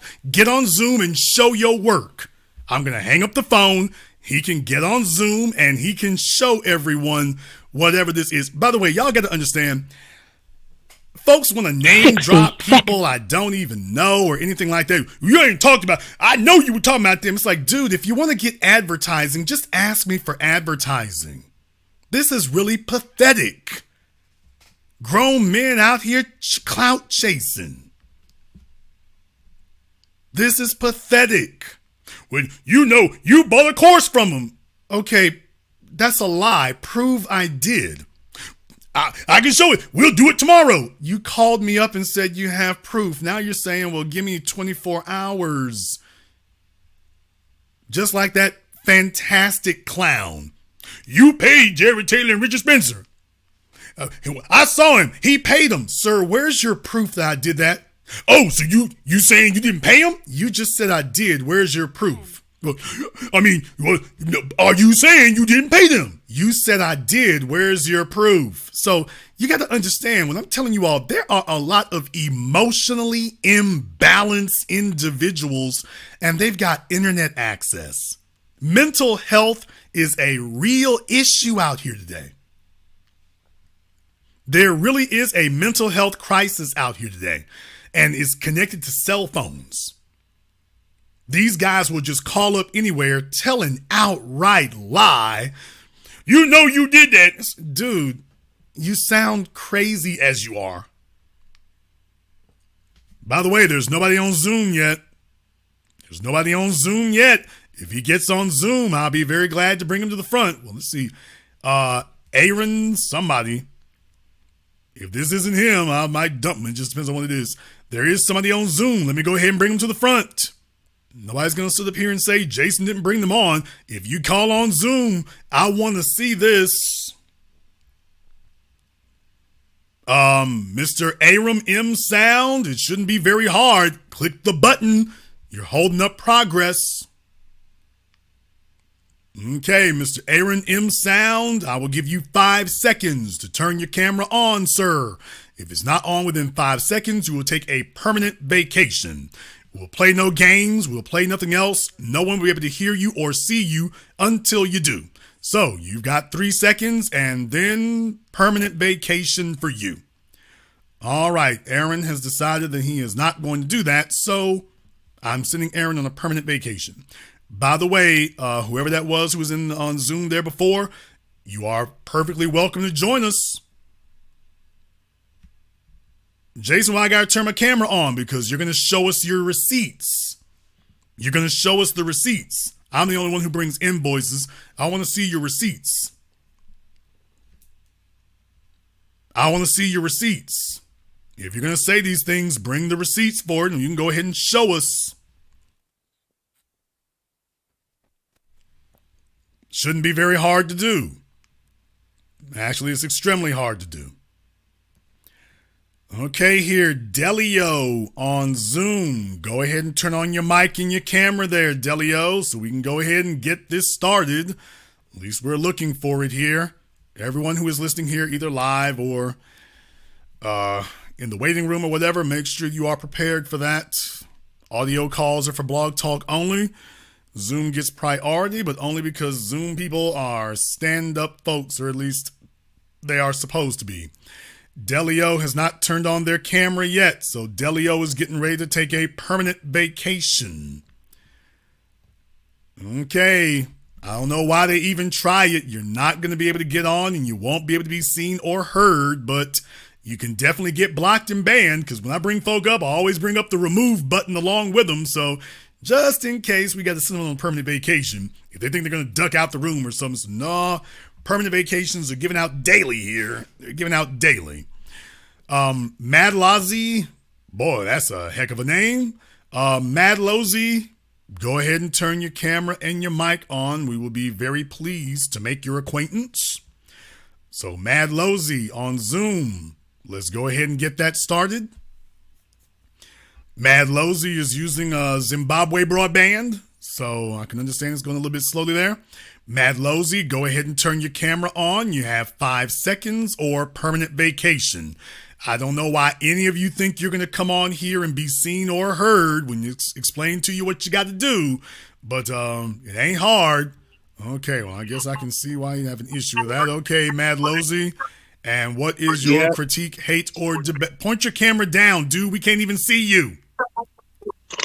And I generally agree with you. Turn off your speakers, man. What the hell's wrong with you? Say that she... Can you hear me? This nigga got the Young and the Restless on while he's talking to me. Can you hear me? Yes, we can hear you. I just don't want to hear everybody else. Okay, what is your critique, hate, or debate? I don't have a real critique, but I have something to build on. Say that again. I don't have a critique, but I got something to build on what you're saying. Okay, we're not doing something to build on here tonight, sir. We're doing folks who have a critique, hate, or debate or dispute with me. So thank you very much for nothing. Caller from area code 903, you're on live with the business. What's your name? Where you calling from? Orlando from Longview. Okay, who from Longview? Orlando from Longview, all right, Texas. Orlando from Longview. All right, and what is your critique, hate, or debate? Okay, now we can't turn back the hands of time, but in 2014, when 7 a.m. came out, Dr. Boyce, he was on King Flex show on a Sunday, and he was promoting it, but I wasn't listening. But if you would have came on, that would have changed my life. Okay, that's my debate. I guess your issue is I don't have a time machine. Okay, well, yes. All right, if I can get that going there, I'll see what I can do. So, brother, y'all put the crack pipe down. It's just, I know some of y'all are dealing with issues from that, and just the pipe is ruling, and I understand. For some of y'all, the pipe is ruling, but you got to beat the pipe. I know it's hard. I know it's tough. But you got to beat the pipe. You got to overcome it. Okay, here on Zoom, Mr. Kansas, I will go ahead and give you 5 seconds to make sure you have everything turned on here. You do not have your camera on. Therefore, you have 5 seconds to turn it on, or permanent vacation. We can do that too. There you go, sir. Not very hard there at all. All right, Mr. Kansas. So, what is your critique, hate, or debate? I've really been thinking about how you be buying hoes G-Wagons and shit, and you ain't with them and got no kids. Like, how can you be proud of some shit like that? Sir, I don't buy hoes G-Wagons. Where did you ever? Oh, whatever. Sir, wherever where did you ever hear that? Them. Where did you hear that I buy females G-Wagons? You the one who been saying that. Like, you buy, well, not G-Wagons, but cars, period. And you not with them. You don't got no kids and none of that. Like, why are you buying females and all this shit, taking them on big vacations and all of that? And, like, you ain't getting nothing out of it. You don't got no kids or nothing. Like, were you born with a condom? Okay, sir. You sound very hostile about this, but I will try to explain this in a simple language that even you could understand. I don't buy vehicles for other females. I don't buy vehicles for females. I did that when I was much younger. I buy vehicles for me. I have company cars. So these vehicles are mine, but if you are my female, you're going to have use of it whenever you want, however you want, anytime you want. That's one of the perks that come with being one of my females. All right. Well, now the moment that you are no longer if you make a decision that you do not wish to be my female anymore, I understand. Leave the key fob at the door. Although it's been they all? In some cases they do, in most cases they don't. In some cases, I would just be totally honest with y'all. I've told y'all about this before. In some cases, they do give it up. In other cases, they don't, because let me tell you, the only thing a female likes more than a nice car is one she ain't got to pay for. And I will always outdo anything you got. So that's the benefits of it. But yeah, it doesn't really work like that. Now, the other thing is that I hear this kind of thing sometimes from fellas. They pockets are perpetually on E, and these things are hard concepts. When we talk about dating, for example, I got to tell fellas, first of all, it shouldn't cost you to date a female. If she's really interested in you, every female I've ever met, they wanted to pay for things for me. So that's never been an issue. However, what I will tell you is if I do take a female out on a date, let's say, for example, to a restaurant, I'm taking her because I want to go, not because she wants to go. I want to go to a nice restaurant. I want to go to Aspen. I want to go to wherever. When you talk about vacation and stuff, I'm the one who wants to go. One of the perks is if you're with me, you can get to go along. But here's the thing. I'm going whether you getting there or not. I'm going whether you're coming or not. I wasn't begging you to come. I was offering you to go. If you say yes, great. If you say no, great. I'm not going to be alone. But you had your opportunity to go. That's the way that happens, sir. Welcome to the grown folks world. If she does not want to drive the Range Rover, she doesn't have to. I'm never going to whoop nobody's ass to do nothing like that. The payments are too damn high. The rent's too high and the car note's too high. I'm never going to do that. But if she wants that, I want her to understand you ain't dealing with some buck-tooth buster out here. You're dealing with a fella who's on a different level, but you got to qualify for that. So this ain't she showed up my DMs and she rolling. I don't talk to females that I haven't known for an extended period of time. So all right, I fool with that. I don't have anybody. You don't get to talk to me for 30 days and then you rolling. No, that's never been the case. You got to qualify for this. I thought you was tricking. You know, I heard you talk to the fat dude over there in Puerto Rico or whatever he was. You know what I'm saying? You got down on him real greasy for what he was doing. I'm not sure which one you were referring to. Yeah, you got down on him real good. You was talking about like how he like one of them passport bros and he going over there and making shit pop. Okay, well, I don't remember precisely who you're talking about, but it sounds familiar. What I will say here is a simp is somebody who thinks he's going to purchase female respect. Respect is supposed to come standard. She's supposed to respect you off the rip, but she's only going to respect you if she sees that you are a man of intellectual competence, financial competence, social competence. If you're struggling with those things, then respect ain't going to come. A woman spends money on a man that she respects. Let me say it again for all the fellas out there. A woman come in the door and spends money on the man she respects. Like I told the fellas here last year, that these young fellas, y'all dudes talking about these passport bros with their nonsense, talking about going out to go fly out to meet females. Let me tell you something. When the female is digging you, she's already booking her flight if it's got to come to a flight situation. A female is coming to see a man she wants. If you're the man she wants, she coming to see you. And ain't a damn thing you gonna do to stop her from doing it. Unless she just does not know where you're at. And by the way, that's the way I got rolled now. Is I'm not going to tell them where they at because I'll just wake up and Jason, open up. So, and I've had that happen one time. It's not going to happen twice. So that's the way it happens when you're a man. The females don't tell dudes this. Dudes out here are so damn square and clueless today. It's embarrassing. But I do those things for me. Now, here's the thing. It ain't for everybody. If you are 30 years old and your paper is straight, you'd be a damn fool to sit up here and buy a Navigator or a Range Rover as a company car. Nigga, go buy a Toyota Camry and keep it pushing. That's where you at. Get an Avalon if you can. Or don't at all. It depends on your situation. You're asking me. I'm almost 50. I can do this. I'm not married. I don't have kids. I've got disposable income. I'm not silly or irresponsible. I don't buy female attention. I get the female attention. Everything else is for my comfort. If you're a chick and I rock with you, you're going to be looking a certain way. You're going to look the way I want you to. You're going to roll the way I want you to. You're going to dress the way I want you to.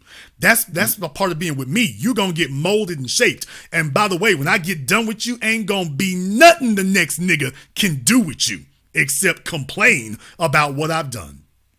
You don't want no damn kids, man. Did I say that? I mean, sir, you do a lot of leaps of logic. Sir, did I say that? Like, no, you ain't saying that. Okay, thank you. You keep saying stuff I didn't say, sir. How long you gonna wait? Like, shit. Like, damn, man, you finna be a damn granddaddy. You ain't even gonna be able to run around with your kids. Okay, well, first of all, you're very concerned about my procreation, so I'm glad I got Kansas here to be concerned and sympathetic about that. Clearly, I'm not. Yeah, you see that? I'm on my shirt. Okay, well, yeah, but I love me. Okay, well, yeah, but you're very, very worried about my procreative habits here. So I don't know whether I should be happy or. I mean, the shit just abnormal to me. Like, motherfuckers have kids by mistake and shit. Like, well, not really by mistake because you don't have no fucking mistake making kids. Yeah, because that's the smart one. I'm just saying, like, you too careful, man. Like, damn, it's too long. Like, you old as fuck, man. Yeah, because you should be having kids when it's a financial burden, don't you know? That's what smart people do. Smart people have kids when it's a financial burden, and it wrecks their finances for the rest of their lives. Don't you understand? That's the smart. It ain't hurting you. Yes, sir. I'm in a position where I can make those decisions from a position of power and leisure. That's what you're supposed to do. Are you expecting to meet a Yeti or a fucking unicorn or something? No, like, damn, I have the option. Woman? First of all, it's not about being perfect, sir. It's about whether or not they suit what I need. And right now, I have the luxury of saying yes or saying no. I know, and it's like so fucking long, man. And you ain't, sir. I don't think it is. That's your opinion. I don't think it is. You don't think it is? Like, I mean, come on. You know how long the human lifespan is? It's a pretty damn long time, Jess. Okay, well, so far I'm in reasonably good health when silly stuff doesn't happen, I suppose, like COVID. Furthermore, they got a mother, so I don't know what you're expecting from me in that regard. My job is to make sure, protect, provide, and do that stuff, but more importantly, to make sure that my children have the legacy that I think they're supposed to have. So what you think is an appropriate legacy for your children may not be what I think is an appropriate one for mine. Well, I might want mine to have a lot more. I might want mine to be a lot more suited. Could that be the answer? Like, what the hell, man? Like, I don't know what you looking for. Yeah, I might want my kids. I might want my kids to have a lot more solid situation. I might want my kids to have a lot more solid situation than you want your kids to have. I mean, you know my situation. I'm also Slang. You talk to me. Slang? Yeah. You know what? You look exactly the way I thought you would look. Where's your baby mamas at, Slang? Man, she right there, man. If I was a dirtier nigga, I'd say put her on the damn phone so I can ask her what in the hell she doing with you. This nigga came all the way from Chicago to Houston to mess things up because Houston ain't bad enough. Michigan. He came all the way from Flint, Michigan to Houston to mess things up. I'm down here in Arlington. And I'll tell now he done hop from Houston to Arlington. My God, he's spreading like a virus. You was talking mad crap to me on the last time. And you're proving, and you called in tonight to prove why I do it. You called in tonight and proved me right about why I'm doing it. Hey, I came from Flint, Michigan, making $13,000 a year to making $45,000 here in Texas. Balling y'all. My ass for that. How many kids you got again, Slang? One. He moved from Flint, Michigan to come to Texas. He was making $13,000 in Flint. He's making $40,000 in Texas. He got one kid. By the way, how many kids does your woman have? For a total. Yeah, y'all got to understand, this is the same bull jive he tried before. When I asked him how many kids he had, he said one. Yeah, but your woman already come pre-packaged with a football team. So we got 5 kids and 2 adults in the house, and he make $40,000 a year. So he tried this before, everybody. He tried it before then. No, it's a total of 4. Two with the pops. Do you think that makes it better, Slang? I mean, why wouldn't it make it better for me? You only make $40,000. We already had this damn dope session, Slang. You make $40,000 a year, nigga. Shit, nigga, ain't that good? Like, what the fuck? Like, from 13,000 to 40? That ain't, what the fuck? There are 4 people in that damn house. I'm sorry, 5, or is it 5 people? You said 2 of the kids were their dads. So it's 5 people, 5 of y'all in the house. 5. No. 2 adults, 3 kids. No, it's all right. It's 2 that's in Arizona, and there's 2 that's here. And where's your child? With her? Here. That's 3 kids then, Slang. No, man, it's 2. You said she got 4 kids. Correct. You said 2 of them are not there. It is I said a total of 4. How many children does she have before she met you? 3. So you're saying that one of her kids is with their father, or two of the kids are with their father? Correct. So y'all got 2 adults and 2 children in the house. Correct. And you make $40,000 a year. Yeah. And how much does she make a year, sir? All right, 30.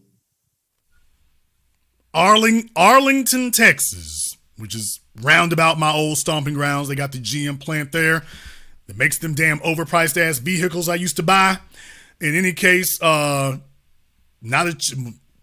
adults, 2 kids, Arlington, Texas, year 2023. They make $70,000 total, split between 4 people. And is she doing anything financially for the kids who are with their father? Time to time. So in other words, it's split between, as I said, it's split between 2 adults and 4 children. Yeah. $70,000 split between 6 different ways. Hey man, these kids be happy. I don't know what you're talking about, man, but shit, they be good. They happy. Like, hey, we not sitting over here sitting in misery or something like that, man. Like, they good. Like, you know, like shit. We ain't living in no slums or nothing. We good. Like, you know, I mean, I could be doing better, but shit, we straight, man. Compared to Flint, Michigan, I imagine you are. Yeah, like shit. We can drink the water down here at least. Flint, Michigan ain't paid us shit yet. It's been like 8 years. They still bullshitting on that money. Well, I think that about says it all. By the way, Slang, how much money do you have in savings in the bank account, sir? Oh, boy. Man, I ain't got shit in there. So, in other words, if there was a financial situation where the kids need braces or an emergency medical expenditure, you'd basically have to start a GoFundMe. I mean, shit, I could just put them on my medical plan. Okay, well, I'm just talking about something that doesn't cover, sir, because it doesn't necessarily cover, for example, orthodontics or something like that. Oh, no? And don't nobody need that, though. Maybe, I'm about to say, yeah, thank you very much, sir. With that many children, somebody's going to need something. That's too many kids, especially I'm taking a look at your dental plan right now, and it's kind of lacking, so I'm just saying. Hey, if they grow up, been all that shit ain't been pieces of cream like that for me. Hey. I'm just saying, if the kids got teeth like yours, it's gonna be some orthodontic bills in there some damn where. So you need to be ready for that expenditure, nigga. You need to be ready for that expenditure. Like that, but you worry about my kids. I need to worry about yours. So somebody gonna need some braces here in just a minute. So let me, you know what? I'm gonna put back some veneers, them veneers that you hate so much. Nigga, you don't need a veneer. You need a stop cone is what we need right there. We need something right there. Look, dude, you worry about my kids. I'm gonna put back a little bit of money for your kids for these braces. I'm gonna put back a little bit of money for them, just in case. Cause you How about you give me your cash app and I'll send you $20? Cause you say you got the money, but I'm like, just in case you don't, I believe you. I got faith in you, but just in case you miss it. Let me make sure we got something for you though. I can send you. Matter of fact, I can send you something. How about that? You give me your cash app. No. Send me something for what, bro? I mean, you might need it. You be offering money to me or something, like maybe I can help you out or something. You know what I'm saying? You want to make a generous contribution? You want to make a generous contribution to the 2023 Range Rover Fund? Why not? I ain't no Roland Martin fan, so why not gonna throw you something? Okay, the links are in the description of the video, so you can go ahead and do that, definitely. So you can send me something for the 2023 Range Rover Fund. I'll send you something for the Paint Bucket Veneers Fund, and we'll make that an even exchange right there. But like I'm saying here, Slang, dude, that's the issue that I have, is that I didn't want to be in a situation where you got kids in this outrageously hyperinflated environment, and there isn't a cheap place in America anymore like that, and you don't have disposable income. So y'all are getting by, but I'm just saying you're going paycheck to paycheck. And what you're really gambling on is that nothing of an unforeseen, unfortunate, expensive nature is going to occur. And life is what happens while we're making plans. You're the one gambling. If something happens to me, it's just me. You're the one with kids. I'm not gambling. You are. I mean, but you got fucking, man, you got money. You got money. You ain't even got to be worried about the same things that I'm worried about. First of all, I don't see the world that way. The IRS disagrees, but personally, I don't have any money. I don't. The IRS wants to dispute that with me, but I don't. And you just offered that bald head nigga like $1,800 just for him to talk. He's like you. He broke too. He needs it. I'm trying to feed the children. Man, if you offer me $1,800, I'd have been on that bitch so quick. Yeah, well, he by the way, he posts up there later. Ooh, I didn't know. Yes, he did know. But in any case, yeah, I'm trying to feed the skis. Is what I'm trying to do. I'm trying to feed the skis. But definitely, like I say, bro, I don't worry about me and my offspring. We'll be straight over here. I'm worried about y'all over there in Arlington. Y'all are the ones I'm concerned about. I just thought you was tricking, Jason. You know, I just thought you was tricking. That's all. You explained it, though. I understand it. Dude, I don't even have trick energy. I mean, the way you was talking about them chicks and them highest expensive cars, you kind of made me think. Man, Slang, y'all gotta understand, Slang don't listen very well. That's what Slang doesn't do. Slang doesn't listen very well. TK Kirkland talked about this. TK Kirkland talked about the company car few years after I did. I've always talked about that. It's an excellent investment, but it's also an investment in the people around you. Women don't want ownership. Women want access. This is why women will walk up to if you've ever been to Miami, Vegas, Los Angeles, San Diego, you go to any of those kind of places, what happens if you go to a nightclub or the beach or something like that? Females have zero, none, nada, nit, nay, nine, none, nay. They have no problem walking up to a man with a $200,000 car and asking you if they can take pictures and sit in the damn thing. Happens all the time. That's standard. That happens all the time. So what are they telling you? They're telling you they don't want ownership. They want access. They want you. They want you to take the risk. When a woman got to buy herself a car, she buys herself a Honda Accord. When a woman wants you to buy a car, she wants you to go get a BMW 7 Series. She's never asking as much of herself. So when it's time to act, if she got to carry the burden, she's going to do it on a budget. If she knows that you're going to carry the budget, she wants you to blow a bag. She wants you to blow the doors off.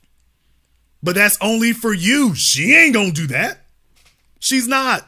Never. She's like, what the hell you talking about? She'll max out her little credit, but it's never going to reach the level you talking about. So if that's going to happen, it's always going to come down to you or it's not going to occur. Case in point, I have yet to have a female yet buy me an Escalade. I'm waiting, ladies. Ladies, any of y'all who want to purchase an Escalade so Jason can drive it? A Bentley Bentayga? I won't be mad at none of you. I won't be mad at a single one of you who wants to volunteer and purchase a Bentley Bentayga as the company car. Jason will be your boo. I'll be your boo. Sure, I'll take that one. Anytime you ladies want to step up to the plate and do that one, I don't see nothing in it. I don't see nothing in the chat room but laughing emojis. Do you see the way these women is laughing? That's the way they're gonna do it in real life. They're like, Jason, you're so crazy. The females are laughing in the chat room right now because that's reality. Jason, you so crazy. If I was sitting in the dealership with them, they're going to look at me like I've lost my damn mind if I expect them to put that down payment down. They're like, nigga, you crazy. Now I'm not laughing. You're just crazy. So it is what it is. Some guys got to get by how they are. Look, if an Avalon is what you can get, that's great, but you don't just get it for everybody. You don't do it to go trick off. You don't put somebody behind the wheel you don't know. You don't do that. This isn't about sitting up here trying to buy women's attention. You should have their attention and their respect off the rip. Everything else should be something that you earn. Everything else should be something that you earn. All right, ma'am. Okay, somebody just sent me a text. Okay, ma'am. All right. Okay. All right, ma'am. I'll believe it when I see it. I'll believe that when I see it. Anyway, Slang, well, I'm so glad. We got to meet Robert. Now we got to meet Slang on here. Boy, he is as advertised, y'all. I ain't going to beat up on him as badly as I used to, but he is. How many baby mamas you got, Slang? What's that? How many baby mamas you got? One. One or one you claiming? One. Just one. Okay, Slang, do I need to go over basic math? Or do you need... He shook up I one got finger. one. I had my first kid when I was 31. And he been messed up ever since, y'all. It's been upside down ever since. He been trying to recover ever since. Damn. Slang, do I hear a smoke alarm going off behind you? Yeah, you do. Slang, what the hell? Slang, how long was you in prison? I never been in that shit. Slang, you are straight out of Central Casting. You are straight out. Nigga, if you ain't got I got away with that shit. I'm about to say, if you don't have a felony, it's only because you evaded capture. That's the only reason you ain't got one. I got away with that shit and I retired before I got ungood at this shit. Okay, well, you know what? I can believe this. I can believe every word of this right here. If he doesn't have a rap sheet, it's only because they missed him in the lineup, or he got behind a building and the cops ran by him like the Keystone Cops. So that's the only way that could have happened. So no. I just have to quit that shit because shit upgrade, man. They got cameras and everything right now. I can't keep doing that. I'm on something different.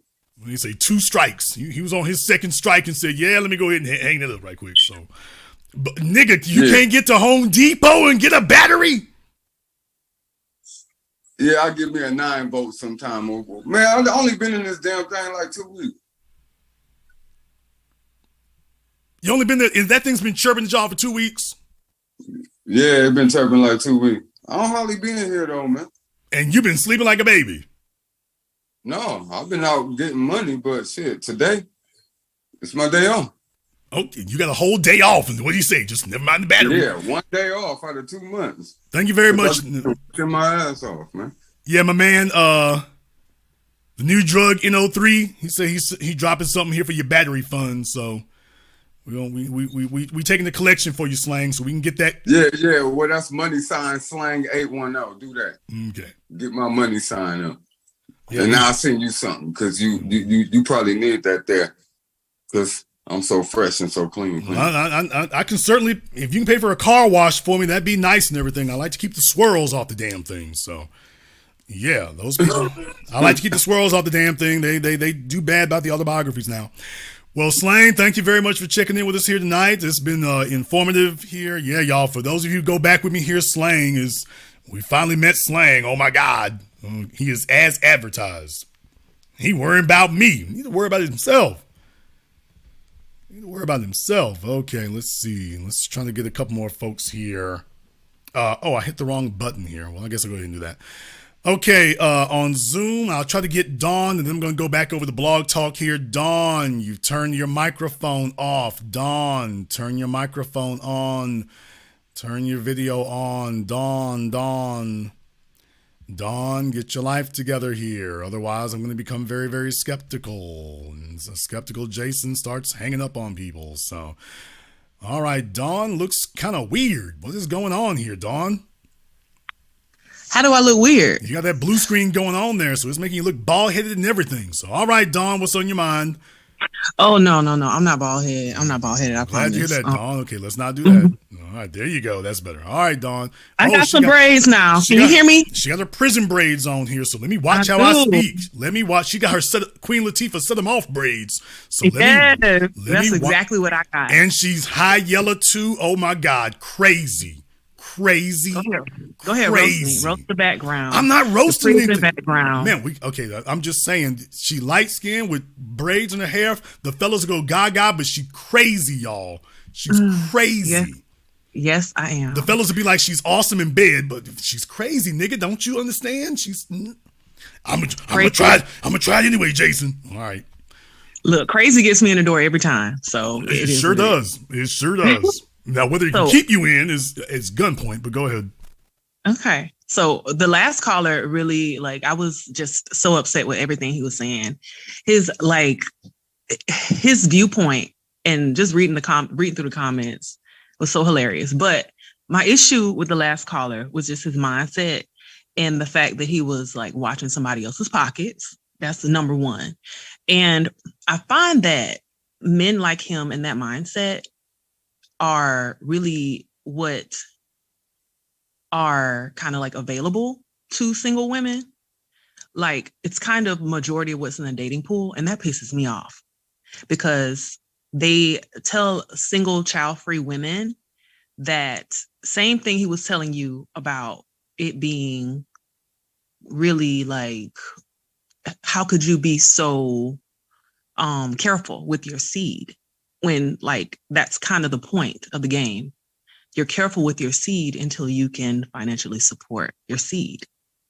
So that really, really angered me, because you do have a lot of single child-free women out here who are looking to be more financially stable. And just because you're rich and you're wealthy in the eyes of others doesn't mean that it doesn't mean to just have a kid just because you can financially support your child. I think it really comes down to more of like your lifestyle, if you can emotionally support that child. Of course, in a 2-parent household, if that's for you.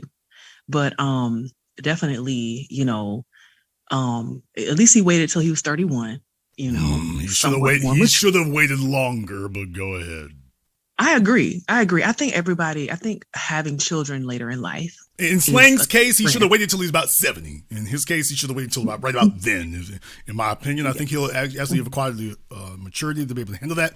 Well, look, a lot of folk are out here, and the real problem is in the modern era, there's a lot of folks who, natural selection doesn't get to take its place. I said it.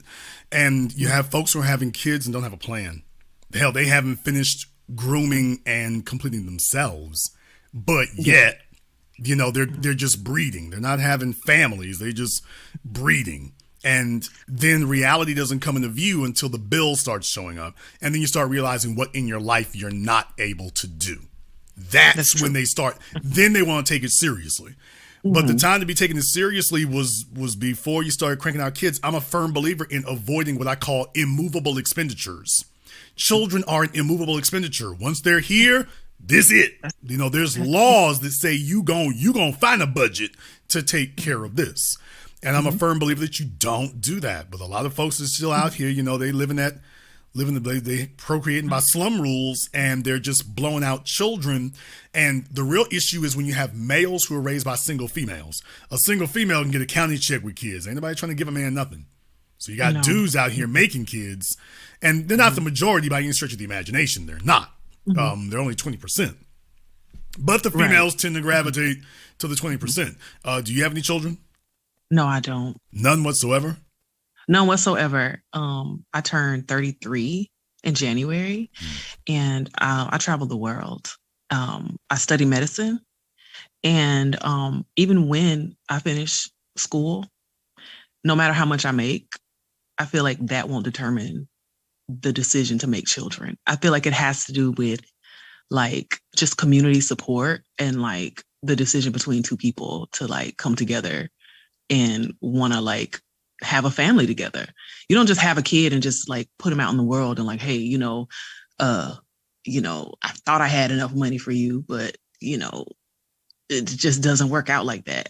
But no, I don't have any children. I'm enjoying it. I'm loving life. She traveled the world, but she doesn't have any children. So it's not about having children either, because if that man's not good enough to be your husband, he certainly is not father material. So that's a firm standard that needs to be upheld. So that's important. However, now I'm gonna sound like Slang with you. Damn, you waiting a while. The only difference is you're on the shorter clock than the men are. So yeah, and I hear that too. But I just kind of felt like there must be something to it. There might be something to it. To what? If you're hearing that from others, you say, I hear that a lot. Yeah, there may be something to it. But I've never heard a man tell another man, okay, that he's like, what are you waiting for? You waiting to be a granddad? Well, last time I checked, you actually had to be a dad in order to become a granddad. But I've never heard a man tell another man that he kind of has a limited time. Well, some guys say that, but it's really the guys who got themselves caught up with single moms. So to them, everybody. I heard Joe Budden say that once. Mm-hmm. So to the guys who have engaged in that kind of reckless behavior, they look at all the sensible men like something wrong with us. So, when you've been living in an asylum so long, all the sensible people start to look crazy to you. It's like, well, you don't eat the paint. We all eat paint over here. So it becomes that kind of situation. I will tell you, though, you're 33 years old. She's traveled the world, and she hasn't found a man who is worth marrying yet. That's scary because there's only one common denominator. How many boyfriends you had? I haven't had many. I haven't maybe At 33? No, I haven't had many boyfriends. No. At 33 with cornrows? Okay. Wait, hold on now. These cornrows are for boxing and working out and swimming. So crazy. Yeah, it's a lot of physical activity. But how many chest tattoos you got? I have no tattoos. I don't have any tattoos. You don't have a single tattoo anywhere on your body? I wanted to get one. I'm sure you did. I was in Southeast Asia. I definitely wanted to get one, but I was like, I don't want to come back home and have that. Cornrows, purple nails. Cornrows, purple nails. Y'all, I'm telling you, she's dangerous. Mm-hmm. Yep. So yeah, but it's just when you're a medical student, you travel a lot, and it's kind of hard to hold on to them, and it's just. Hard to hold on. It's hard to hold on to what? The nails or a man? A relationship. Okay. Mm-hmm. Why are you doing so much? Why are you doing so much traveling? Why don't you just choose one school in America and be done with it? Oh no, I am. I'm in a school. I'm in one school, but I just I like to travel on my leisure time. I don't like to go out on the weekends locally. I just go out on my leisure time. So that's what I do. Okay, now I got a hater debate now. Yeah. 33 years old. Where are you from originally? Florida. I could have guessed. Let me guess. Central Florida. That is my alma mater. There you go. So that's my alma mater, but more like the Treasure Coast. Oh boy. The Treasure Coast. Yeah. So that means her family almost had some money. And now she's been out in the world trying to replicate that. So that's basically what that means. So they almost had some real money, and then now she's been out here trying to make good on it ever since. So, oh boy. I have a certain lifestyle I want to live up to. What type of car do you drive, ma'am? I drive a Honda Pilot. That's your lifestyle. Yep, that's it. I travel. What trim level? EX. Not even the elite. EX. Okay. Well, that's what I'm trying to say. This lifestyle. I have a certain lifestyle. What lifestyle is that? Honda Pilot. All right. It is. I'm a student, so not even the Acura. So it's like, okay, she has a certain lifestyle. I understand that. Okay. No. I like big vehicles, and it just works for me. It works for me. I'm from Louisiana, so let me calm myself down. She said a big vehicle. I could put that damn thing in the back of my Tahoe. Are you serious?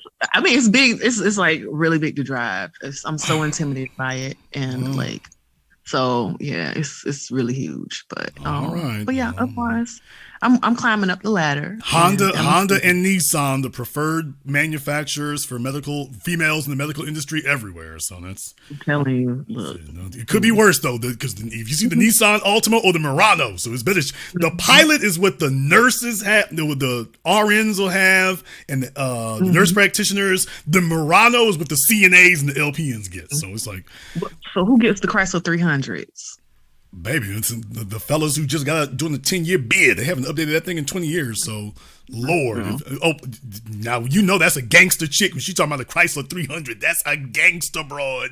That is gangster, y'all. Please. That's a modern day old school car right there. Does that thing even have infotainment in it now? So it's, oh, Lord. What she say, a Chrysler 300? That means she likes niggas who done the bid. That's what that means. She likes a nigga that did a bid. Jason, I can't find a quality man. What does he got to drive? A 300. Oh, wow. I wonder what's wrong here. And she's and you said a medical student. What are you taking? Medicine. Ma'am. MD. So you want to be a general practitioner? No. Specialized. Blood pressure. All right. Specialized in what, ma'am? Emergency medicine. Okay. Yeah, I like being put on the spot, kind of like right now. Okay, I love being put on the spot. Okay, well, yeah, she doesn't even know what she's taking. All right, so I'm skeptical. What am I taking? So right now, I'm taking clinicals. Right, we do our clinical rotations in our last 2 years. So what we do is, and I'm in my last year. So right now, I'm doing my rotations in pulmonology. So it's the study of lungs. So I'm doing that right now. So it's pretty fun. You get to meet really cool people. So when I'm done with that, then I get to match for residency. And that is when I find out if I match with emergency medicine. So it's a fun experience. Those look like your real eyebrows. They are. Then she got right up in the camera when she said that there. She was like, let me show off. So everything is real. Which Caribbean island is your dad from? My family is 100% Aboriginal Black Americans. Oh boy, this okay. You and I are about to get into it now, ma'am. Okay, I didn't mean to go there. Which Aboriginal part got that skin tone to it, ma'am? I'm telling you, I think it's just the white. It's the white that makes my skin look this light. I'm really not light. Ma'am, you are really light. Yeah, actually you are. Yes, if you don't stop lying on my phone, people see you. Oh, sorry. I didn't mean to lie in everybody's face. If you don't, ma'am, if you don't talk about Cuba or Puerto Rico, if you don't go ahead and drop the reel on that and quit. No, I mean 100%. Are you going to force us to 23andMe you so we can go ahead and get to the bottom of this fiasco? I don't want to submit my DNA to that database. Okay. She say I'm Aboriginal. She's sitting here looking like Sade talking about I'm Aboriginal. I'm literally going for that look. You're almost there, ma'am. With skin tone, you damn sure almost there now. I'm going for that look. I am really going for that. How many Aboriginals you know look like Jasmine Guy? So, I kind of am more on the lighter side of ma'am. If you you think? Yeah, I think I am. You think? Yeah, yes. I would agree with that. I would concur with it. So, yes, you might want to turn off a light. She said I'm Aboriginal. No, I think you need to question your mother a little bit more about this. Is what you. I'm gonna just take this on good faith. You need to question mom. Mom has been misleading you. So I hate to be the one that had to break the news, but she has not been forthcoming. So you're gonna want to question that a little bit more. Just go try to be tactful about it, but just say, Mom, you lying. What really happened? So both my parents are American. No, baby, that's the nigga she chose to stick it with. So I'm doubtful. Maury Povich says the survey says. My father, I look exactly like the man. Ma'am, okay. I know step kids who look like they stepfathers. I look exactly like my father. Exactly like the man. Okay. I look exactly like him. He's lighter than me, but he's from Virginia. Future son looked like Russell Wilson. Because he's always around him. Okay, thank you. By the same barber. They get a hair, cut by the same barber. Thank you. All right. Your mama knew the one to get. She was like, hey, that fella who doing that 20 years, he ain't going to be out for a minute. Let me go grab this dude over here because Dawn needs a daddy. So mom did the right thing there. I'm just saying we need to be forthcoming. It's like, so she can go ahead and clear that up for you. I don't want you going through life like this. No, I'm all black. Ma'am, seriously? Oh, yes, I am. She's standing next to the rest of us with conviction. Yes, I'm black like y'all. Ma'am, we're not gonna kick you out, but we gotta get this settled. I'm black. I'm black like everybody else. I claim black. I'm glad you claiming it. I'm just saying there's a little bit of a speed bump in the genealogy we need to get cleared up. As soon as we got that taken care of, you're at the cookout.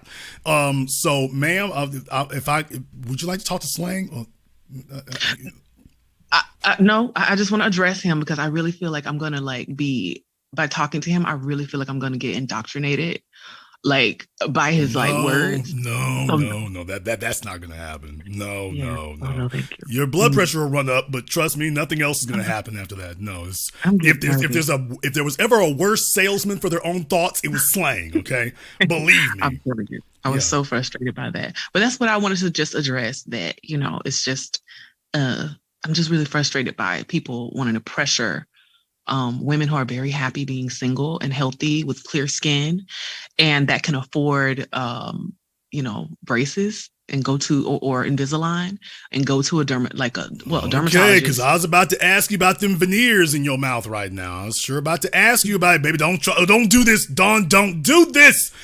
I know it's blinding everybody right now. You're daring me. Why are you daring me, Dawn? Why? These are Invisalign. Period. Invisalign. Dawn, I'm trying to be nice. I really, really am. Okay. Don't be nice. Dawn, you've paid a lot of money for those, and I'm sure you want to claim them. And I'm not going to tell you don't claim them, but I'm just saying On my taxes? there's only so much bull jivery you can get away with. So between the nails and the eyebrows and the teeth, obviously something got to give. So I'm just saying, we don't have something got to give. Like what? Something's going. The reality is going to come into view here. So if you're going to represent Central Florida, at least represent accurately for that. Absolutely. I represent the entire state of Florida. Okay. Well, she's come here tonight to go ahead and let us know that there are not enough eligible men out there. So now that she's let us know that they're just not out there, you have to try Disney World. Yeah, there's a lot of clowns out there. All right. So. Well, I won't hold you here much longer, but you're in Florida, so you already know you're in a great place for making money. Especially if you're a young person, you're in a fantastic place for making money. What you are not in is a good place for looking for a mate. Because I will tell you right now, as a person who's not from there, the only reason that men from out of state come to Florida is got a reputation for us. It's just recreation. If you're not going to Disney World, you're going to Miami.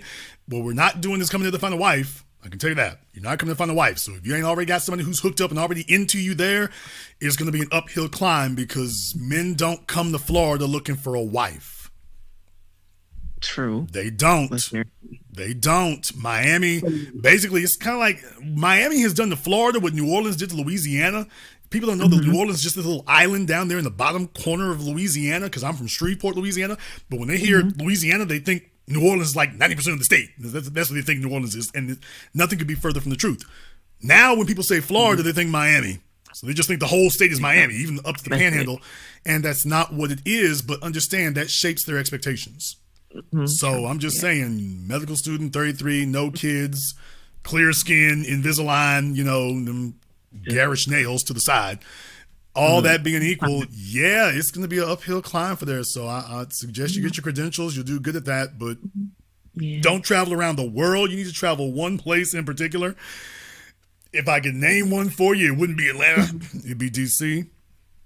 If I were to name one for you in particular there, either that or I don't want to say New York, but I would say DC. But in Florida, it's gonna be a uphill climb there because that's not what it is. This is a place where the men got their money and just come to have a good time. Absolutely. So when are we finishing our residency? What was that? When are we doing our residency? We find out where we do our residency on match day. So you apply to different specialties. And whatever facility or residency program wants to accept you, that's where you go. So if I apply to 5 different places throughout the nation, they choose me. Whoever chooses me. So that's a mystery. That's what you go through when you're a medical student. Your residency can be anywhere over the states. So. Well, definitely would like to keep up with your progress about it there. I'm sure the gentlemen will be interested in hearing that. So when you get your residency, check back with us. We'd like to hear how things are going for you. Absolutely. All of our young black professionals, that's something in particular. We certainly need as many as we can possibly get. So we want to keep up with your progress. If for nothing more than to stay on your ass and make sure you finish it. Absolutely. Absolutely will. All right. Well, don't sit around here with me. Get to it. Absolutely. Thank you very much for giving us a call. All right. Set it off. Set it off. That's what you need is a medical gangsta boo. A medical gangsta boo. Can't y'all tell? That's a little Cuban chick will cut you. That's a little Cuban chick will cut you. I ain't Cuban. All right. You keep telling that lie. I got a Honda Pilot. Oh, so you can throw the body in the back. All right. You can throw the body in the back. I can see warning signs all over this. Warning signs all over this. All right, you can try that one if you dare. Let's go ahead and see here. I've got Kofi. Okay, my folks hung up over there on Blog Talk.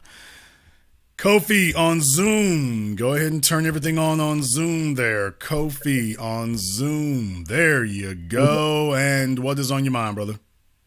All right. So I listen to your broadcast very, very often. I've spoken with you before. the gripe that I have with you is that we don't have more national programming. I feel like the broadcast is great, but I'd love to see more in-person, learning events, ways for us as a community. I guess as a when I say community, the folks that listen to your show, the people that your broadcast, as a platform to be able to meet with one another. Yeah, like I say, I agree with you. I do the best that I can. I certainly do the best that I can with what I do. And, I wish more people were involved in that. You don't see anybody else who's in an IT workshop. I've done 2. You don't see anybody do a truck driver workshop. You don't see that. You got they turned a profit center into bantering back and forth with the women. Well, that's cool and everything, but what that's not going to do is make a better class of men. And if somebody doesn't make it where we facilitate that and say, hey, you know what? This isn't going to get 150,000 views or 500,000 views. No, it's just going to change 5 or 6 people's lives. So I've been the guy. I've never chased views. I've never chased subscribers. If I were, we'd be doing something a whole lot different. But yeah, I wish more people would do that kind of thing. Now, that having been said, it's incumbent on everybody to insist on that. It's incumbent on everyone to insist on that from where you are. But by the same token, it's going to be kind of hard to build a channel around that because now nonstop tutorials. I don't know how far you're going to get with that. I don't know how far you're going to get with nonstop tutorials. I think that would be problematic. So you kind of got to sprinkle it. I don't think that's something you can do on a just daily basis. Right. But I'm thinking, well, let me ask you this. Is it possible in the future that you would facilitate like a committee to get that ball rolling? I mean, yeah, it's technically speaking, that's why I have my patron for it and stuff, because the next thing would be, who do I trust to do it? Because the folks out here who are trying to make money off of YouTube or whatever, then do I trust them to put people in their hands? Then you got folks out here and whatnot, and like I say, if I see one more person offering, a consultation or a course or a seminar or a whatever, they're not reliable. I don't trust them. So I have to ask myself about, I don't trust delivering them to anybody else. They haven't demonstrated to me that they're reliable in that regard. They haven't demonstrated that. So without that being the case, I don't trust them. So that would be a hill I'd have to get over in that regard. I like to think that I'm a good judge of character and that I'm a good judge of competence. So, the lead attorney has a good communication competence. It's everything else he lacks. I've met a bunch of folk out there, and getting them to take the time is hard. It's a volunteer effort, brother. There is no money to be made at doing what I do. Right. The money to be made is at gossiping, and that's where the money's to be made. Gossiping and drama and this, that, and the other. There's not money to be made at this. So I've sunk money into this because I want to see a real substantive change, and I think we made progress. But there isn't. So the real thing is, the problem isn't with me. The problem is who else do you know who does what I do? You know what? I think what I need to do then on my part is probably send you a prospectus of sorts to get that. Because if we could do this in a regional space, in a quarterly manner or something like that. Here's what we need. Here's what we need. Okay. What we don't need are people with a business plan or with a statement of beliefs. What we need are already established and knowledgeable professionals. The reason why, like last week, for example, Robert, when he called in, Robert works in IT. He works at a high level. He's got his computer science credentials. So this is a guy who is an expert at what he does, and he knows what he does. That's a guy I can hand people off to. That's what we need. It can be virtual too. It could be virtual too. Right, but the real thing is having the experts, though. The real thing is having individuals who actually know. We already know what we don't have. What we don't have are, we already know the stuff we don't know, but what we don't have are experts who are qualified to be able to teach these folk and get them started. Because once they get started, they'll take the rest on their own. Like the guys who do the truck driving stuff, you know, I'm telling them it's going to be 4 weeks. If I can get them in school, I can get them finished. For IT, if I can get them through their first certs, I can probably get them the rest of the way as well. The real thing is having individuals who we can hand off to them if they have more in-depth questions. So the real thing is having the competent, reliable experts that we can deal with. That's where that's the only real obstacle we have. And so in that vein, let me suggest a professional development organization that I've been a former board member of, called BDPA, Black Data Processing Associates. They've been around since the 70s, and it's a really good group of people, very competent. And when you think of the who's who in Black IT in the United States, especially on the Eastern Coast, BDPA is touching every industry, pretty much every level of IT organizations. And so if anybody's listening and wants to connect with like-minded IT professionals, even just get your foot in the door. That's what they helped me get my foot in the door. And that's bdpa.org.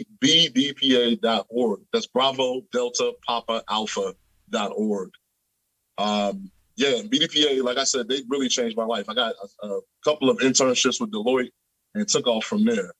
And I've been doing pretty well. Like, I think when I first came across your content, I was, I starting over, basically making 40 grand. And you really motivated me to really start knocking on that door and get my foot back into tech. And I've doubled my income. Well, I'm glad to hear that. By the way, to the folks out there talking about networking people, by the way, if you want to know what I've built, this is what I've built. But by the same token, here's the thing, brother. You all know I've been doing this for over 15 years, as far as where online is concerned. And I got to tell you, you all don't have to wait for me. Right. I didn't wait for somebody to give me permission to set up what I'm doing. I didn't wait for anybody to bless me. I didn't wait for anybody to give me permission. Yeah, I did like anybody else. I stumbled around and got knocked around until I figured out, a viable way of doing it, which is my way of doing it, which is not to say this is the only way of doing it. But I'm just saying it's the one that works for me to the extent that it fits my lifestyle and everything. But to the rest of y'all out there, like I say, I'm just passingly familiar with those things. Those of you who are actually got more expertise, more knowledge in it, this is y'all's lane. This is really you all's lane right there. You speak the language, you're involved in it, and you speak the language and you deal with it on a daily basis. Those are the folks that we need to do those kind of things. When you take a look at guys like Marquez Brownlee, even he's not a computer expert.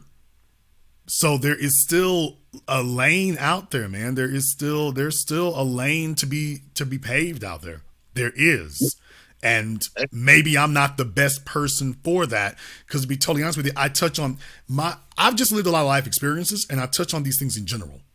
Those of you who have got the specifics, y'all are supposed to pick it up and take care of the specifics. Because there's only so much time I can devote to these things, in a day. I'm not an expert at it. But those of you who have gotten to that level, this is where y'all come in. Because let's be very, very clear, where the white boys are concerned, that they got YouTube channels where they do that. Building systems and building IT systems and stuff like that. They got YouTube channels for that. The black men are sitting up here calling me instead of saying, hey, you know what? Maybe Jason doesn't have the time. Maybe he doesn't even have the ability. Maybe he's not the best person. He's cool folk, but maybe he's not the best person not to lead it. Now, as far as gathering folk and sending the right direction, I think that'd be good. But you guys out there if you're asking about it, that's probably your cue that it's like, hey, you know what? This will go a whole lot faster if I do it. And you know what? I see people in the chat talking about me here trying to make money, but what I'm talking about is a nonprofit entity that's going to just teach people. There's actually a lot of money in that from the states, et cetera. I wouldn't be even asking people for any real money. It's more about educating folks about what's out there. And my thing is, for those of you, if you work in it, if you are that knowledgeable about it, brother, it sounds like you need to take the bull by the horns. I got you. Thanks for that. Thank you very much for giving us a call tonight. We appreciate that. Yeah, like I say, I mean, definitely it can be daunting. You know, it can be very daunting. But if there's anything I've given you the ability to understand you got the ability and the power and the gravitas, and most importantly, you got the permission. You got the permission to do it. You do not have to wait on me. All you fellas out there, you can be tech nerds. You can be, I don't even have a problem with the anime nerds. I don't have a problem with that. But what I'm saying is, if all you're going to be is an anime nerd consumer, that's useless. We don't need, consumers. You don't have to wait for me in that regard. I could do what Marquez Brownlee does. I know enough about computers to be able to do that. I'm not going to do it because I don't have a passion for it. But that doesn't mean that there's not a lane for it and it doesn't need to be done. Who the hell wanted to talk about black entrepreneurship before I came along? Nobody wanted to talk about that. Now you got a lot more people who do it. Most of them are completely unqualified. They're fakers and posers, and y'all keep falling for it. But okay, fine, fall for it. But like I say, there wasn't a lane for it before I made the lane, and now, here it is. I didn't wait for other people. And you don't have to either. You don't have to either. So if you see that the need's not being met, hey, that's your cue. There you go. There you go. Because, see, there's the real thing is Jason's built up what he's got. And if you got other folk and they build up what they got, now we can work together. There's where you have synergy. You got an audience. I got an audience. And we have a common, a common interest. Yeah, now we got options. Now we have options. Now you have options there. But it's not going to be just given to you. That's not as easy as it sounds. It's not going to be just given. So it's important to, take initiative on those things. It's important to take initiative. You don't need my permission to do so. You don't need that. Speaking of taking initiative, by the way, I haven't heard anything yet from some of the other folks who they've had their opportunity to contact me. Haven't heard anything yet. Still waiting. They looking sad and guilty as they can be. Still waiting. Haven't heard anything yet. Haven't heard anything. Let me ask you all a question here, because I think the conversation has gotten started. Look here, we didn't go viral last week. We went thermonuclear. We didn't go viral. Last week, we went thermonuclear. I mean, complete meltdown globally. Folks are scrambling. You all have never seen anything of the magnitude of what you saw happen last week. You haven't seen it. You haven't seen it. My question here is, what does the path forward look like? What does the way forward look like? What does it look like now? What does the post-Kevin Samuels, post-Pearly Things era, post-Manosphere era look like? The bad news is that some of the folk you put all your faith in, you found out that you shouldn't have put the faith there. But the good news is now we get to ask a new question here, which is, what does the way forward look like? You've got the ability now. We've got the ability now. We have an opportunity to see what that looks like. Some of the folks who've been here before, they may be able to go forward. Others may not be able to go forward. I want to ask questions about that. Maybe give an opportunity to them to see exactly where they stand. Somebody shout out to Melanie King. Would you all like to see me talk to Melanie? By the way, I requested to speak to everybody else. I hadn't actually sent out one to Melanie. Would you all like to see that? Would you all like to see that?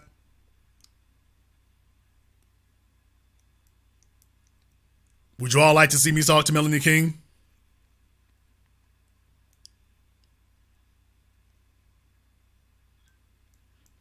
Okay, let's fly Melanie a kite.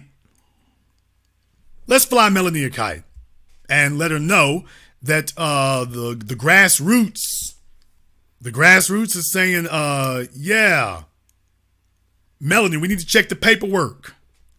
We need to check the paperwork. You're looking bogus. You're looking bogus, man. We need to check the paperwork.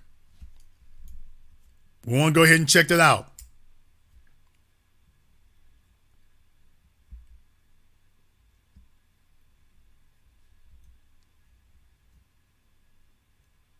You say she's spineless? I don't know. I don't know. She should have an opportunity there. All these folks should have an opportunity to demonstrate whether or not they still have an inheritance in the land. They should have an opportunity to do that. Your man Andrew Tate, they just let him out the pokey for a little bit. They just let your man Andrew Tate out the pokey. By the way, that reminds me. That really, really does remind me there. I don't know. Maybe we should talk. Maybe there should be a little bit of house cleaning and doing a little bit of housekeeping where some of these things are concerned.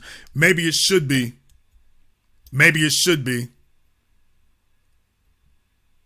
Maybe some of those folks there who, spent so much time and given some of their capital to Pearly things, I don't know. Maybe they should have an opportunity here. Maybe there should be an opportunity for a little air clearing. Maybe there should be an opportunity for that and see what they send in that regard. Maybe it should be for their own, stand on their own 2 feet about it. Maybe it should be. Because what I'm saying is that so many people have given credibility to things that I don't think are actually credible. I don't think it is. I don't think it is. I don't think this is about, Pearly did this so great and these other folk do this so great. I don't think that's what it is. Let me ask you a question. How many of you would like to see somebody like me? I'm just saying somebody like me. If you're going to talk, if Brittany Renner is going to do an interview, how many of you would think that she should talk to somebody like me instead? Do you really think that anybody's going to benefit from some airhead, redhead? If you're going to have Brittany Renner sitting there talking, do you think anybody benefits from letting the airhead? Hell, everybody was talking about what Andrew Tate said. Everybody was talking about what he said. Everybody was talking about that.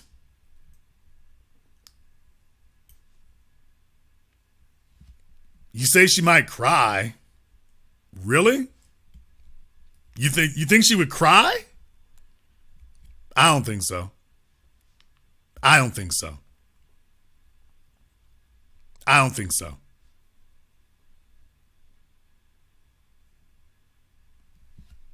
You think it would go super viral? I don't know. Maybe it would. Maybe it would. Okay, in the chat room, Mac. Now, here's something I want folks to think about here for a few moments.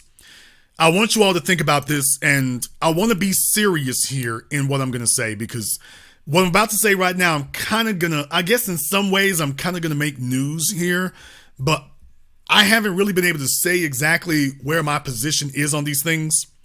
Let's be clear. When you make the statement that Brittany doesn't have anything to offer the discussion, well, couldn't the exact same thing have been said about Pearly things? I mean, couldn't you have 2 weeks ago, you would have made the same argument about her. 2 weeks ago, folks would have said, oh, Jason, that's gossiping and, YouTube celebrities and stuff like that. That's what folk would have said 2 weeks ago about Pearly things.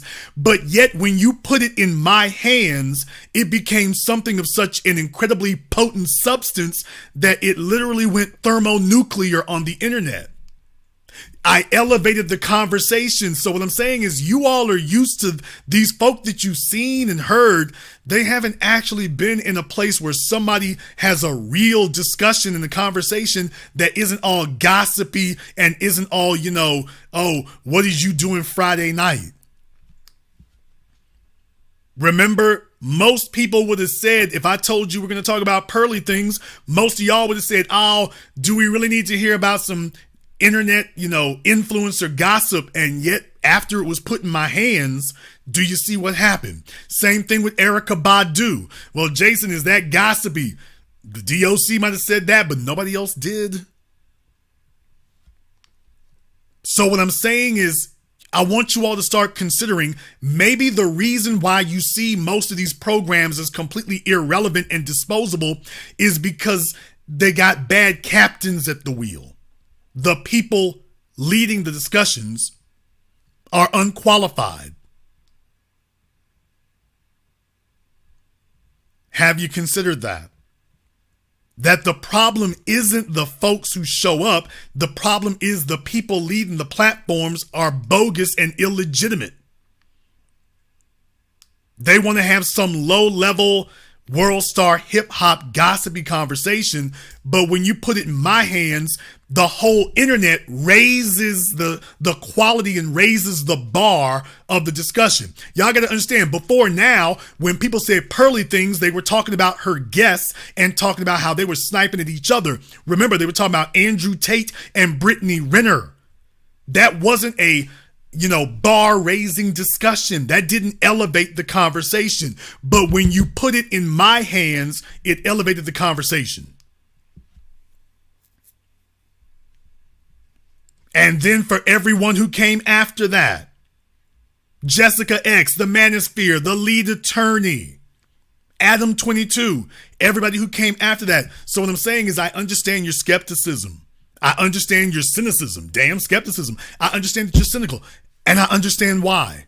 But what I'm saying is I think a whole lot of this has to do with the conversation hasn't been put in the hands of the right people. It hasn't. It's been put in the hands of people who want to perpetuate the same mess that's already going on, not folks who want to change it. Because the truth of the matter is they don't really want to change it.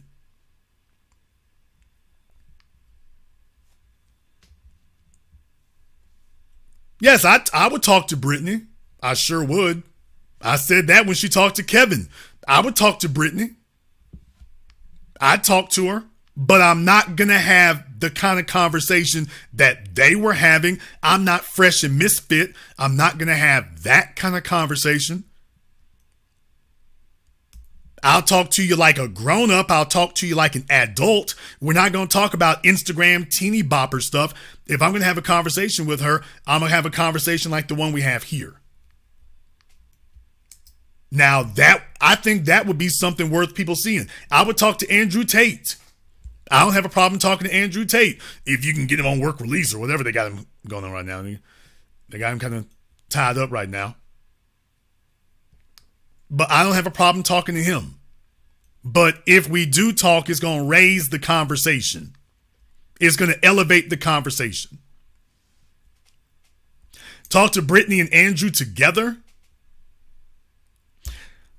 How many of you would like me to talk to Brittany and Andrew together?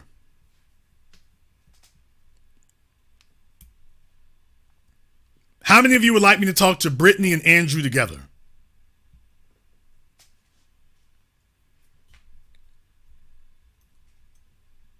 Okay, let's make it happen. Let's make it happen. If y'all know Brittany's people, get me in touch with them. If you know Brittany's people, get me in touch with them. Let's make it. Andrew's dealing with a little bit of issue. He's dealing with a little bit of an issue right now. He's over there in Romania. I think he just got let out, so it's Feminine B1, that's just you, ma'am. No disrespect. That's just you. I would like to talk to. I wouldn't have a problem talking to Andrew. I wouldn't have a problem talking to Andrew. That wouldn't be a problem at all.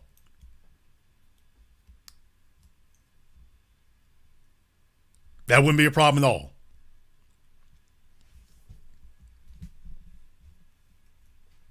Well, 1-on-1, 2-on-1, doesn't matter to me either which way. 1-on-1 or 2-on-1, that's fine. 1-on-1 or 2-on-1, doesn't bother me. Andrew, I think Andrew's going to be kind of tough right now because he's dealing with a situation. He's dealing with a situation right now. So I don't know if he can travel like that. And I'm damn sure not going. I don't know if Andrew can get out of Romania right now, and I'm damn sure not going to Romania. Boy, don't you know they would love to get me off that plane. It's like, yes, sir, can you come over here with us? Yeah, we've been waiting to get you for a minute. We've been waiting to get you for a minute. Come on over here. So I'm not making that trip. I'll bring him over here, but I'm not making that trip. Yeah. If he's not coming over here, I'm damn sure not going. Not to Romania, I'm not. Not to Romania, I'm not going. I'll go somewhere, but not Romania. Yeah, let's find a place where I'm less likely to get detained. Let's find that. I talked to Brittany. I'll talk to Andrew. I'll talk to Brittany. But the real thing is about it, just understand I have a real conversation. Andrew, Brittany, Melanie, lead attorney, you name them. But like I say, I'm going to have a real conversation with them, not the stuff y'all are used to hearing. I'm not going to have that.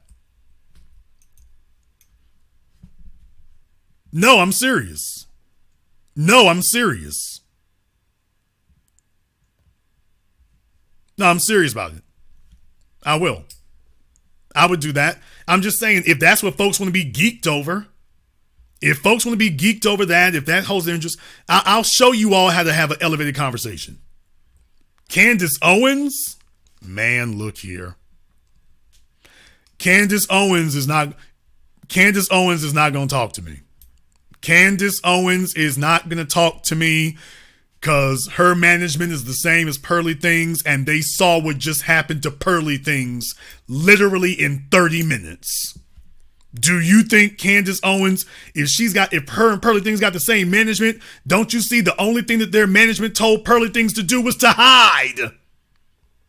That was the sage advice that Candace Owens' management gave Pearly Things. They told her to hide.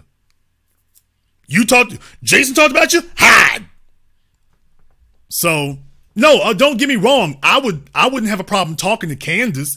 I wouldn't have a problem talking to her, and it's not a fool's errand, but just understand, Candace is not going to talk to me. I wouldn't have a problem talking to Candace, but Candace is not going to talk to me. On account of the fact her management just saw what happened to Pearly Things. So I'm of a mind that they're kind of terrified right now. They're like, wow. Do we really want to march her to that buzzsaw? But I would be glad with that. That wouldn't bother me at all.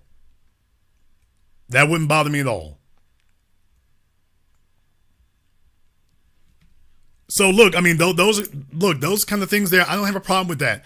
If you bring them to me, we'll see about that. Because going forward, there probably need to be some changes. And I've been talking about this now for a while, but there probably need to be some changes. And taking a look at it, the way folks are doing things, some of the folks are ready, some of them are not. But I'm just going to tell you right now, most of these folks, I don't think the setup is what it should be. I don't think it's what it should be. And they're not ready to host a program properly or competently. So folks show up and then there's not a real conversation to be had. It turns into groupieism. They start asking Instagram questions. And I don't do that.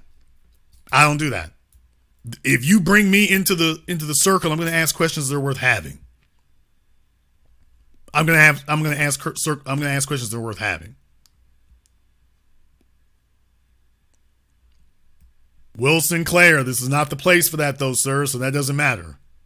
That's really not an issue. I mean, check the sign at the door, sir. There's a different sign here. What about Roland Martin? Roland Martin ran from me all over New Orleans.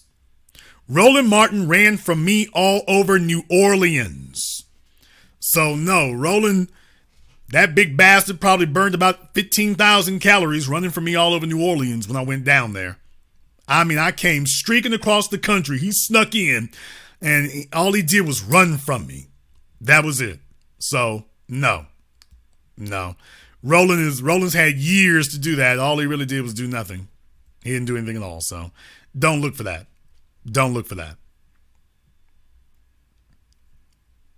But would I talk to Roland?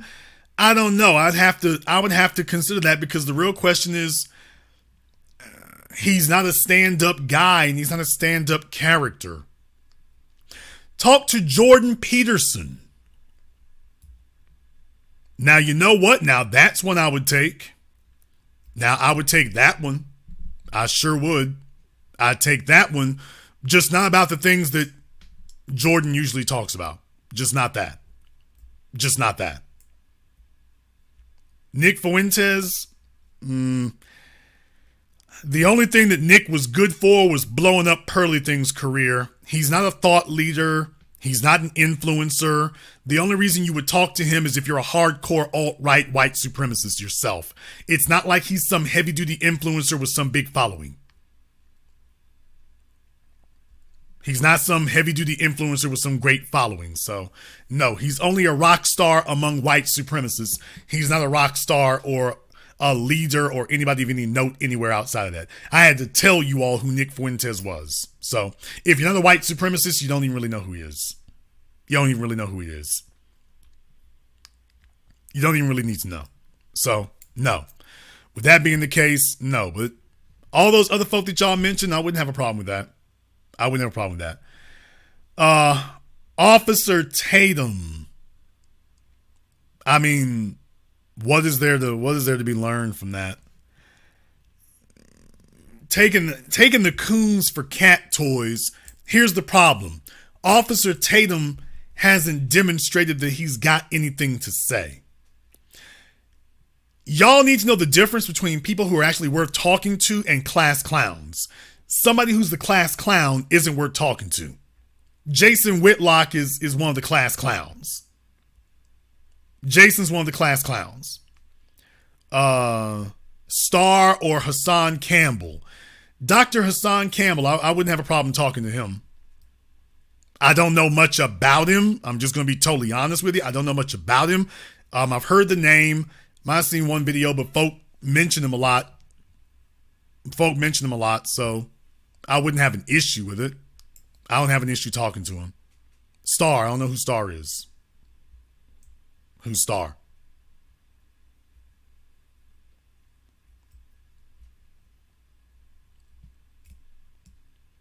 No, I'm for folks throwing out names and stuff, like I say, we're looking for something a little bit different.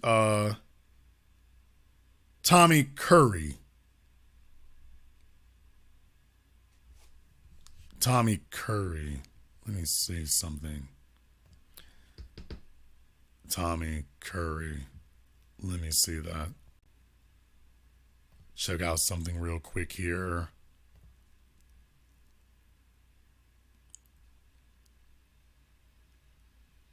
Okay, is that Professor Curry you're referring to? Is that who you're referring to?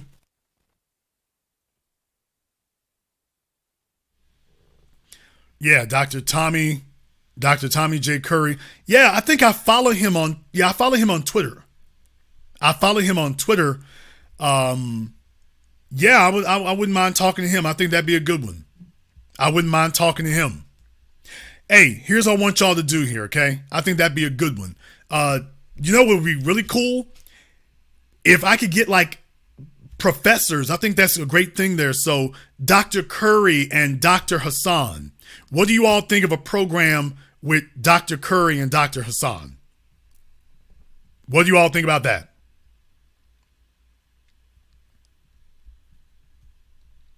What would you all think about a program like that?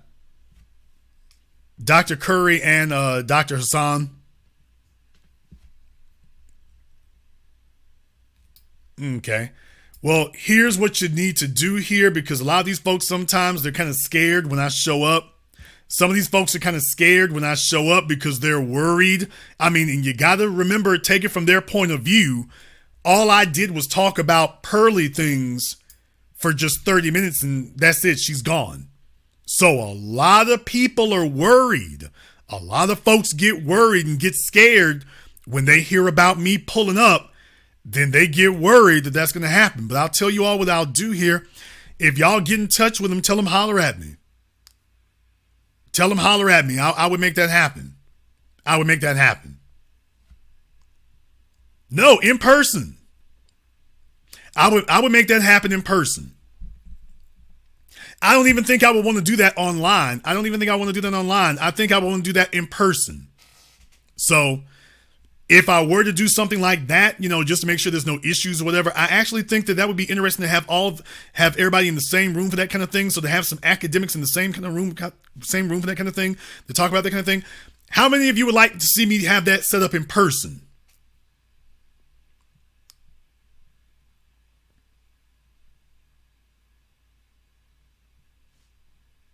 How many of you would like to have that set up in person?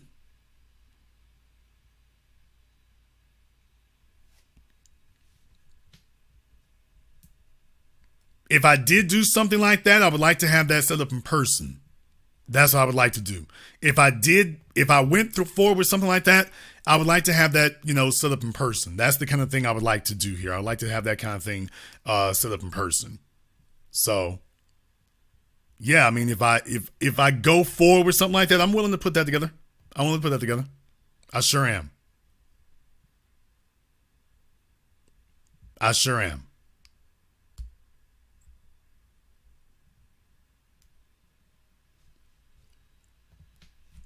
If y'all would like to see that happen, first of all, let me know. Let them know that, hey, you want to talk to them about this, so I can. That way, if they hear from us, they won't be running too much. So we have a way of scaring people. Sometimes they worry about that. We have a way of scaring people sometimes. But yeah, I definitely would do that. I would definitely do that. Hey, you all know me now. I'm not like these YouTube folk. If I show it with my gear, it's gonna be real. If I show it with my gear, it's going to be real. So, yeah. But definitely, if that's the kind of thing, the other thing is, if that's the kind of thing you all want to see, let them know. Rashad Ritchie. I mean, here's my thing. I don't know if this is in the same wheelhouse. I don't think Dr. Ritchie talks about the same things. I mean, let's stay on topic now. This isn't just talking. We're not talking about racism and stuff like that. I'm talking about as far as, the stuff that, you would say Scheherazade Ali. So Dr. Curry, Dr. Hassan Johnson, Scheherazade Ali, those are the kind of things we're talking about. So if you're talking about where men and women are concerned as black men and black women, what the hell we got a pearly thing sitting around for? Okay, folks, pay attention. Folks sat up here and got misled, and then you let some white girl go to London and make a monkey of every damn body. So if you're going to discuss these things, what I'm saying is if you're going to discuss those things, people who have a pedigree in discussing these kind of topics and talking about that among black people, that's the kind of thing we need to talk about. Marimba Ani. I'm going to get in trouble right now. Marimba Ani has not been very welcoming. Dr. Ani has been kind of standoffish, which was a bit of a disappointment. I'm just going to be totally honest with you. It is not that I have not gotten in touch with Dr. Ani. She's been a bit standoffish. So maybe if one of y'all knows her, maybe you can talk her into it. But to be totally honest, like I say, some folks are on whatever they're on. I don't really understand why. Got in touch with her and she was real standoffish. I mean, this was years ago, just really, really standoffish. So it was disappointing results. I would just say that. But if one of you knows her and can tell her, hey, ease up, everything's cool over here, or whatever, or it's worth the time, I'd be interested in that. So Dr. Ani, I would love to talk to Dr. Ani. But get Dr. Ani to talk to us. Get her to talk to us. If you think that's the kind of thing you want to see, like I say, let those people know. Let them know. Don't let me know. Let them know. Let them know that's what you want to see about, and we can see about getting that kind of thing together and make that kind of thing happen. But yeah, all those folk who talk to Pearly things, yeah, I wouldn't have a problem with those conversations happening over here as long as we get to have the conversation the way it needs to be. Not on this gossipy stuff. Not on this gossipy stuff. Ella Vengeance, you are absolutely correct. They want to sit here and sit in the chat room and keep chatting and sitting up here chit-chatting. That's not the thing for it there. If that's what you want to see, get to it. Let them know that a real program wants to talk to them. Let's get to it. Let's get to it. We're going to go ahead and wrap things up here tonight. Hey, we've had a fantastic couple of weeks here. Don't let anyone tell you that we are not able to change the dynamic in the world of everything we see. We're just getting started here. Maybe this will be the beginning of a different paradigm. Maybe we'll start having different conversations. Maybe some of these people that folk want to see, maybe it's time for them to talk to some people who are actually going to have a real discussion and that actually belongs in Black society. Maybe, just maybe. Maybe. If you are new here to the business, welcome to the program that all your favorite YouTubers love to hate watch. Click that red subscribe button. Click that yellow notification bell. Join us each and every time that we're here. If you haven't joined our Patreon, the link is in the description. You definitely want to go ahead and check that out as well. We do that every Saturday, 12 noon Central Time. That's the place where people got the heads up on the Valentine's Day meeting. That's the place where the people got the heads up about Pearly Things and Adam 22. They knew about it before anybody knew about it. They knew I was going to name names before I started naming names after Pearly Things. That's where I break the news over there, because those are the folks I talk to first. If you want to be first in line and not the last to know, that's the place to be. So go ahead and check it out. The link is in the description. I want to thank all of you for joining us here tonight. I want to thank everyone who has contributed to support tonight's program on PayPal, Cash App, Super Chat, Venmo. Thank you very much for everyone. We know who you are. We see who you are. Thank you very much for your support. And this concludes tonight's broadcast of The Business. I am your host, your brother, your humble servant, Mr. Jason Black. And until next time, my brothers and my sisters from around the world, remember, handle your business or your business will handle you.